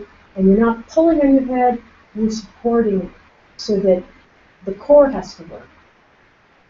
Right? And you're not even, you're just reaching. It's not about keeping the armpit open, because most people will tense up through their necks before they'll find their core. Even intermediate people will do that. Okay. A weightlifter is my first example. There's just so much bulking right here that they're going to use these muscles here to lift their shoulders up. And what you're asking them to do is like here. Right. And the only other thing I would say is when you did the twist, do you know a variation for a beginner?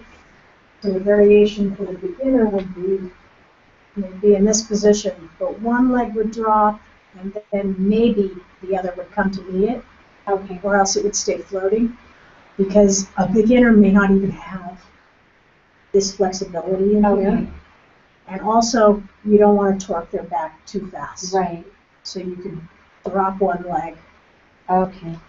And you can test it by letting the other leg go, but this leg is the control leg. This leg comes to meet the control leg. Okay. The one that's open.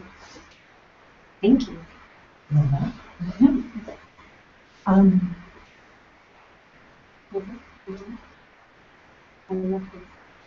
Yeah. Those are the two things that just stand out to me is how would you modify for a beginner if there was a beginner in the room. Okay. Let's see. Everything you did, Anton, was like right on par with a beginner. okay. Be careful. This is weird. I like to use the cue drop your tailbone instead of shift or tuck. Cool. Right? And it's because most people that sit at desks and are in this position, and most men that are in this position, they have no lumbar curve. So to actually shift or tuck the tailbone is going to take out whatever natural lumbar curve they have. So you have to experiment with that one. You may have to go shift into your heels, shift into your toes, and notice where your hips sit when you do that. And people may have to do it with a bent knee. And that's a cue for a beginner. And especially if you see somebody whose posture is just kooky, totally kooky. And that's basically the only thing. I would have liked to have had you do more repetitions. Okay. Actually, everybody could have added more repetitions, but you had quite a chunk of stuff. Yours was actually fine the way it was, but I would have liked to have had more repetitions of the holding the tree and then pulling the tree in, and then create the tree again, and pull it back again into you, and see if that also changes people because they'll be shifting on their feet. Okay. And you started cueing on the breath, so that was good, and that's important. And if they're intermediate, you still have to cue people on their breath. And that's the only thing that I wanted you to do is more repetition and start, since you were the start, regardless of if I had come in the middle of this, you were the start, your cues of breathing and getting that breath going are really important. Those are like the only things that stick out to me is a little bit more repetition, especially with the soft stuff. This actually is. I realized after we moved on, I was like, I should have went longer. Yeah, and what it is you start to realize that time compresses when you're verbalizing class. It may seem like it sort of stretches out and gets bigger than you think, but all of a sudden you're going to look at the clock and 50 minutes has passed, and you'll be like, what did I do? So I always think, a little prolonged beginning is important, whether it's 5, 10, or 15 minutes. Intermediate people can handle a good 10 minutes of focusing on the breath. So in this case, I would have maybe gone with 3 minutes, just because this is like an edited down version of a full class. But I like the way you guys all linked together. I think that was really nice, really good. I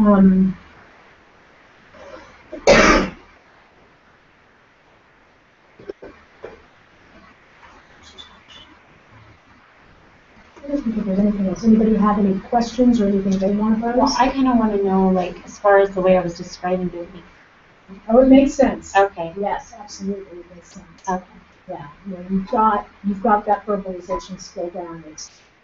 It's now inserting, just in case there's somebody, because you never even know an intermediate person. This is that thing. An intermediate person could come into the room, and they usually are strong and powerful, but they're having a weak day. Mm-hmm. So doing the first round of that leg drop twist, do one leg at a time, so people can feel out their power. Okay. That might be a really good one. And maybe even do one hand at a time, reach, and then go. If you're feeling strong enough, reach with both arms. Okay. And lift your chin. So kind of ease into it. Yeah. Okay. Yeah. I think those are, especially if you're going to insert this right at the beginning of the class. This is that was a nice kind of warm-up. All of these were kind of like warm-ups to head you into. Actually, that's towards the end as a cool down. You could do it as a cool down. If you've made people do a lot of abdominal core work already, bridge would have been a really nice thing to bridge is on because it's from my sequence bridge. Yeah. as long as you're aware of it, that's all that matters. Anybody else? Question?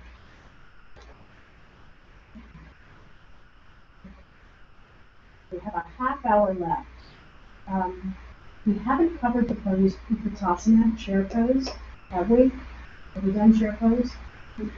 So take a down dog, stretch yourself out, or else just come up standing on your legs and launch your legs out a little bit.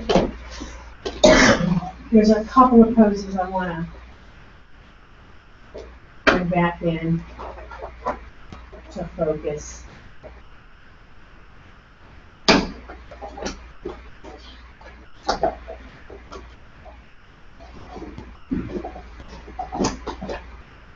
And actually, Jasmine did the reclining chair pose variation. And in that core work, she was asking everybody to do reclining chair pose, which is in this book. And that is absolutely a beginner way to help people sort of find that. I'm going to teach you traditional, and I'm going to share my idea. This is a tough pose for you, right? No. No? Good, it's gotten better? Yeah. Are you making a wider stance? Yeah. Yes. Some people really need Utkatasana to be in a hip width distance instead of the feet slammed together against each other. Because as soon as they bend the knees, the hip joint starts to like talk about it. And what usually ends up happening is it goes right into the sacrum, the tailbone there. So take a moment, stand in Tadasana. And take a few moments to breathe and just stand in a way to where you think you could actually approach Utkatasana from where you're standing. And what you're going to do first is let the arms rise up. And then you're going to let your knees bend. And you're going to sink. Now, one of the first variations of this is arms all the way up next to your head. Right? So just explore that for a moment. I highly recommend connecting to the navel energy and connecting to the pelvic floor energy. So if that means you're lifting up Kegel, if you don't understand Mula Bandha yet, lift up Kegel, lift that navel, and breathe up into your chest and your armpits, because that's kind of what you have to focus on. And give that a moment. One more time, let the breath in, let it out. And then just go ahead and stand yourself back up and release the arms. Any commentary on that? Yeah. Everybody kind of liked it? So I bring up Kegel because if you're trying to make it fast and sweet for a beginner, sometimes that's the only word they're going to get. Because if you're going to introduce Mula Bandha, it's a little bit more exotic than that. Because I think the Kegel is described as pulling up through the sphincter muscle, whereas Mula Bandha is between the sex and the sphincter muscle. Right? But if you can get them to find sphincter and squeeze it up and pull the belly in, you're probably on the right track. And then as you get to know them better, you can start introducing Mula Bandha. So the other variation of this is that you could do it against a wall. Right? And we did do this one against the wall, if I'm correct. So do you recall having that experience against the wall? You might not have. You don't need your mat. Just put your back on the wall. Your feet are going to be at least a foot's distance away from the wall, and it may shift and change. And the first thing that I recommend is get your arms and your head and as much of your back on the wall there. And then see if you can pull the navel to the wall and then let your knees bend. And you can pull. And don't worry about how deep you go into this. If the knees fight it, you have to stop in the place where they are. You breathe tight. You have to go. You need to let go of that breath. It'll roll over your thyroid area. First, pour it out. I always recommend people use their exhales with their jaws, especially with something like this, because it's a little daunting. Go ahead with the elbows, bend, pelvis pose, and then slowly straighten yourself up the wall and let your arms come down. That was even harder, wasn't it? It was. It's a much harder pose. But if you're getting a bunch of people that are caving when they come into this pose, and you see that, we're probably going to need to take the group to the wall. Put them on the wall. And I use a foot distance, but everybody's a little different, because some people can actually bend their knees to a right angle if their feet are far enough from the wall. And in this picture, the knees are actually in front of the heels, which is not my preference, because I think that puts too much stress on the joint itself. So you go with where the body Well, will when you're go. not on the wall, Huh? when you're not on the wall, your knees go over. Your knees go over, but I still have another variation of that, because there are so many people that maybe they finally get their back straight, but they can't hinge in the hips and bend at the knees at the same time. So come back out onto the floor.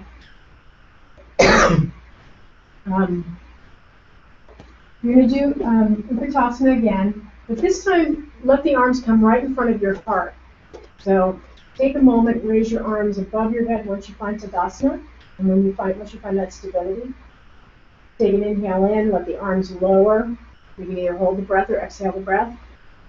If you inhale the breath again, inhale and lower down into Utkatasana.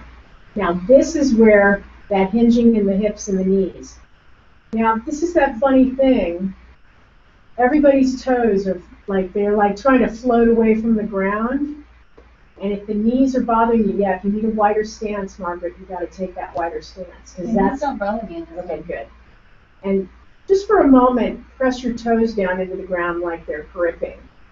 This is not necessarily a correction, but you might sense some back haunch muscles back in there activating, which if somebody's got no lumbar spine, they need to access these. So digging the toes down is going to help a lot. Go ahead, stand back up again. And you guys all did the hinge in the hips and the knees. I want you to do the same pose, but don't hinge in the hips as much. Just notice what happens. Because I just Bend want your knees, but don't hinge. bend your, yeah, but hinge half the amount in your hips. And just notice, you're going all the way into it. You're even sinking lower. Yeah. And see, that's the thing is the majority of people can't even sink as low as you're sinking right now. And so you have to, as a beginner, you have to think about that person. So the variation I did, go ahead, stand back up. Make your feet a little bit wider, like there was a chair behind you, and just like when you go into a conference room, there's just that general chair, and the feet are on the chairs are about that wide. Make your legs almost as wide as that. And you can turn your feet out a little bit. Extend your arms above your head. And then extend your arms back out in front of you. Inhale or exhale. And now sit down into that chair. You guys are going to be able to go very much lower.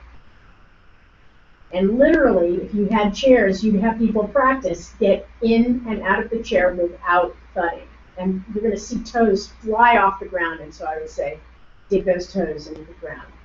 Stand back up again. And this is a good way to make people aware. I've actually had old ladies in chairs with knee replacements and hip replacements. They can't get it on the first try because they're sitting. And I'm making them reach forward from their hips and then push their toes down, or else I'll go and I'll grab their toes and push them down. And then tell them, just push your hips forward and stand up. And that introduces the motion to these tiny hip flexors that they're not using. Because then all of a sudden they're actually able to sit back down.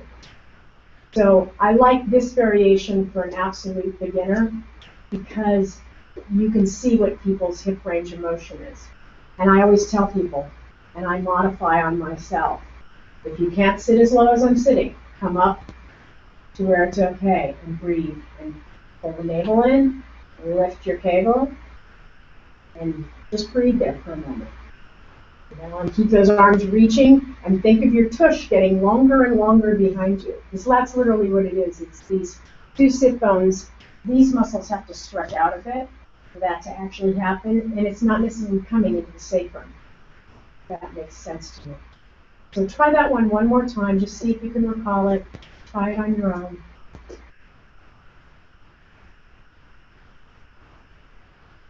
Check your breath. Okay.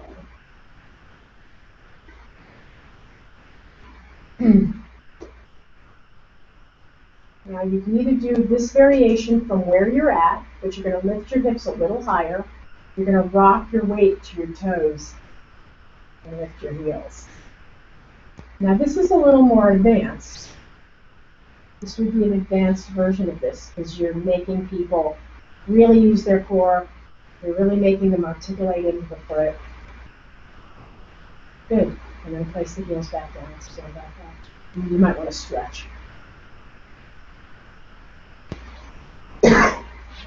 And again, Utkatasana from the traditional position, basically the postures in the book are exactly the same with that heel lift. But I'm just giving you a variation from that wider stance. Because most people, if you put their feet right next to each other, they're going to just be cheating. And if you haven't taken them through mountain pose and shifted them onto their toes and onto their heels a few times, I wouldn't bother with that heel lift. You should try and string those kinds of things together. If you want to sit down and take a couple notes, you might want to write that down. Otherwise, it's in the box. That's going to be the same thing too for coming in and out of like a squat as well, right? Yeah, like I explained to you, I can go down into a squat. The only way I can go down into the squat is if I actually start in a forward fold with my hands underneath the balls of my feet are a little turned out, I lift my heels, and I can go down into a squat, my knees are very happy with that. Or I have to take the pressure off. And I have it a little bit, I'm starting to work my glutes a little bit from a belly dance standpoint. So they're kind of sore today, because I was working those for about 20 minutes. So I'm hoping if I work inside the hip and the glute, that these things will get easier. I've been really trying to introduce things back in since I'm not on any anti-inflammatory, because I don't want to piss off anybody.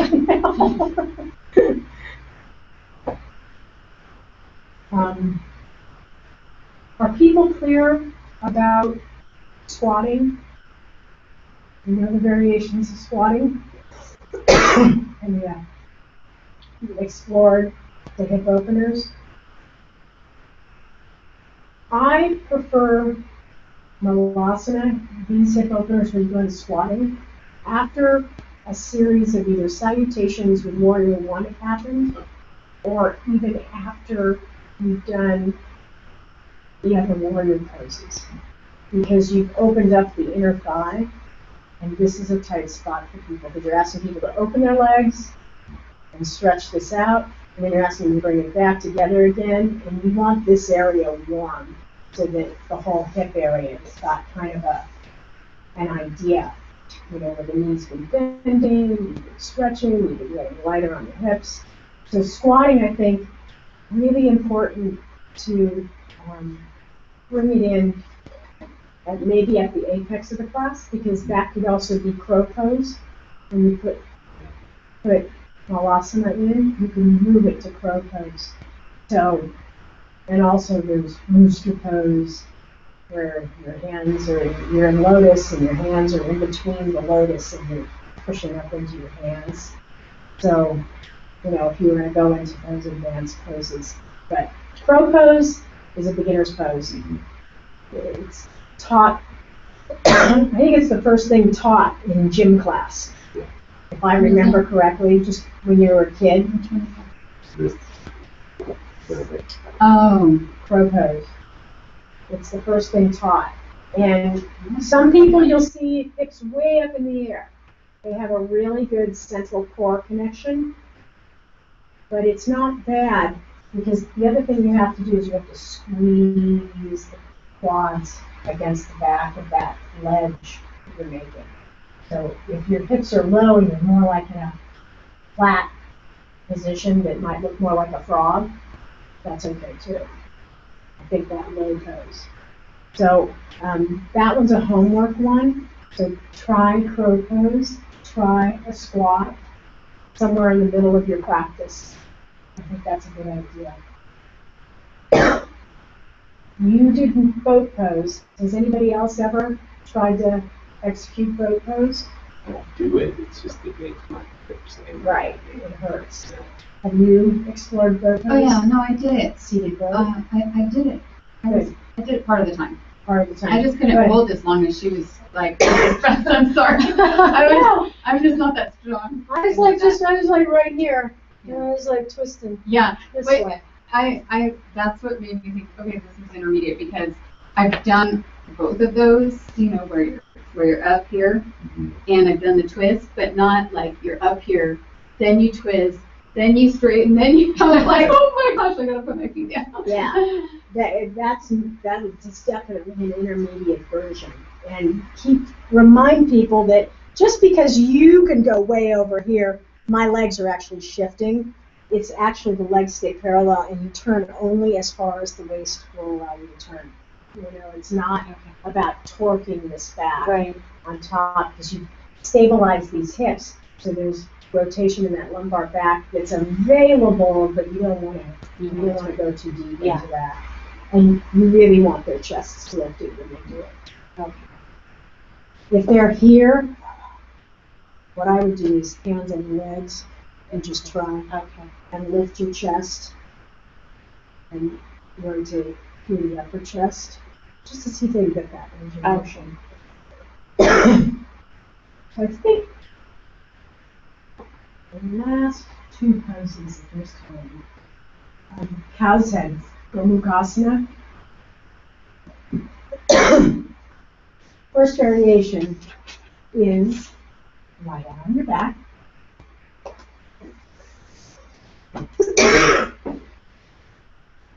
Cross, your knees are bent.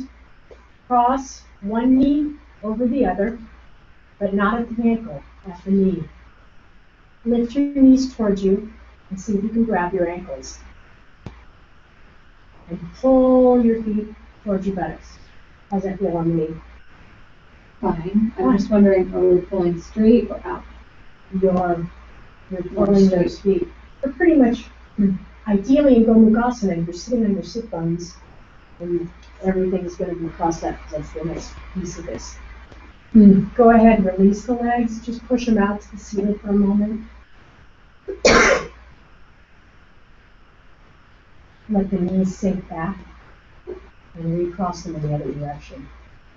That knee on top, check it out first before you do any grabbing. There's a fabulous amount of beautiful yoga practitioners. They can just flop things into place. When you're with beginners, do not flop things into place, because it allows them to be sloppy. So whenever I didn't cue you guys, but when I cue you out of this, is this like easier, more difficult? More tighter. More difficult. More difficult. On the knee? No, just grabbing the ankles. Release your ankles. Put your feet back on the floor and cross your legs. So that's the correct cueing of this for the beginner. And then you cross your legs. And then start the cycle all over again. The more clear your steps are to the pose, the easier the journey is for that person to remember it when you're not around instructing them. So go ahead, roll over. I'm not going to grab the straps. I want you to work on that energetic level for a moment. And just sit cross-legged for a moment. And then take the right arm up and bend it. And my palm is flat on my back. I'm going to take my other arm and just stretch and open the side body. I'm actually taking a lateral bend here. And take a couple of breaths into that side. And you can let the elbow and that forearm rest against your head, but it shouldn't be pushing your head forward. The head stays in alignment with the hips there. Remove the hand that's supporting. Let this arm fall down. Take that left arm up. Let it bend. See where it goes without your pressures, and then bring that right arm up and just laterally bend and breathe.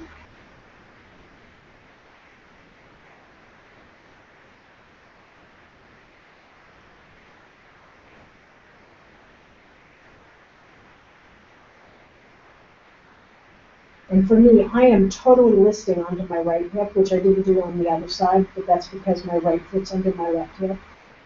So, in theory, go ahead and release this arm, let it come down. In theory, when you make this switch, you can also ask people to switch the crossing of their legs. And it almost doesn't matter which way they're tilting.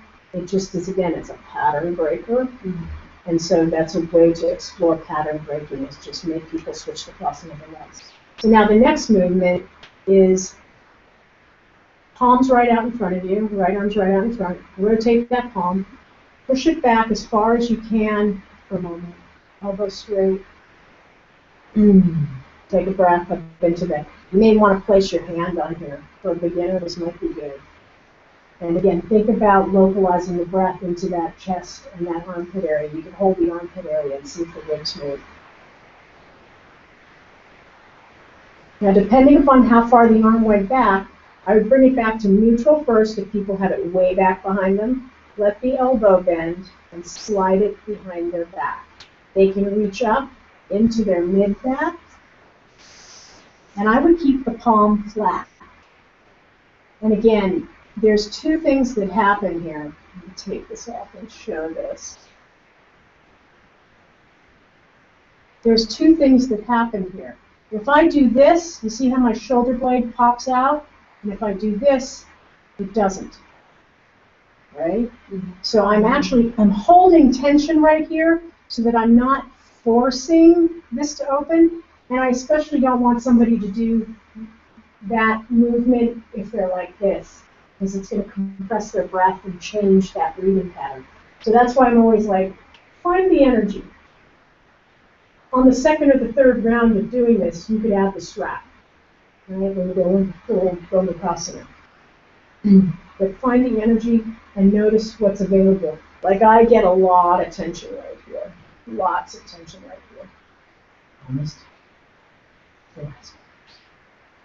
Good practice pigeon at home.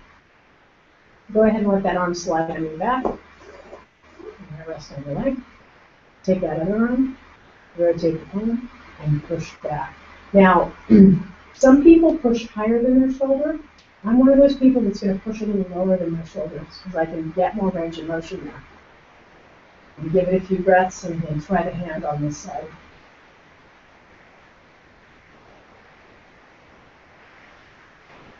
So this is breaking this pose down. Just the reclining leg version, and just each arm in the position you're going to go in.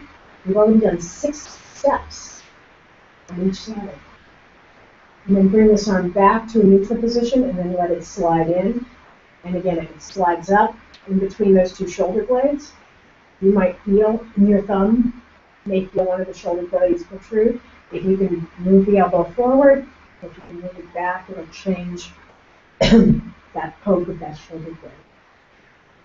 So while you're here, you're going to take this right arm up, and you're going to see if you can get the fingers to at least reach each other. I'm about that far away. And my palms flat, they're open and flat as much as I can be, because when you do finally get this pose, you are bound. And you don't want to over tug on stuff like this. And you can see why I wanted you to do this stretch up here to open up this muscle. That's why that one's so important. Go ahead and release that. Take a breath. And then take that palm, reach it back behind you on that right side, and try that right side. And then move that left arm. And I'll like right now, I'm like, doesn't want to move. I'm going to breathe instead, and then I'm going to let this elbow go. Again, be a roadmap. You know, create a roadmap for people. And if you create that roadmap for people, it's because you created a roadmap for yourself. and you know the journey and the steps. On this side, I think I'm still about that far away. And get that chest to fill up, because that's going to stabilize your core. Yeah. And if all you get is that arm behind here, and you get one hand behind your head. So Anton, take that left arm up and just put it behind your head. Yeah. And open the fingers up. How's that? Whichever one I put on the bottom.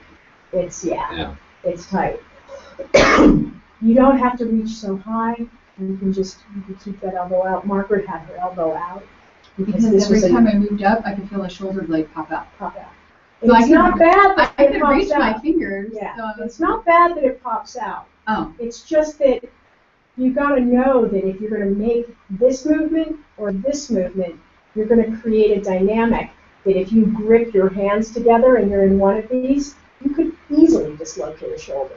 Easily. I think if you go forward, that's the one that will dislocate a shoulder more. So opening so that the rib cage is lifted and everything's really high and floating on the hips is probably the more logical way to go with this. So now the second piece of the pose, and then we're going to just let it all go. I was taught to get into this pose by coming to hands and knees and then crossing a leg over. And then sitting down, let's see if my left knee will let me sit down. Sitting down, I'm a little on this left foot, but my knees are pretty much aligned. They're not as good as I'd like them. There's just less flesh. My right knee's on top.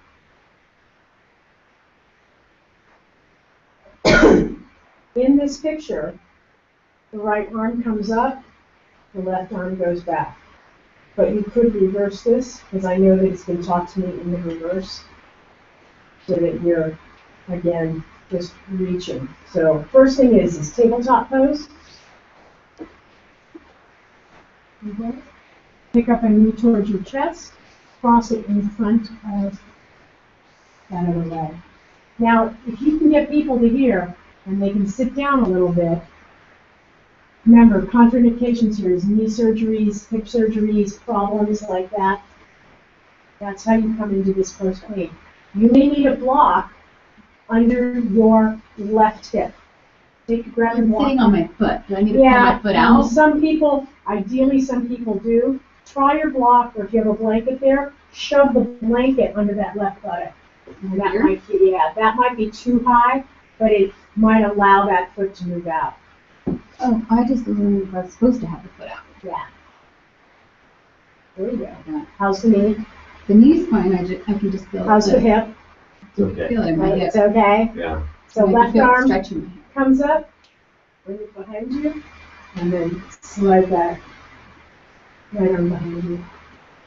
And again, you could do, if you can get people into the seated pose, you could do this. You can tell them, try this variation with the arm above your head and lean your head back into that arm. And it'll lift your chest. It's like having a chair behind you or a wall behind you. You have them do it up against the wall? No, well, you could, but if people's core, again, this is this version is intermediate. Oh, okay. This particular version is intermediate. The first task is to make sure that you're not going to like blow somebody's knee because you have them on the ground in this position. Yeah. And when they just, pull a little bit, they don't feel any torquing in the knee. It should be in the belly of the thigh. That's where you want to feel it. Belly of the thigh. You may feel it in here, right? And then just do the arms with beginners. And you can do the arms with beginners standing up. You do the other side. Go right ahead. Come back to hands and knees. Try it out on the other side. See which one listens patiently to. And then when you're done with this, do a down dog and then do a child's pose and just rest it off.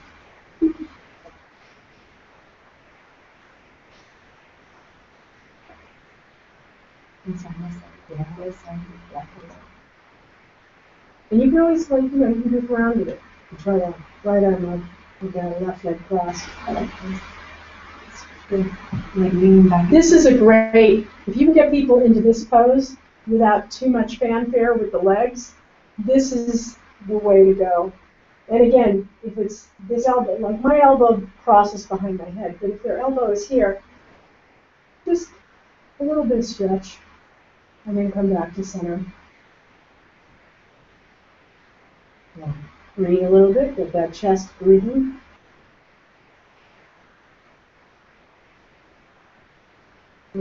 Is one side easier than the other? On this side, I have a huge gap in my knees. But it doesn't hurt my knee, which I'm surprised. Yeah, Because that's that good. bothers my knee. That's good. So this is that interesting thing about knee problems. Like my left knee was like going, are you sure? But I had no pain when I went into it on that left side. Take a down dog or whatever makes you feel more comfortable.